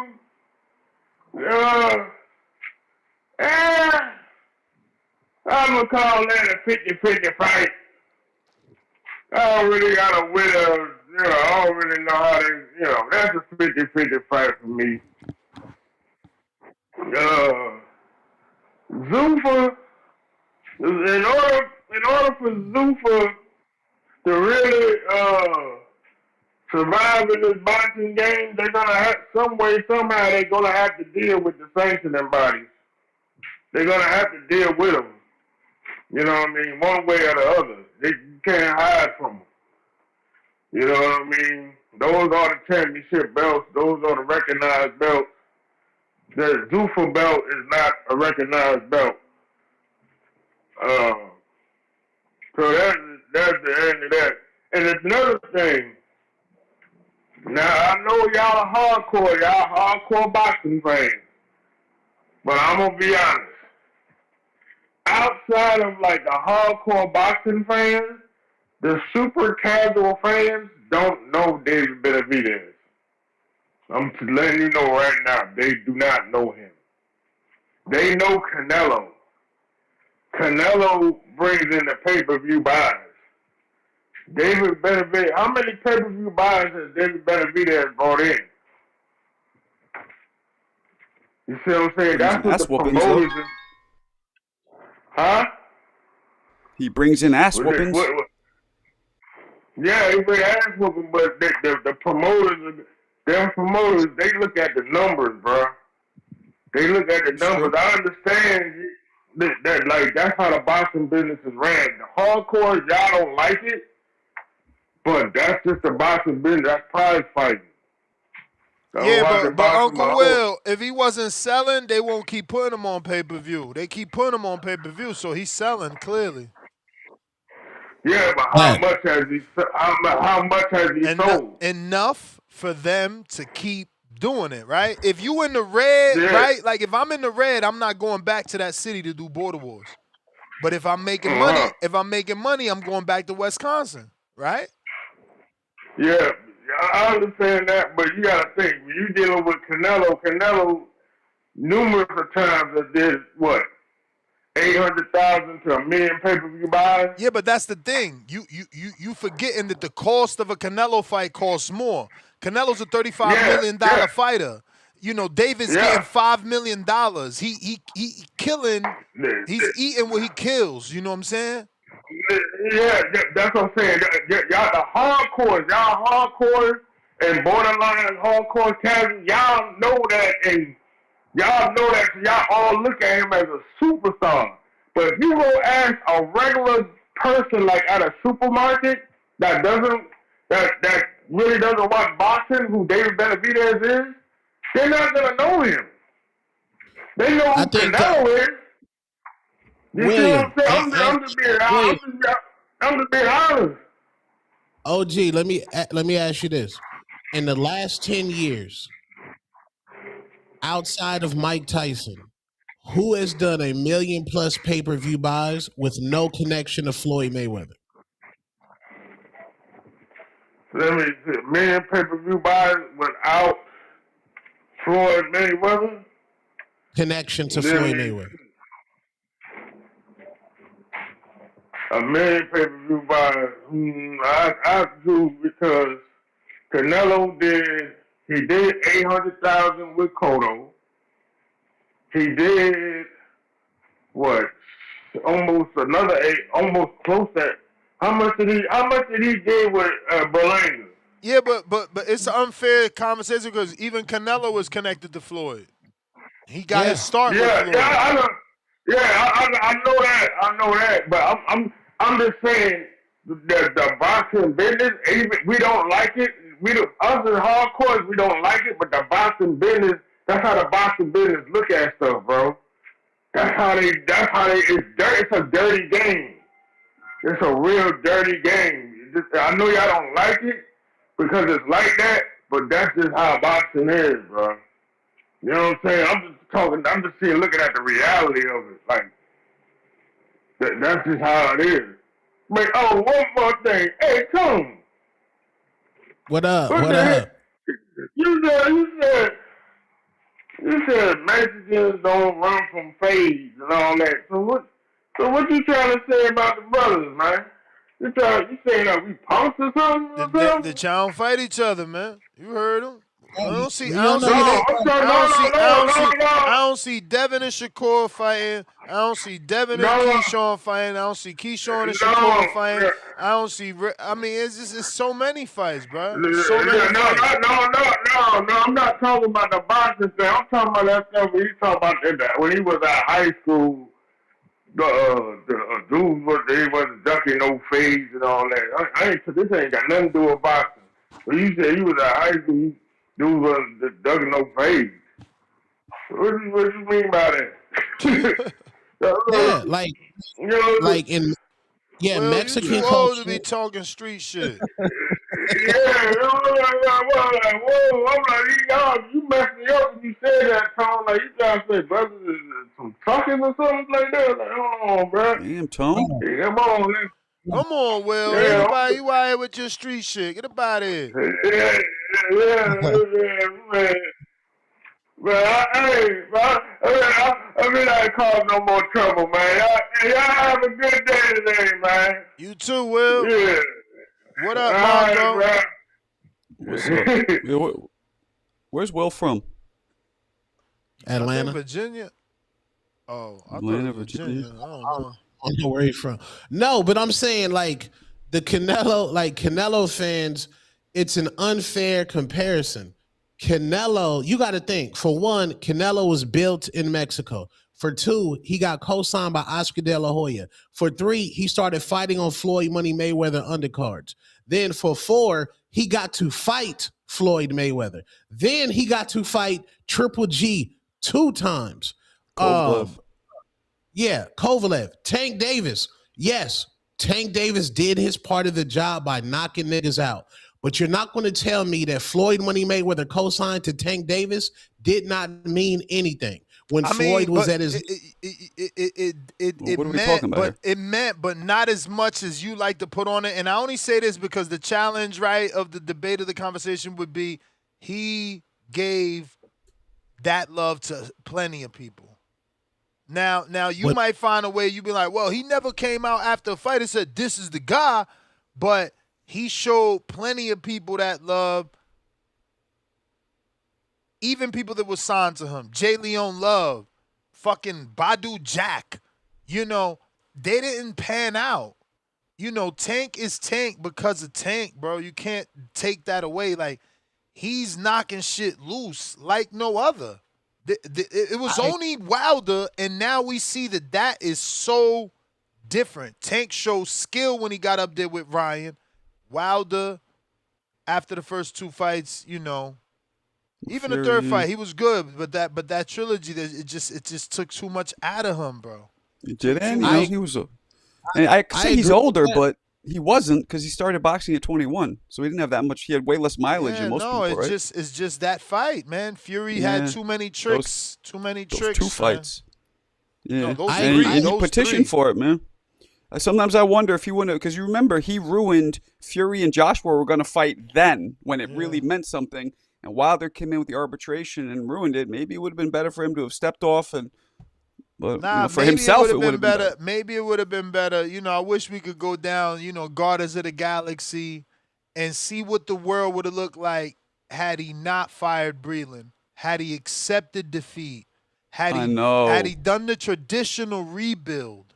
I know. Even if you fire, and let me tell you, the movie still is better if you fire Breland, because if you fire Breland and you accept George Foreman, where would Wilder have been? The man that made fucking the Foreman Grill household name was trying to train you. I'm telling you, he just made a lot of mistakes. Damn, he should have took that trying to train him? Of course. He should have took that hand out.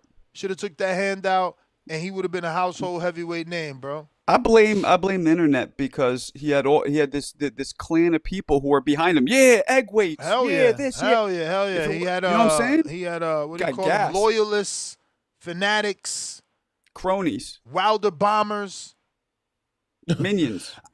And again, to go back to that, I agree with regard to Tank Davis, but the plenty of love, like I said, Tank did his part by knocking people out, like Floyd co-signed Kermel Moulton like that, and then Kermel, respectfully, he went life and death with Cuba, as they should. That's a prospect fight. Cuba has turned out to be nice, but Kermel was not no Tank Davis. So Floyd Money Mayweather fighting Canelo and Tank Davis to give them the eyes to the casuals. Also, we were in a prime pay-per-view era with Canelo too. HBO boxing pay-per-view was a home event. Now we in the streaming era. So to compare David sales to Canelo sales is an unfair comparison when they're in two different eras. But it's just unfair because one is a fucking, he's a face of boxing. The other one is building his brand to get to that position. I also think it's a nationalist thing. I think Americans, it's a lot harder for us to really build that kind of, foreigners support their fighters, and it's not just fighters, support any athlete. Yeah, it's being American, because Benavidez doesn't have that outspoken thing, right? But you think about it, neither does Canelo, because what makes American, when you think of the great American fighters is outspoken, over the years, bro. No, meaning flashy, talks a lot outside of the ring, like an Ali, like a Mayweather. He's very just, he's about his business. And that's what makes, if you think of all the American fighters who ever became superstars, they had the mouthpiece. All of them had the mouthpiece. Except for a few like Mike Tyson, who just were vicious, murdering punchers. So, you know, that's just how it is, unfortunately, in America. You got to have all kinds of extra shit outside the ring to become a superstar here. But in another country, you just got to be good at what you do. Yeah, in regards to Adrian Broner and Floyd Mayweather, you can compare that to Shakur and Keyshawn Davis. When Broner fought Maidana and he took that L, Broner should have ran it back instead of taking that step aside money. Broner's legacy would have been way better. Floyd took his food. Floyd took the Maidana fight and had but Tom, I'm sitting here saying the opposite of Wilder. So it's like it don't matter what you give us as boxing fans, we gonna want it our way. Because I just said the same thing. What if Wilder would have just accepted defeat and rebuild, went with Foreman, right? You saying no, he should run it back. Well, that's what Wilder did, and it ruined him. It ruined him. But you looking at what happened and saying by not running it back, it ruined them. So all I'm saying is that can't please everybody, no matter what. There's going to be a fraction of people that don't like what you did, no matter what. Well, there's two different mentalities. One is run it back because you know you lost. You want to go back in the lab, dig in the crates, get better. The other mentality was, I didn't really lose. Somebody was cheating. You know, like Wilder didn't think he had to do anything different. So I think that's the difference. Clearly he did, though. Clearly he did. First and second fight, two different styles. You can see the influence of But you know what I'm saying? Malik. Like accepting like the man. Yeah, this no, was a better man on I this get night. you. Wilder was in denial, my brother. I know. Yeah. Believe me, I know. I was there. It was bad. It was, you know. It was crazy. I used to love Wilder up until he took those losses that way. And David Benavidez has become arguably the face of boxing without fighting. So Phoenix. David Benavidez is he's getting it from the mud. Now, will the face of boxing title change in the next 2? Yes. Boots has an opportunity. If Boots can pack up Xander, pack up Fundor. But what are you assessing it off of? Like, because how you giving these people this title? What do you got to do as a fighter to be the face? Like, what's your criteria? What does Abdullah Mason have to do July 4th to prove to Tone he's the face of boxing? Let's go there.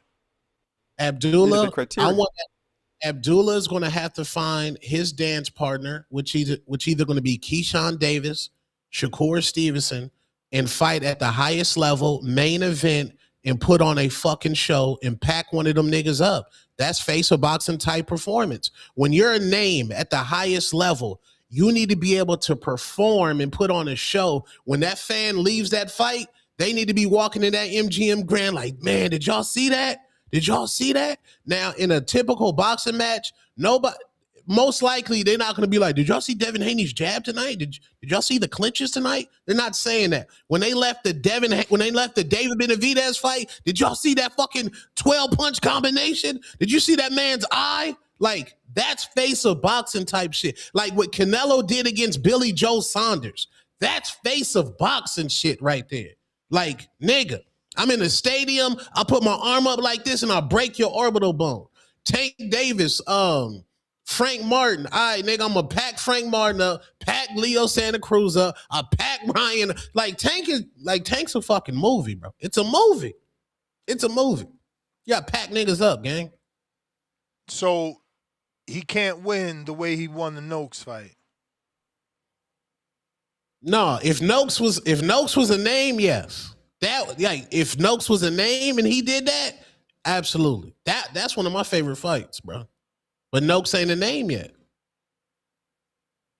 What if Noakes was? So it's about performance. It's not about asses and seats and popularity. It's about the performance. Classic performances, and I think asses and seats in this era.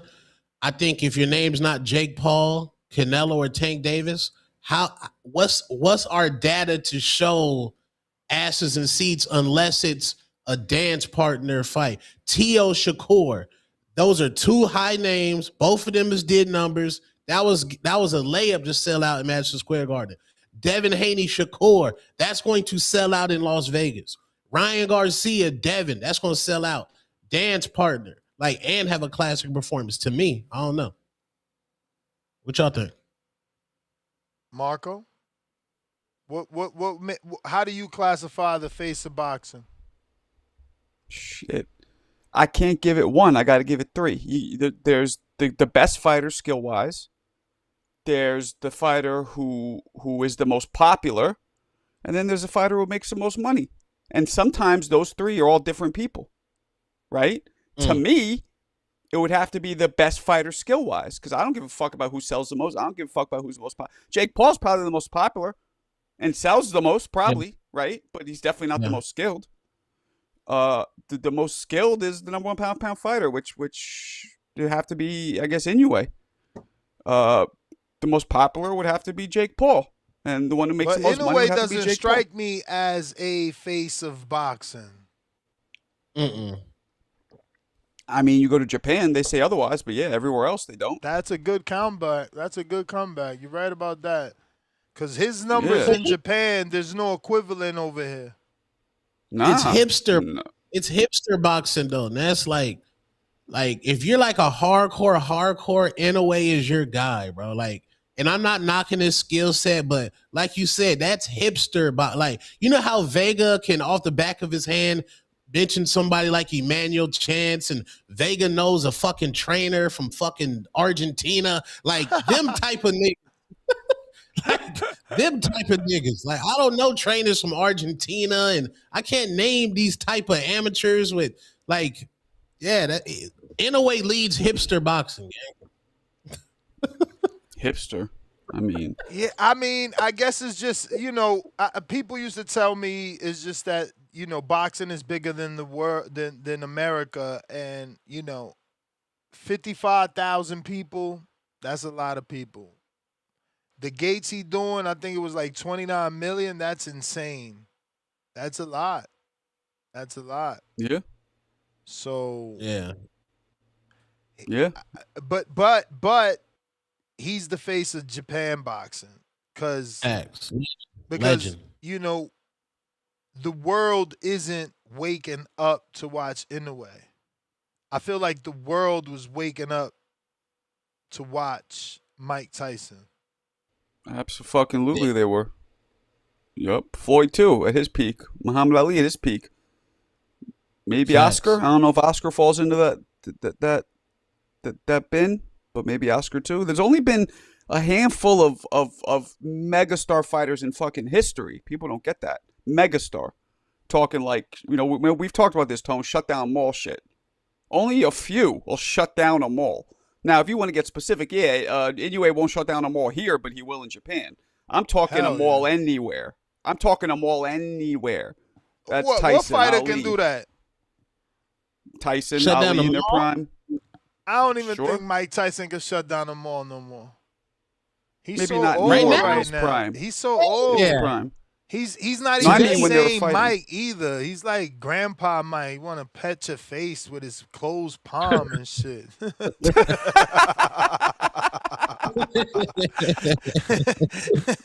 Mike be wildin', bro. What if Inoue was black? How big would he be? Where is he from though? America? Nigga, from the hood. Nigga. The hood where though? It matters. Oh, He's okay. From the hood in Sweden, like Batty South Jack. Carolina. It won't matter. Oh, South Carolina. South Carolina. How big would Inoue be? I'll be back. I gotta use the restroom again. Yeah, it's hipster boxing. Those peptides making them fucking leak. Pep leakage. That's crazy. It depends. It depends where the fuck. It depends. If he was black from North Carolina, he'd probably be huge. But it depends on his personality, because those Japanese dudes are very humble, quiet, respectful. They don't fucking talk shit. Today, people want to hear somebody who talks shit. I feel like that's transitioned. Now it's not just about skills; it's about fucking popping off at the lips, right? Floyd put that in there. Like I say this with full respect. Like Eminem is highly skilled. But if Eminem was black, he would be Redman. So, like, in a way, if Inouye was black, he would be a level below Shusha. Well, yeah, because Eminem is coming from a crop that normally does not perform the way he performs. Like, that crop doesn't have it in our DNA just yet to be doing what the other crop, the darker crop, can do. So, yeah, it stands out more when he's doing it because you're like, oh, shit, Vanilla Face is Jesus. But that's what it is. You know what I mean? Like, it's true. Right. You know what I mean? It's like when we see Japanese motherfuckers or Asian dudes start fucking popping and locking, it makes you triple like, oh shit, you don't expect it. But if you saw That's what I'm saying. Yeah. It's true. Inouye gets a lot, respectfully, he gets a lot of Bruce Lee love because he is Japanese. Like, if Inouye was fucking on a Matchroom card and he's one of those white guys named Kerry Conklin, like, he would not be this big, bro. And he would not be this big, bro. Y'all hipster boxing. I mean, I don't know about that, Tone. He's knocking shit loose. He is knocking shit loose. Come on. Come on, Tone. He did He's not. fighting. He could fight. He could fight. He'd be big. He'd be big. But, like, I mean, that's why I think Bam isn't huge, because Bam is another guy who's just he gets his job done. He stays quiet. He stays respectful. You know what I'm saying? People need some let's just say it. They need dysfunction. They need some screaming. A fuck you. I'm gonna fuck you up. I'm gonna bang your girl. I'm the best. They want all that. That's what they want now. It's true. If he did that, you're telling me he wouldn't be 3-5 times fold more popular if he was doing that shit after every fight? Same thing with Benavidez. Benavidez just went wild after knocking out Zurdo. Wild. Grabbing the mic, fucking all kinds of, he's the can man, doing all that shit. You don't think he'd be huge? I think he would be big. I'm just not a fan of Inouye. Like when they mention him, I'd be like, bro, we got Shakur Stevenson. We got Devin Haney. We got Keyshawn Davis. Like, wait. He didn't make you a fan this fight with Nakatani? Yeah. Don't hell no. Me and Radio But why Salute not? Radio right here. Bro, for one, I'm waking up early. So now you're making me wake up early to see the so-called best. Then I get into the fight. Higher. Yeah, you telling me this the greatest fight in Japan history? This supposed to be Bud and Earl. But this I'm is talking about him. Forget all that. I'm talking about the fight. The bell rang. The 12 rounds. His performance. That didn't make you more of a fan? The Euro step uppercut was lit. I like the Euro step uppercut. That was lit. But other than that, I think Tank Davis, if they weighed the same weight, would knock this nigga out. I think Shakur Stevenson would outbox this nigga. Yeah, but you got to understand, bro, he moved up already 5 divisions. Yeah, he's too small for those guys. He moved up already 5 divisions, so he's not. His last 3 fights are going to decision because he's fighting outside of his weight class. But, bro, watching him fight, did you not see, like, he's an entertainer. He's no different than David. He was trying to make the fight with a guy that didn't even want to throw punches. He was taking risks, reaching beyond his front knee. I mean, bro, I think he was trying to make that fight. I mean, everything that fight was because of him. Nakatani ain't do shit. He didn't want to do shit. Yeah, he's keeping his range, staying away. He didn't want to do nothing. He was barely letting his hands go in the whole first half of the fight. He didn't let his hands go to the second half. I don't even understand. Bro, you got to give that man credit. He could have made that shit boring. He could have did a Canelo, threw his hands up like, come on, bro, you here to fight or not? Instead, he's committing fucking cardinal sins to land punches. And look at that jab, up and down. The way he was fucking throw it to the body and come up so hard to the top. It was like painting the fence in the fucking Karate Kid, bro. Nakatani, nah, he impressed the shit out of me. And I don't know nothing about Nakatani. I don't know nothing about him. But I like the effort that he put in to entertain. That shit could have been boring because of Nakatani's fucking what do you call that? Like hesitant and reserved style. He didn't let them hit them hands go until the fucking second half of the fight. I don't know. Maybe I I got to see him pack up. I got to see him pack up Shushu or somebody, man. He need ain't gonna pack up Shushu. Shushu's a whole Okay. nother division up. 4 more pounds. too big. That's gonna be too big for him. He might get fucked up there. He already chinny. He gotta chill. He gotta chill for real. You can see that. Look, Nakatani was slightly bigger than him, and he didn't really hurt Nakatani like that. He might have to chill, but you know that's how you be great. He might as well go for the tank fight and cash out. It seems like boxing greatness has turned into extracurricular activities are counted as well, unfortunately, these days. What activity? Just how you talk shit after the fight, how much your mouthpiece, how much fucking charisma you got. Like, I feel like that is taken into account when it shouldn't. It should just be what you do in the ring. But today's day, I really feel like that takes it into account. It's to make that a it's always been like popular. that. That's how you get people to love you or hate you. That's how you get people to root for you Right, or root but you know, against you. Yeah, but you know, and there's been a handful of fighters who got if you're famous. fucking Nakatani and Andre Ward, they don't do none of that. No, they don't do none of that. Nakatani lost the fight and he was smiling. I'm like, what the fuck is you doing? I know that's tradition, but you're not supposed to be happy you lost. I ain't get that, bro. I ain't get it. But whatever. Again, it's not my culture, I guess. Well, yeah, it's cultural. Yeah, exactly. And he was probably just happy. He was in the biggest fight in his country's entire fucking history. So I mean, maybe that was that. Yeah, maybe. But let me get to these callers, man. We got Tim Boski. Man, Boski, what's my man Pat Bandera? Who's the other? Sean? Is it Sean? What's up, Gibla?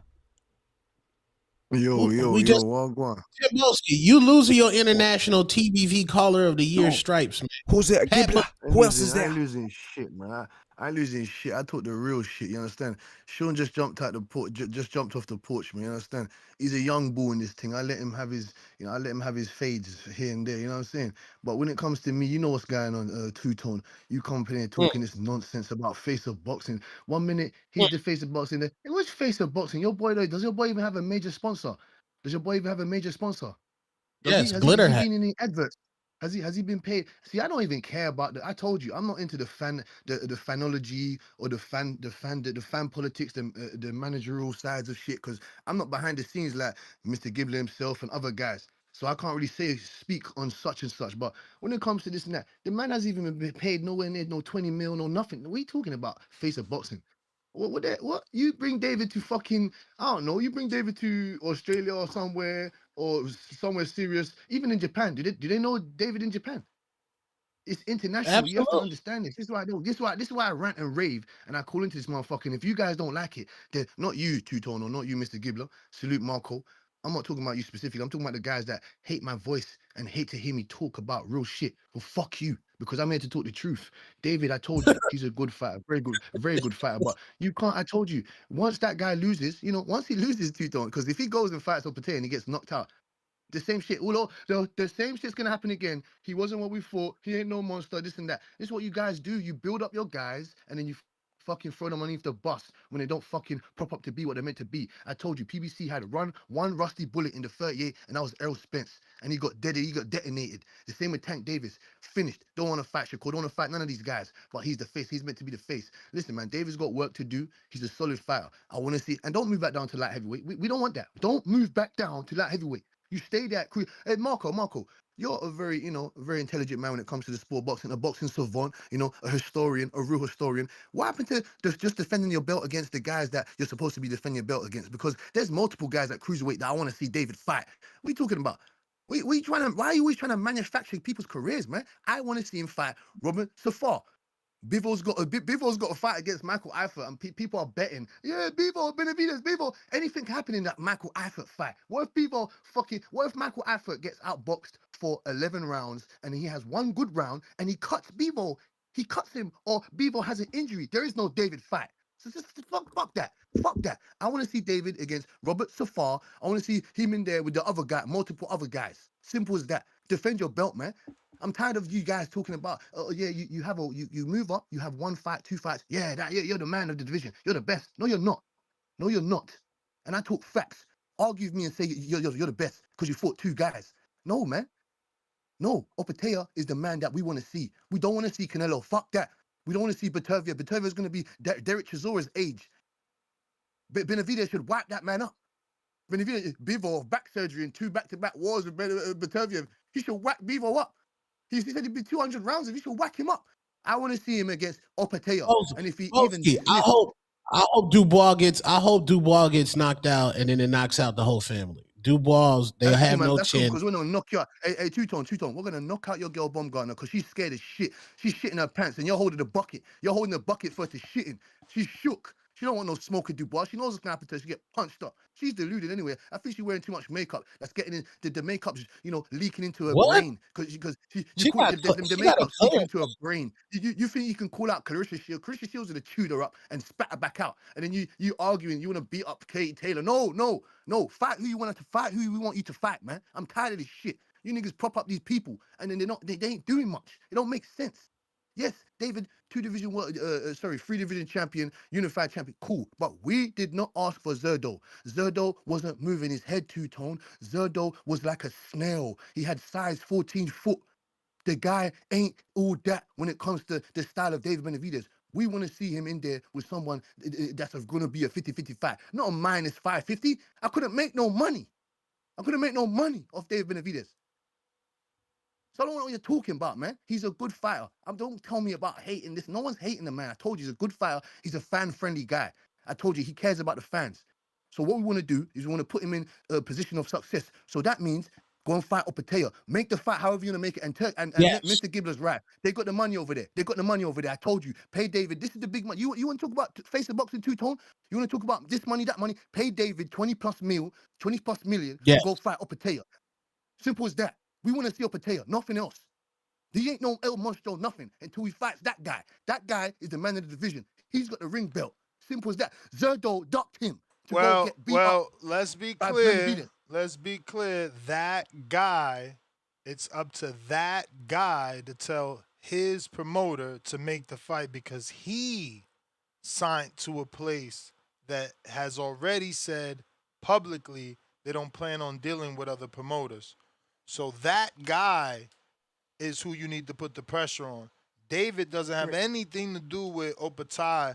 Opatea and Zuffa can send an offer and show the world that they were not telling the truth and that they are willing to play ball with other promoters. But till then, David has already said on the Air Hawani that he feels that fight is a big fight, but there's politics involved.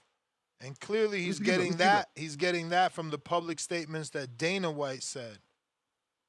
Mr. Gibbler, before you let me go on your beautiful platform, let me just give you 2 things to cook on quickly. I agree with you. I'm not blaming it. See, I don't come up here and say David ducked this guy. I'm not blaming David for so-and-so. Because remember, I asked you about the Callum Smith situation at 168. Oh, no, sorry, the Zerdo situation at 168. You gave me the credible information of he did look for those fights. David, like I said, he looks for the fights. I don't know why the machine behind him or the machine behind Opatea and people get it confused. Why did he go to Zuffa? The man wanted to get his name out there. The man wanted to get more eyeballs on him. He was in he was down the down. Yeah, he got Australia. Eyeballs on him as the guy that says he could beat David, but went to an island, a private one, and fought Glanton.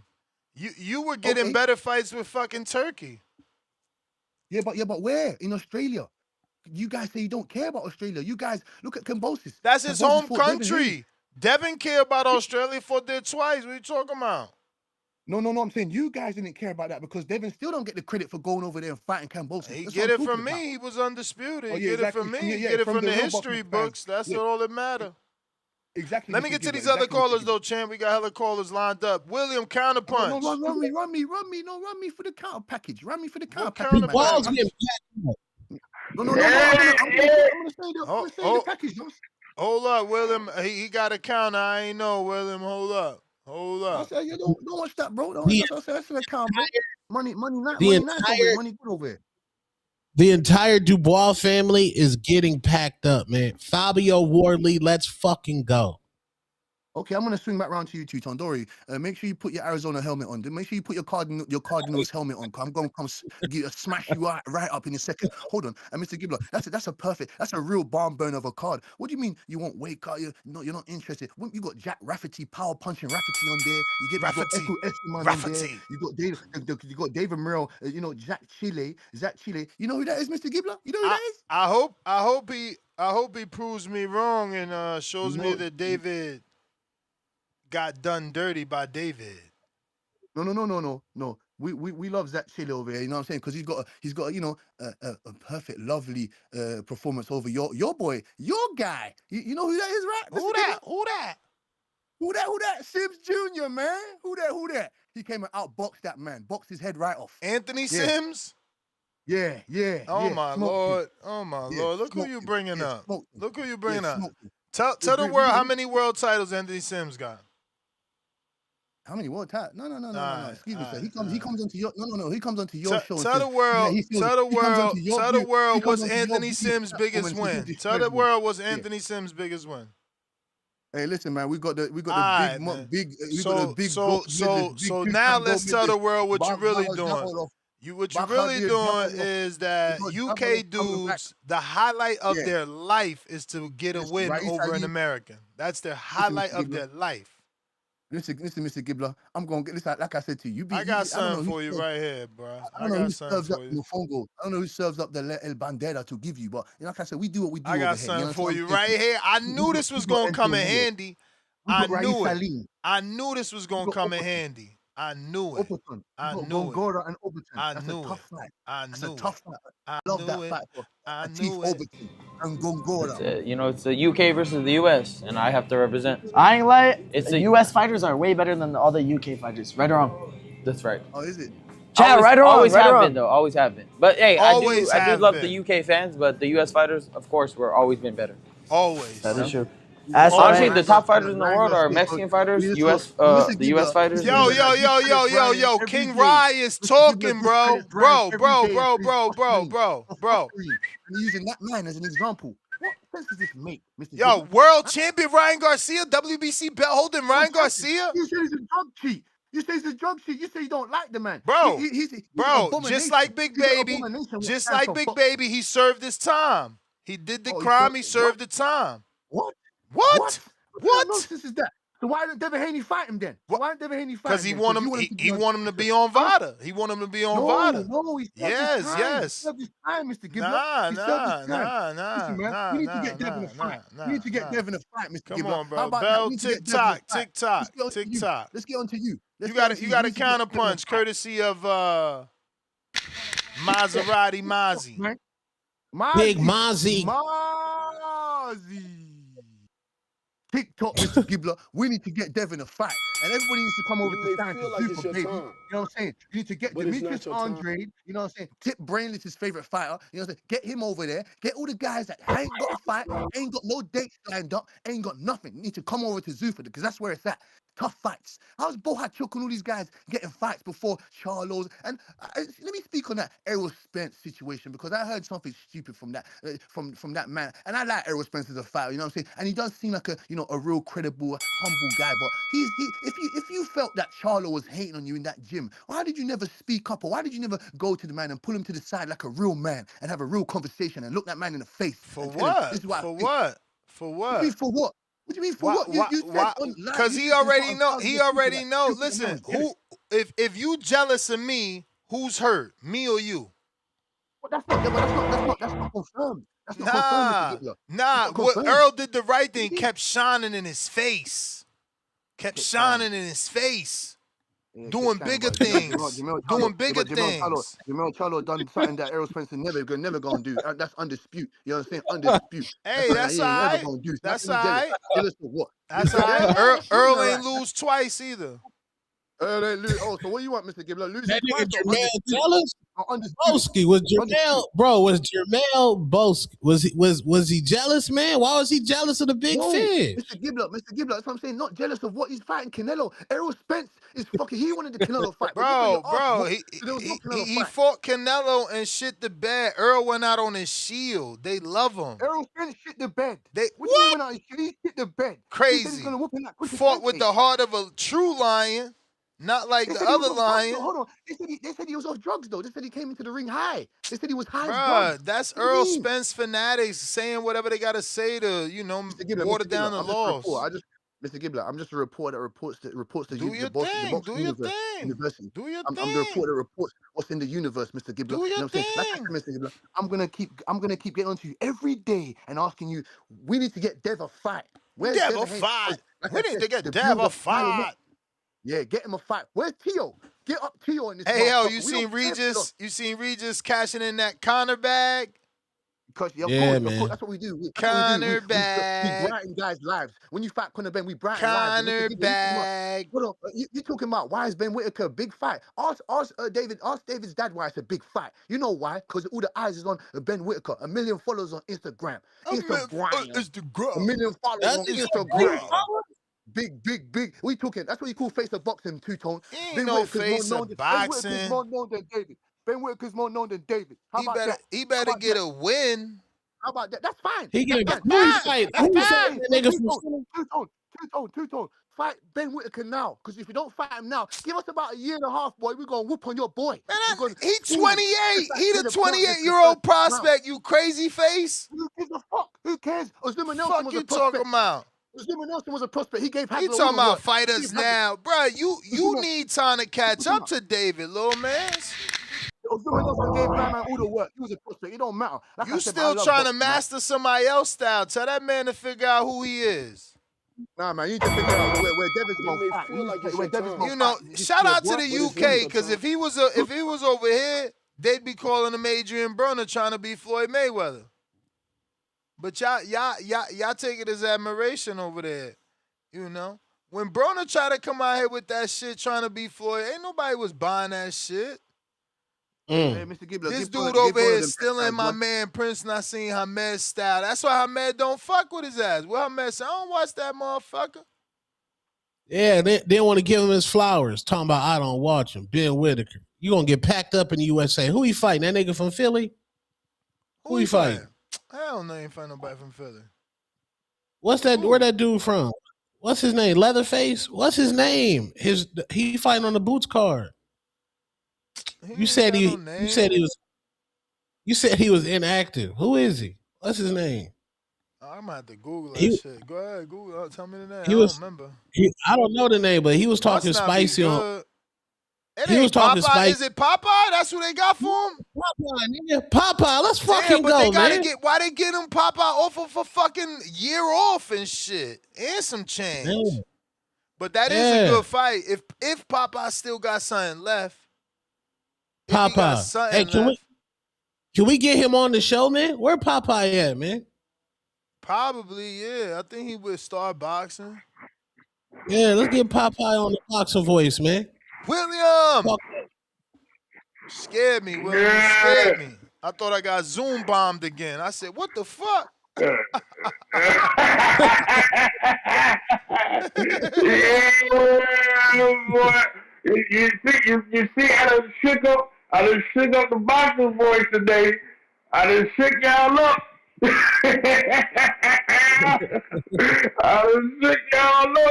Now I told him, but hey, man, David better be there. What he gonna have to do to be the face of boxing is like what Marco said. He has to talk. He gotta be boisterous and talk a lot of trash Bro, how much more trash y'all want this man to talk? He literally said Charlo's a pussy live on air. Like he's talk shit about Keller Plant. Everybody, like, bro, no, motherfuckers just don't want to support him. Believe me, he's done everything right. He beating their ass. He talking shit. He's saying it with his chest, as Star would say. Like, Bro, there's just no reason at this point.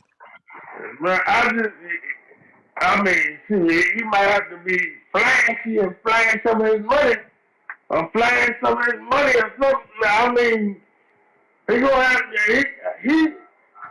to. I would think if he be boisterous and cocky and arrogant. He tried that too. You don't remember he was wearing all the Gucci and Versace and all the big ass chains and the braids. That shit ain't work either. He done went through all that shit. William, I know why. Another reason why the Mexicans don't fuck with David, because they felt David was trying to be too much black. Like when David had the braids and David had the airline and David wear the big chains, a lot of Mexicans, you know, they don't like niggas. So they was like, David trying to be too black. Man, listen. And by the way, just to let you know, I ain't from Virginia. I'm from New York, man. You ain't living in New York. You from New York? Ain't no way you living in New York. Ain't no way you living in New York. Nah, nigga, you saying where you from? Where down south you live? Where down south you live? No, I never lived down south. Ever. Where you live? Atlanta, Queens. I live over here, and for the past 10 years, I've been living in Washington State, in Tacoma, Washington. Exactly. Oh. Nowhere near New York. I knew with the way you could not be in New York. You won't be in New York. You can't. No. I was born and raised in New York. I'm talking about William. I'm talking about right now, the way, you know, in the way you doing your thing right now, you be hemmed up in New York, man. You crazy. You crazy, man. No, you think it's a game, bro, William? Come on, man. You'll have a fat DUI. A fat DUI. Stop it. Nigga, why you think I ride the bus to work, nigga? I'm ride the bus. I'm ride the bus, nigga. No, I left once I graduated high school. I left New York in 2003 and joined the military and then going overseas. I was overseas for like 12 years. Damn. You know what I'm saying? Yeah. I'm a part of the old New York. Like I left New York in 2003. You know what I'm saying? Before they started putting cameras William, how you in Tacoma, Washington? You don't know David Benavidez. How you in Tacoma, Washington, and don't know David Benavidez? That's his hood too. From Seattle, Washington. No, I know David Benavidez, but David Benavidez. I'm just saying, us hardcores, we know him, but the casuals don't know him. You know what I'm saying? They know him after Saturday. They don't know. You know the boxing business. They gonna look at the numbers or how much he did at the gate, how many streams, how many viewership. They look at all that shit. You know what I'm saying? This is the main reason why we don't get all the big fights that we ask for. Because the promoters, they look at all the numbers. You see what I'm saying? So they got to put up the money. They put up the money, and you got to think, them promoters is not trying to lose no money, bro. They're not trying to lose no. Prime example, look what happened with Bob Arum and Terrence Crawford. You see what I'm saying? Bob Arum said every fight he did with Terrence Crawford, he lost like $500,000 plus every time. I don't believe that. You see what I'm saying? Yeah, I know, but it's a dirty game, bro. It's a dirty game. It's the boxing politics. I hate it. I don't like it, but that's what it is. Hardcore, we hate the boxing business, but that's just what it is, bro. You gotta think. The top most popular fighters right now, Jake Paul, right? Floyd Mayweather, even though he's retired, Manny Pacquiao, Canelo Alvarez, Tank Davis, and Deontay Wilder. That's only 6 fighters, bro. 6 fighters. 6. That's it. You know what I'm saying? So it's just what it is, bro.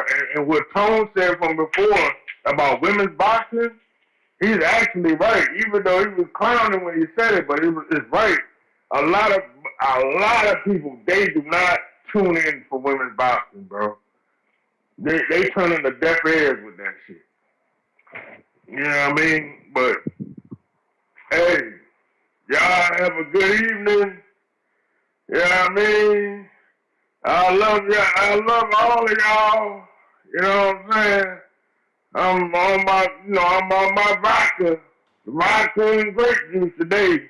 Let's go. Yes, sir. Let me get to these other Yeah. callers, champ. Bobby Cuts, what up? Yes, sir.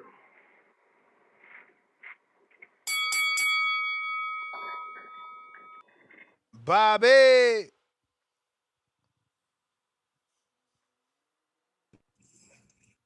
I'm here, nigga. What up? This has been all the bullshit coming across these airwaves this morning.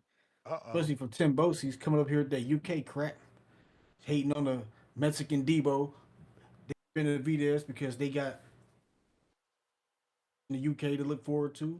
Garbage like Counter Ben, garbage like Crocker. All the stars. We got all the talent. It's always been that way. You've always been the little brother. Y'all will always be the little brother. And you say we throw people under the bus. Who we throw under the bus? Just call it like it is. Y'all dick ride garbage niggas like Carpet. Conor Ben is the face of UK boxing. He the draw to y'all niggas. Y'all fuck with Conor Ben, a guy that's absolutely garbage. The boots in us. Man, you gotta keep it real with these motherfuckers. You just mad because David Benavidez could beat everybody in the UK. What he's scared of.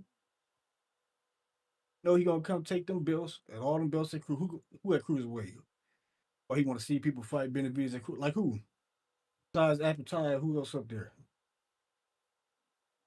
The goddamn soul. It's a goddamn shame, you know. So they gonna learn the hard way, like they always learn, you know. We in America, we drive on the right side of the road just to say fuck the UK. You always notice everybody else driving the left side of the road with us. We don't do it because they do it in the UK. We don't do shit they do. We gonna stay shitting on y'all. Boot on next season. That's the way it's always gonna be. But this is what it is over here. Tim Bosie, you just got to be mad about that. You know, we coming from Moses, y'all hype job, y'all golden boy. We gonna see him in a couple years. Put hands on his ass, combinations. Seen what the fuck he did to Zerto, looking like the Mexican James Tony in there, blocking everything, counters, everything, going to the body. And hand, disrespectful with the hands. Just coming to all you UK hype jobs. Hope you motherfuckers is ready. Your ass up and send you to Zuffa. Appetite did, running from the monster. Ran the Zuffa. First thing he did was run the Zuffa. It was David Benavidez coming to cruiserweight. He ran the Zuffa. It's not, you can't deny it. You talking about he just ran the Zuffa, dog. He could have been fighting him instead of Zerto. It's a duck, Tim Boski. Pack him up. You know what I'm saying? As far as Inouye is concerned, he been the pound for pound. He was on the pound for pound list when Crawford was on there. Only person who been there longer than him was Crawford. Now Crawford gone, he got to be the number one because he been on the list longest. You may feel like it's your time. It's like shit. But it's not your time. It is what it is. May 30th, Oshaki, man. Timbo, counter. Yo. You got another counter, fam? You got another counter, fam? Yeah. BG. What I mean, BG. No, I'm saying big. No, hold on. I said Big Gucci didn't inform me that I had a counter punch. You know what I'm saying? From Little Zute. Salute to you. my G. Yup, Because junkyard you get. dog, right I there, told you, Mr. right Gibbler, I don't need to there, waffle. Mr. Gibbler, I don't need right to waffle to you. there, I've never waffled to you about no right counter punches, my guy. there. Yeah, right there, yeah, right there. And I'm Kerry here to, G counterpunch for Brandon Maurice. Right thank you, thank there, you. fams. Thank you. Like I said, I'm here to, deliver the truth, the hardcore truths. You got guys with low brain cells, you fake wire character. You know what I'm saying? From the wire, the great wire, the Baltimore the Baltimore Idris Elba in there. No cap is bubbles. The crackhead bubbles that goes and waffles and chats shit about things he doesn't know about. What the fuck are you talking about, man? About this, that. I can't talk to you about real boxing because you're not really educated enough. You have to listen to me for me to educate you so you can debate me about there's no names at cruiserweight. No, sir. Your talent is at the lower weights. That's where your talent is. And I've already notified the people that I've accepted that you have real talent there. I've accepted that majority of your fighters, some of them are on the pound for pound list. I've accepted that you do have the better fighters as an overall totality of fighters. Yes, but you're not gonna dim our light and dumb down what we got going on because you got legends in the sport. You know how small where I'm from. You know how small it is where we're from. You better have you better have all the fucking talent over there. Look how big your Ross Clark country is. I give you credit for that, but you're not gonna disrespect my fighters. I already told you this, Bobby Cuts or No Cappy. Shut your mouth. I already told you we got guys coming up. Moses, we talking about hands and foots on Moses Tamu. I dare you. I dare you. I repeat, I dare you to put David in there against Moses Tamu, Dubois, Wardley, those monsters. Even a David Adelaide, put him in there and see what the fuck's going on.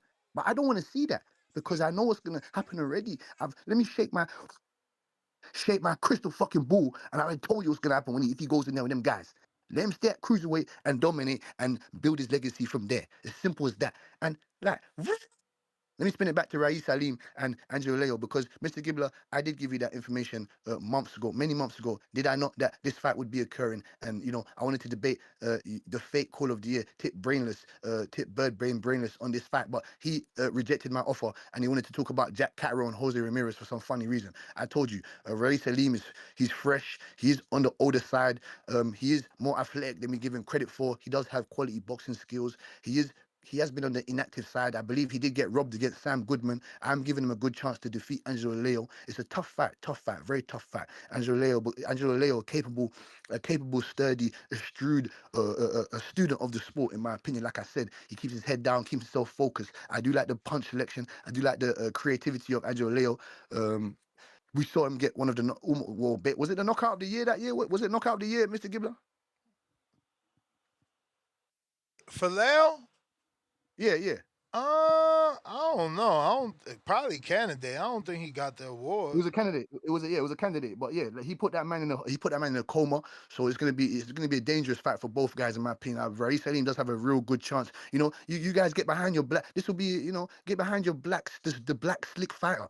Let's get behind him. You know what I'm saying? Because he's a very very good, capable, constructive fighter when he puts his mind to it and he is active. And Mr. Gibbler, we're seeing the Javelov. I want to see Bakadir Javelov, the two-time gold Olympian. I want to see what he's going to get up to this week because he's going to be very entertaining to watch moving forward. Big 6'7" southpaw. His straight punches are dynamite. You know what I'm saying to you? Very educated on the back foot. Has an Olympic pedigree background. You know what I'm saying to you? David doesn't want to go fight that motherfucker because he has no chance against that guy. I told you, man. We got great cards coming up. With Atif Oberlton, Gongora. Gongora gives us excellent fights. We saw maybe fight of the year against Gongora and Billy. I want to see what Atif Oberlton can do with that guy. You know what I'm saying?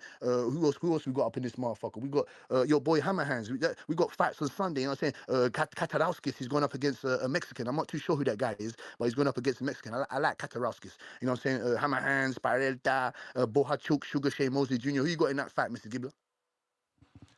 Yeah, that's a tough one, bro. I'm leaning Boachuk. I'm rooting for fucking Mosley.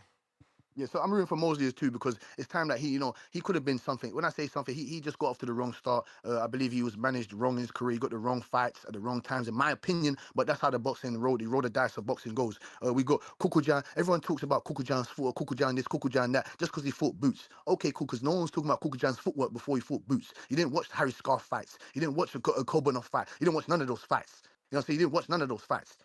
But we're gonna see what he does against my boy Paddy Donovan. We're gonna see who you got in that fight, Mr. Gibble. You got Kukuja? Huh? Versus who? Paddy Donovan. Oh man. I never watched Donovan, so I don't want to say yeah just because he's seen him Fair enough. lose to Boots. Fair enough. Because people go on about he's got this pound for pound footwork. So we're gonna see what type of pound for pound footwork he's got against my boy Paddy Donovan that got hard done by against Lewis Crocker because he should have won the first fight against Lewis Crocker. But this is what the sport that we're in. You know what I'm saying? This is the sport that we're in. I'll give you another one, Mr. Gibbler. We got David Allen against Hrgovic. That's a good fight, good scrap. We know David Allen comes to fight. Hrgovic, he got destroyed and crushed up against my boy Dubois, and he came back and gave us a credible performance in his next fight. Like I said, we got good fights on the horizon, Mr. Gibbler. Good, very, very good fights. Quality fights. We got my boy Amir Khan's boy. You know what I'm saying? We got Amir Khan's boy on the undercard of this week's this week's card. Khalil Majid against Gavin Gwain. Shout out to Vega. He reminded me of that fight right there. There's good fights, good quality fights. You can win some money. I want the community to win money, profitable. Everyone likes to argue this and that. I like to win money and profit. You know what I'm saying? On what we need to do, right? So give us, Mr. Gibbler, before I leave you on your platform, man. People have been gunning for you to bring back. Two-Tone, is Two-Tone still there? No. Okay, cool. Because he would have liked this. He would have liked this. You need to bring back them sexy ass midgets, man. You may Bring them feel like sexy it's ass your midgets. time, Bring that roulette table back. but Bring it's that not your spinning time. wheel back. Bring all that shit back again, my guy. We need it. That's what we want. You understand? Mm-hmm. Yeah. Yeah. Salute to the community. Suleiman, what up? Suleiman. Yeah, Nesta, how you doing? So getting back to the topic, this guy should fight Elton Derry, bro. Elton Derry, the IBO champ at 122, right? Get that fight out of the way, man. Fight that guy. He just became a champion. He's 40 years old. He's waiting to fight. Why didn't we fight him? That'd be a good fight. And bring it to Guyana. Go to Guyana and make that fight happen. You say he's a big star, right? Or have him fight Elton Derry or bring Elton Derry to Japan and fight and defend and fight for the IBO, unify against the IBO belt. You know what I'm saying? You got to try right there in his division that could fight. That guy got dropped and came back. And he's real strong. The bull. Put him in there. You know what I'm saying? Put him in there where he knew it. You know what I'm saying? If he knew that guy right there wasn't fighting to win, man. I want to see a guy like Elton Derry in there with him. You know what I'm saying? A guy that came from 115 to 122. He deserves to fight Inouye now. Let Inouye fight him, and if Inouye could get through him, then go to 126. You know what I'm saying? That'd be a complete. He did everything possible in that division. Then he could go to 126, or get the Bam Rodriguez to come up. If Bam Rodriguez can't come up because Elton Derby came from 115 to 122, so why can't he come up to 122 and fight him? You know what I'm saying? And that's a good guy. That's a guy that's gonna get the British support. He's gonna get the American support because that's a British colony, Guyana. He's gonna get all that support. I don't know why is there a debate between British and American? We all professional boxers, man. Instead of hating each other, we should unify each other. You know what I'm saying? That division is hurting boxing right now. The Zuffa thing. I think this guy too. Haney should work a one fight contract. Go in there, talk to Tokyo Sheik. Let's make this fight happen. There's no division. You know what I'm saying? And make this fight happen. Richardson Hitchins wants to fight too. You know what I'm saying? Why not fight him? He's looking for a good opponent. That guy is an ex-IBF champion at 140. Got some good wins. He was able to stop Camboso, something that Haney couldn't do. You know what I'm saying? So he has some clarity there. Put him in there. He's a big guy. He's not small. You know what I'm saying? And he want to fight. He's unbeaten. You know what I'm saying? That'd be a very good fight of two unbeaten fighters. Good skill asset. If he wants to be the best, he has to beat the best, and the best is Haney at this time. So if he could go up there and take that WBO belt and that ring title from Haney, yo, much respect for him. I'll give much respect to Hitchens. You know what I'm saying? And then how you call this guy is saying a lot of stuff about instead of giving love to the Americans, he's not. He wants to create division, man. This guy for the first three, he got two counter punches, but he's been hating. If instead of giving love, a lot of those British fighters come to train here in the U.S. You know what I'm saying? Like Tyson Fury comes to the U.S. to train. You know what I'm saying? So why you don't give kudos and respect to us, man? Right now we got a couple of heavyweights on the come up. We got Brandon Moore, the IBF USBA champion. He only got one loss to Richard Torres. He could still come up. He's 6'5". I don't see none of you guys in the England challenging him. He got an IBF USBA belt right now, currently USBA champion. Why you don't match him up with one of your fighters? Tyson Fury mentioned him before. You know what I'm saying? We got Jared Anderson. We still got Jared Anderson. We got Big Baby Miller. You know what I'm saying? Just won a fight recently. You know what I'm saying? We got American fighters out there that are competitive, but we see Americans don't be creating division. They come and they want to create division with us. You know what I'm saying? That's not. I don't think that's appropriate, man. If anything, just embrace the sport. You know what I'm saying? Let's see if we could be able to get these fighters. You know what I'm saying? I want to see Richardson Hitchens be able to compete and contest for the WBO prize belt at 147. You may feel like it's your Thank you very time, much. but it's not your time. One lump sum, $5. Who said Usyk come down to cruiserweight and have a tournament? They already did, and Usyk won the World Boxing Super Series. Inoue did also. Brandon in Houston wanted that, and he's not asking for a tournament. He asking just for Usyk to come down and fight David at cruiserweight. We got Rich Porter, $2. Tone the Trevor Brown Bruin. Orange circle, brown circle. Brandon with the counterpunch from Kerry G. Usyk, $5. Two-tone pound for pound list is pure rage bait and attention seeking. Angel, member for 14 months on a prospect level. Bam should fight Nakatani before fighting Inoue. Usyk, $5. What I'm getting from this awful analysis, y'all don't understand how Nakatani fights, and Nakatani got active from round 6, so y'all just lying. William Danley, counterpunch we got to. Mad Bent, $2. Daily dose of tank. Well, El Monstro devours Jai appetizer. Cool super chat. Leonard Sterling, in my opinion, Patty Donovan should be IBF champ. Beat Crocker. Well, there you have it. Ness GTO, Instagram and Twitter. Right back at it this afternoon. Border Wars, 7 p.m. Eastern Time. We got some Border Wars talk to do. Which direction is K-Banger going to go? He's got a couple options now. We're still waiting to see if more pop up. Tibelis last minute calling in. Yeah, man. On show pertaining to everything but Devin Haney and Richardson Hitchins because we don't care if they sign the Zuffa. Respectfully. And another thing, man. Next week we got a big fight weekend next week.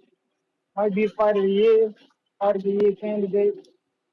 Karen Trubijon versus Patty Donovan, man. Well, that's the week after, one of the two. Yeah, we got a big fight, man. Karen Trubijon back in the ring. You know what I'm saying? The boogeyman at 147. The man they really running from. That's why they all going to Zuffa, man. You know, the demon is outside, man. The demon is outside. Respect. Yeah, man. If Devin signed the Zuffa, it's gonna be nasty in these streets, man. It's gonna be nasty in these streets. They're gonna oversaturate the market. This is what they want, man. It's gonna be all hanging 2.0. This is what y'all boxing media was crying about the first time. And here it is. History is repeating itself once again. If that deal is a real thing, yeah, I would be astonished. I'd be appalled if Dev gets 30 million to go to Zuffa. Honestly, bro. Honestly. Like, I don't even think there's a Devin Haney fight out there right now. Like, that's worth 30 million. Give me the fight that you think is worth 30 million. Because it ain't Richard Hitchens. You know what I'm saying? Like, I can't tell you. I mean, but then they get like maybe 10 centipedes. Why gotta be 20 for 10? Ryan. Why gotta be 30 million? What the fuck? I don't know. Wasn't that the rumor like 30 mil or some shit? I heard 30 I mil. don't fucking know, bro. I ain't hear nothing about Yeah. that shit. I heard the 30 minutes. But yeah, and then What's up? you said something earlier with Conor Ben, man. What's up? Yeah, I think Conor Ben signed that deal before they even announced that fight.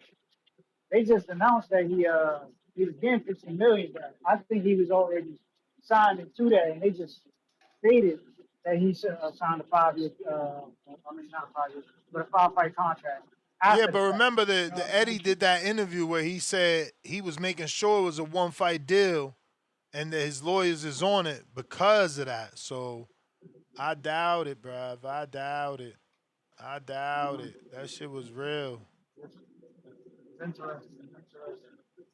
Yeah, man. They just picked up Brandon Lee. We was talking about Brandon Lee the other day. They picked up Brandon Lee. I wonder what they're gonna do with Brandon Lee. Curious to see what's gonna go on with him.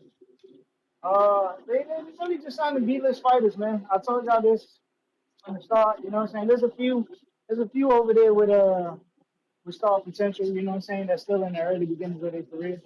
My boy, he gonna be back. I think in about 2 months or so, or something like that. I forgot what he told me. Yeah, Jalil gonna be back soon in the Zuffa card. But yeah, man, it's really just like B-side fighters, man. I don't know why they would go over there. I don't understand it. But then again, at the same time, like Aaron and all the other promoters be saying, if he asking for too much money, man, asking for way too much, it's gonna blow up the market. Blow up the market. But yeah, man, I'm hoping Tim Zoo goes in and beats up the little, you know what I'm saying, Earl Shrimps. I hope Tim Zoo What? goes in and Why you beats up want PBC greatest asset to fail, bro? What's up with you? Respectfully, man, the other day I didn't get a chance to call in, but I heard all these Earl Shrimp fans calling in. They were talking about, oh man, we miss Earl, you know what I'm saying? He need to come back, fight, blah blah blah. Bro, the way they was dissing Keith, bro, and the way they praising Earl and taking off 3 years, these niggas is disgusting, man. You boxing fans is Yeah, disgusting. but Tim Keith Zuba, didn't take off because he got beat down. Earl got took off because he got beat down, so that's why they rock with him and they cool with it. man, Keith body was getting beat down fight by fight. What are we talking about? See, like the man is notorious for injuries, bro. You know what I'm saying? What are we saying? It's the same shit. It's the same shit. But at the end of the day, you know what I'm saying? I mean, both Tim Zoo and Earl Spence, they both some ducks. But I'm just hoping that the more likable duck goes in there and gets the job done in his hometown of Australia, man. You know what I'm saying? I'm hoping. I'm wishing on the star, you know?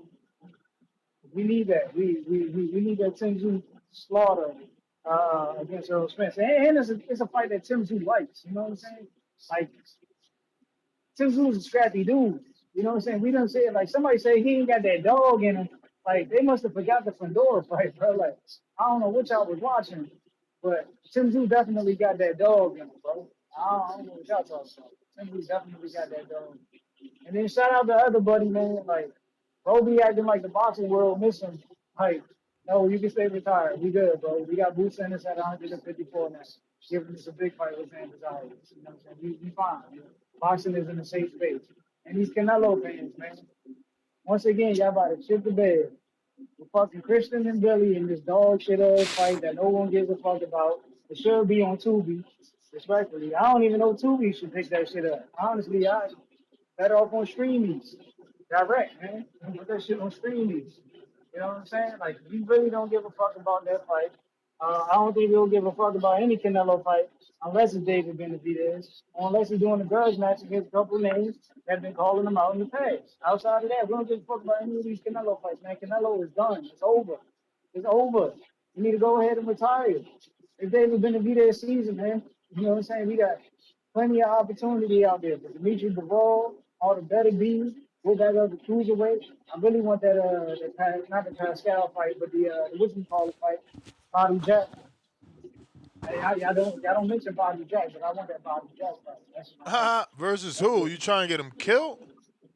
David, David, you wildin'. what you mean, bro?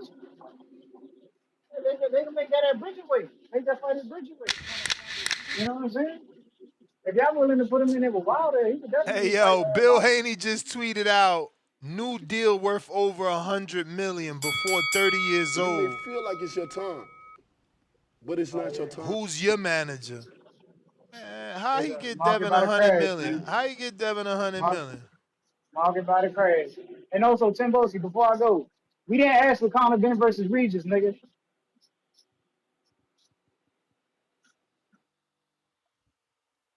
If he got Devin $100 million contract, how many years is that? What is it? 10 million per fight? 10 fights?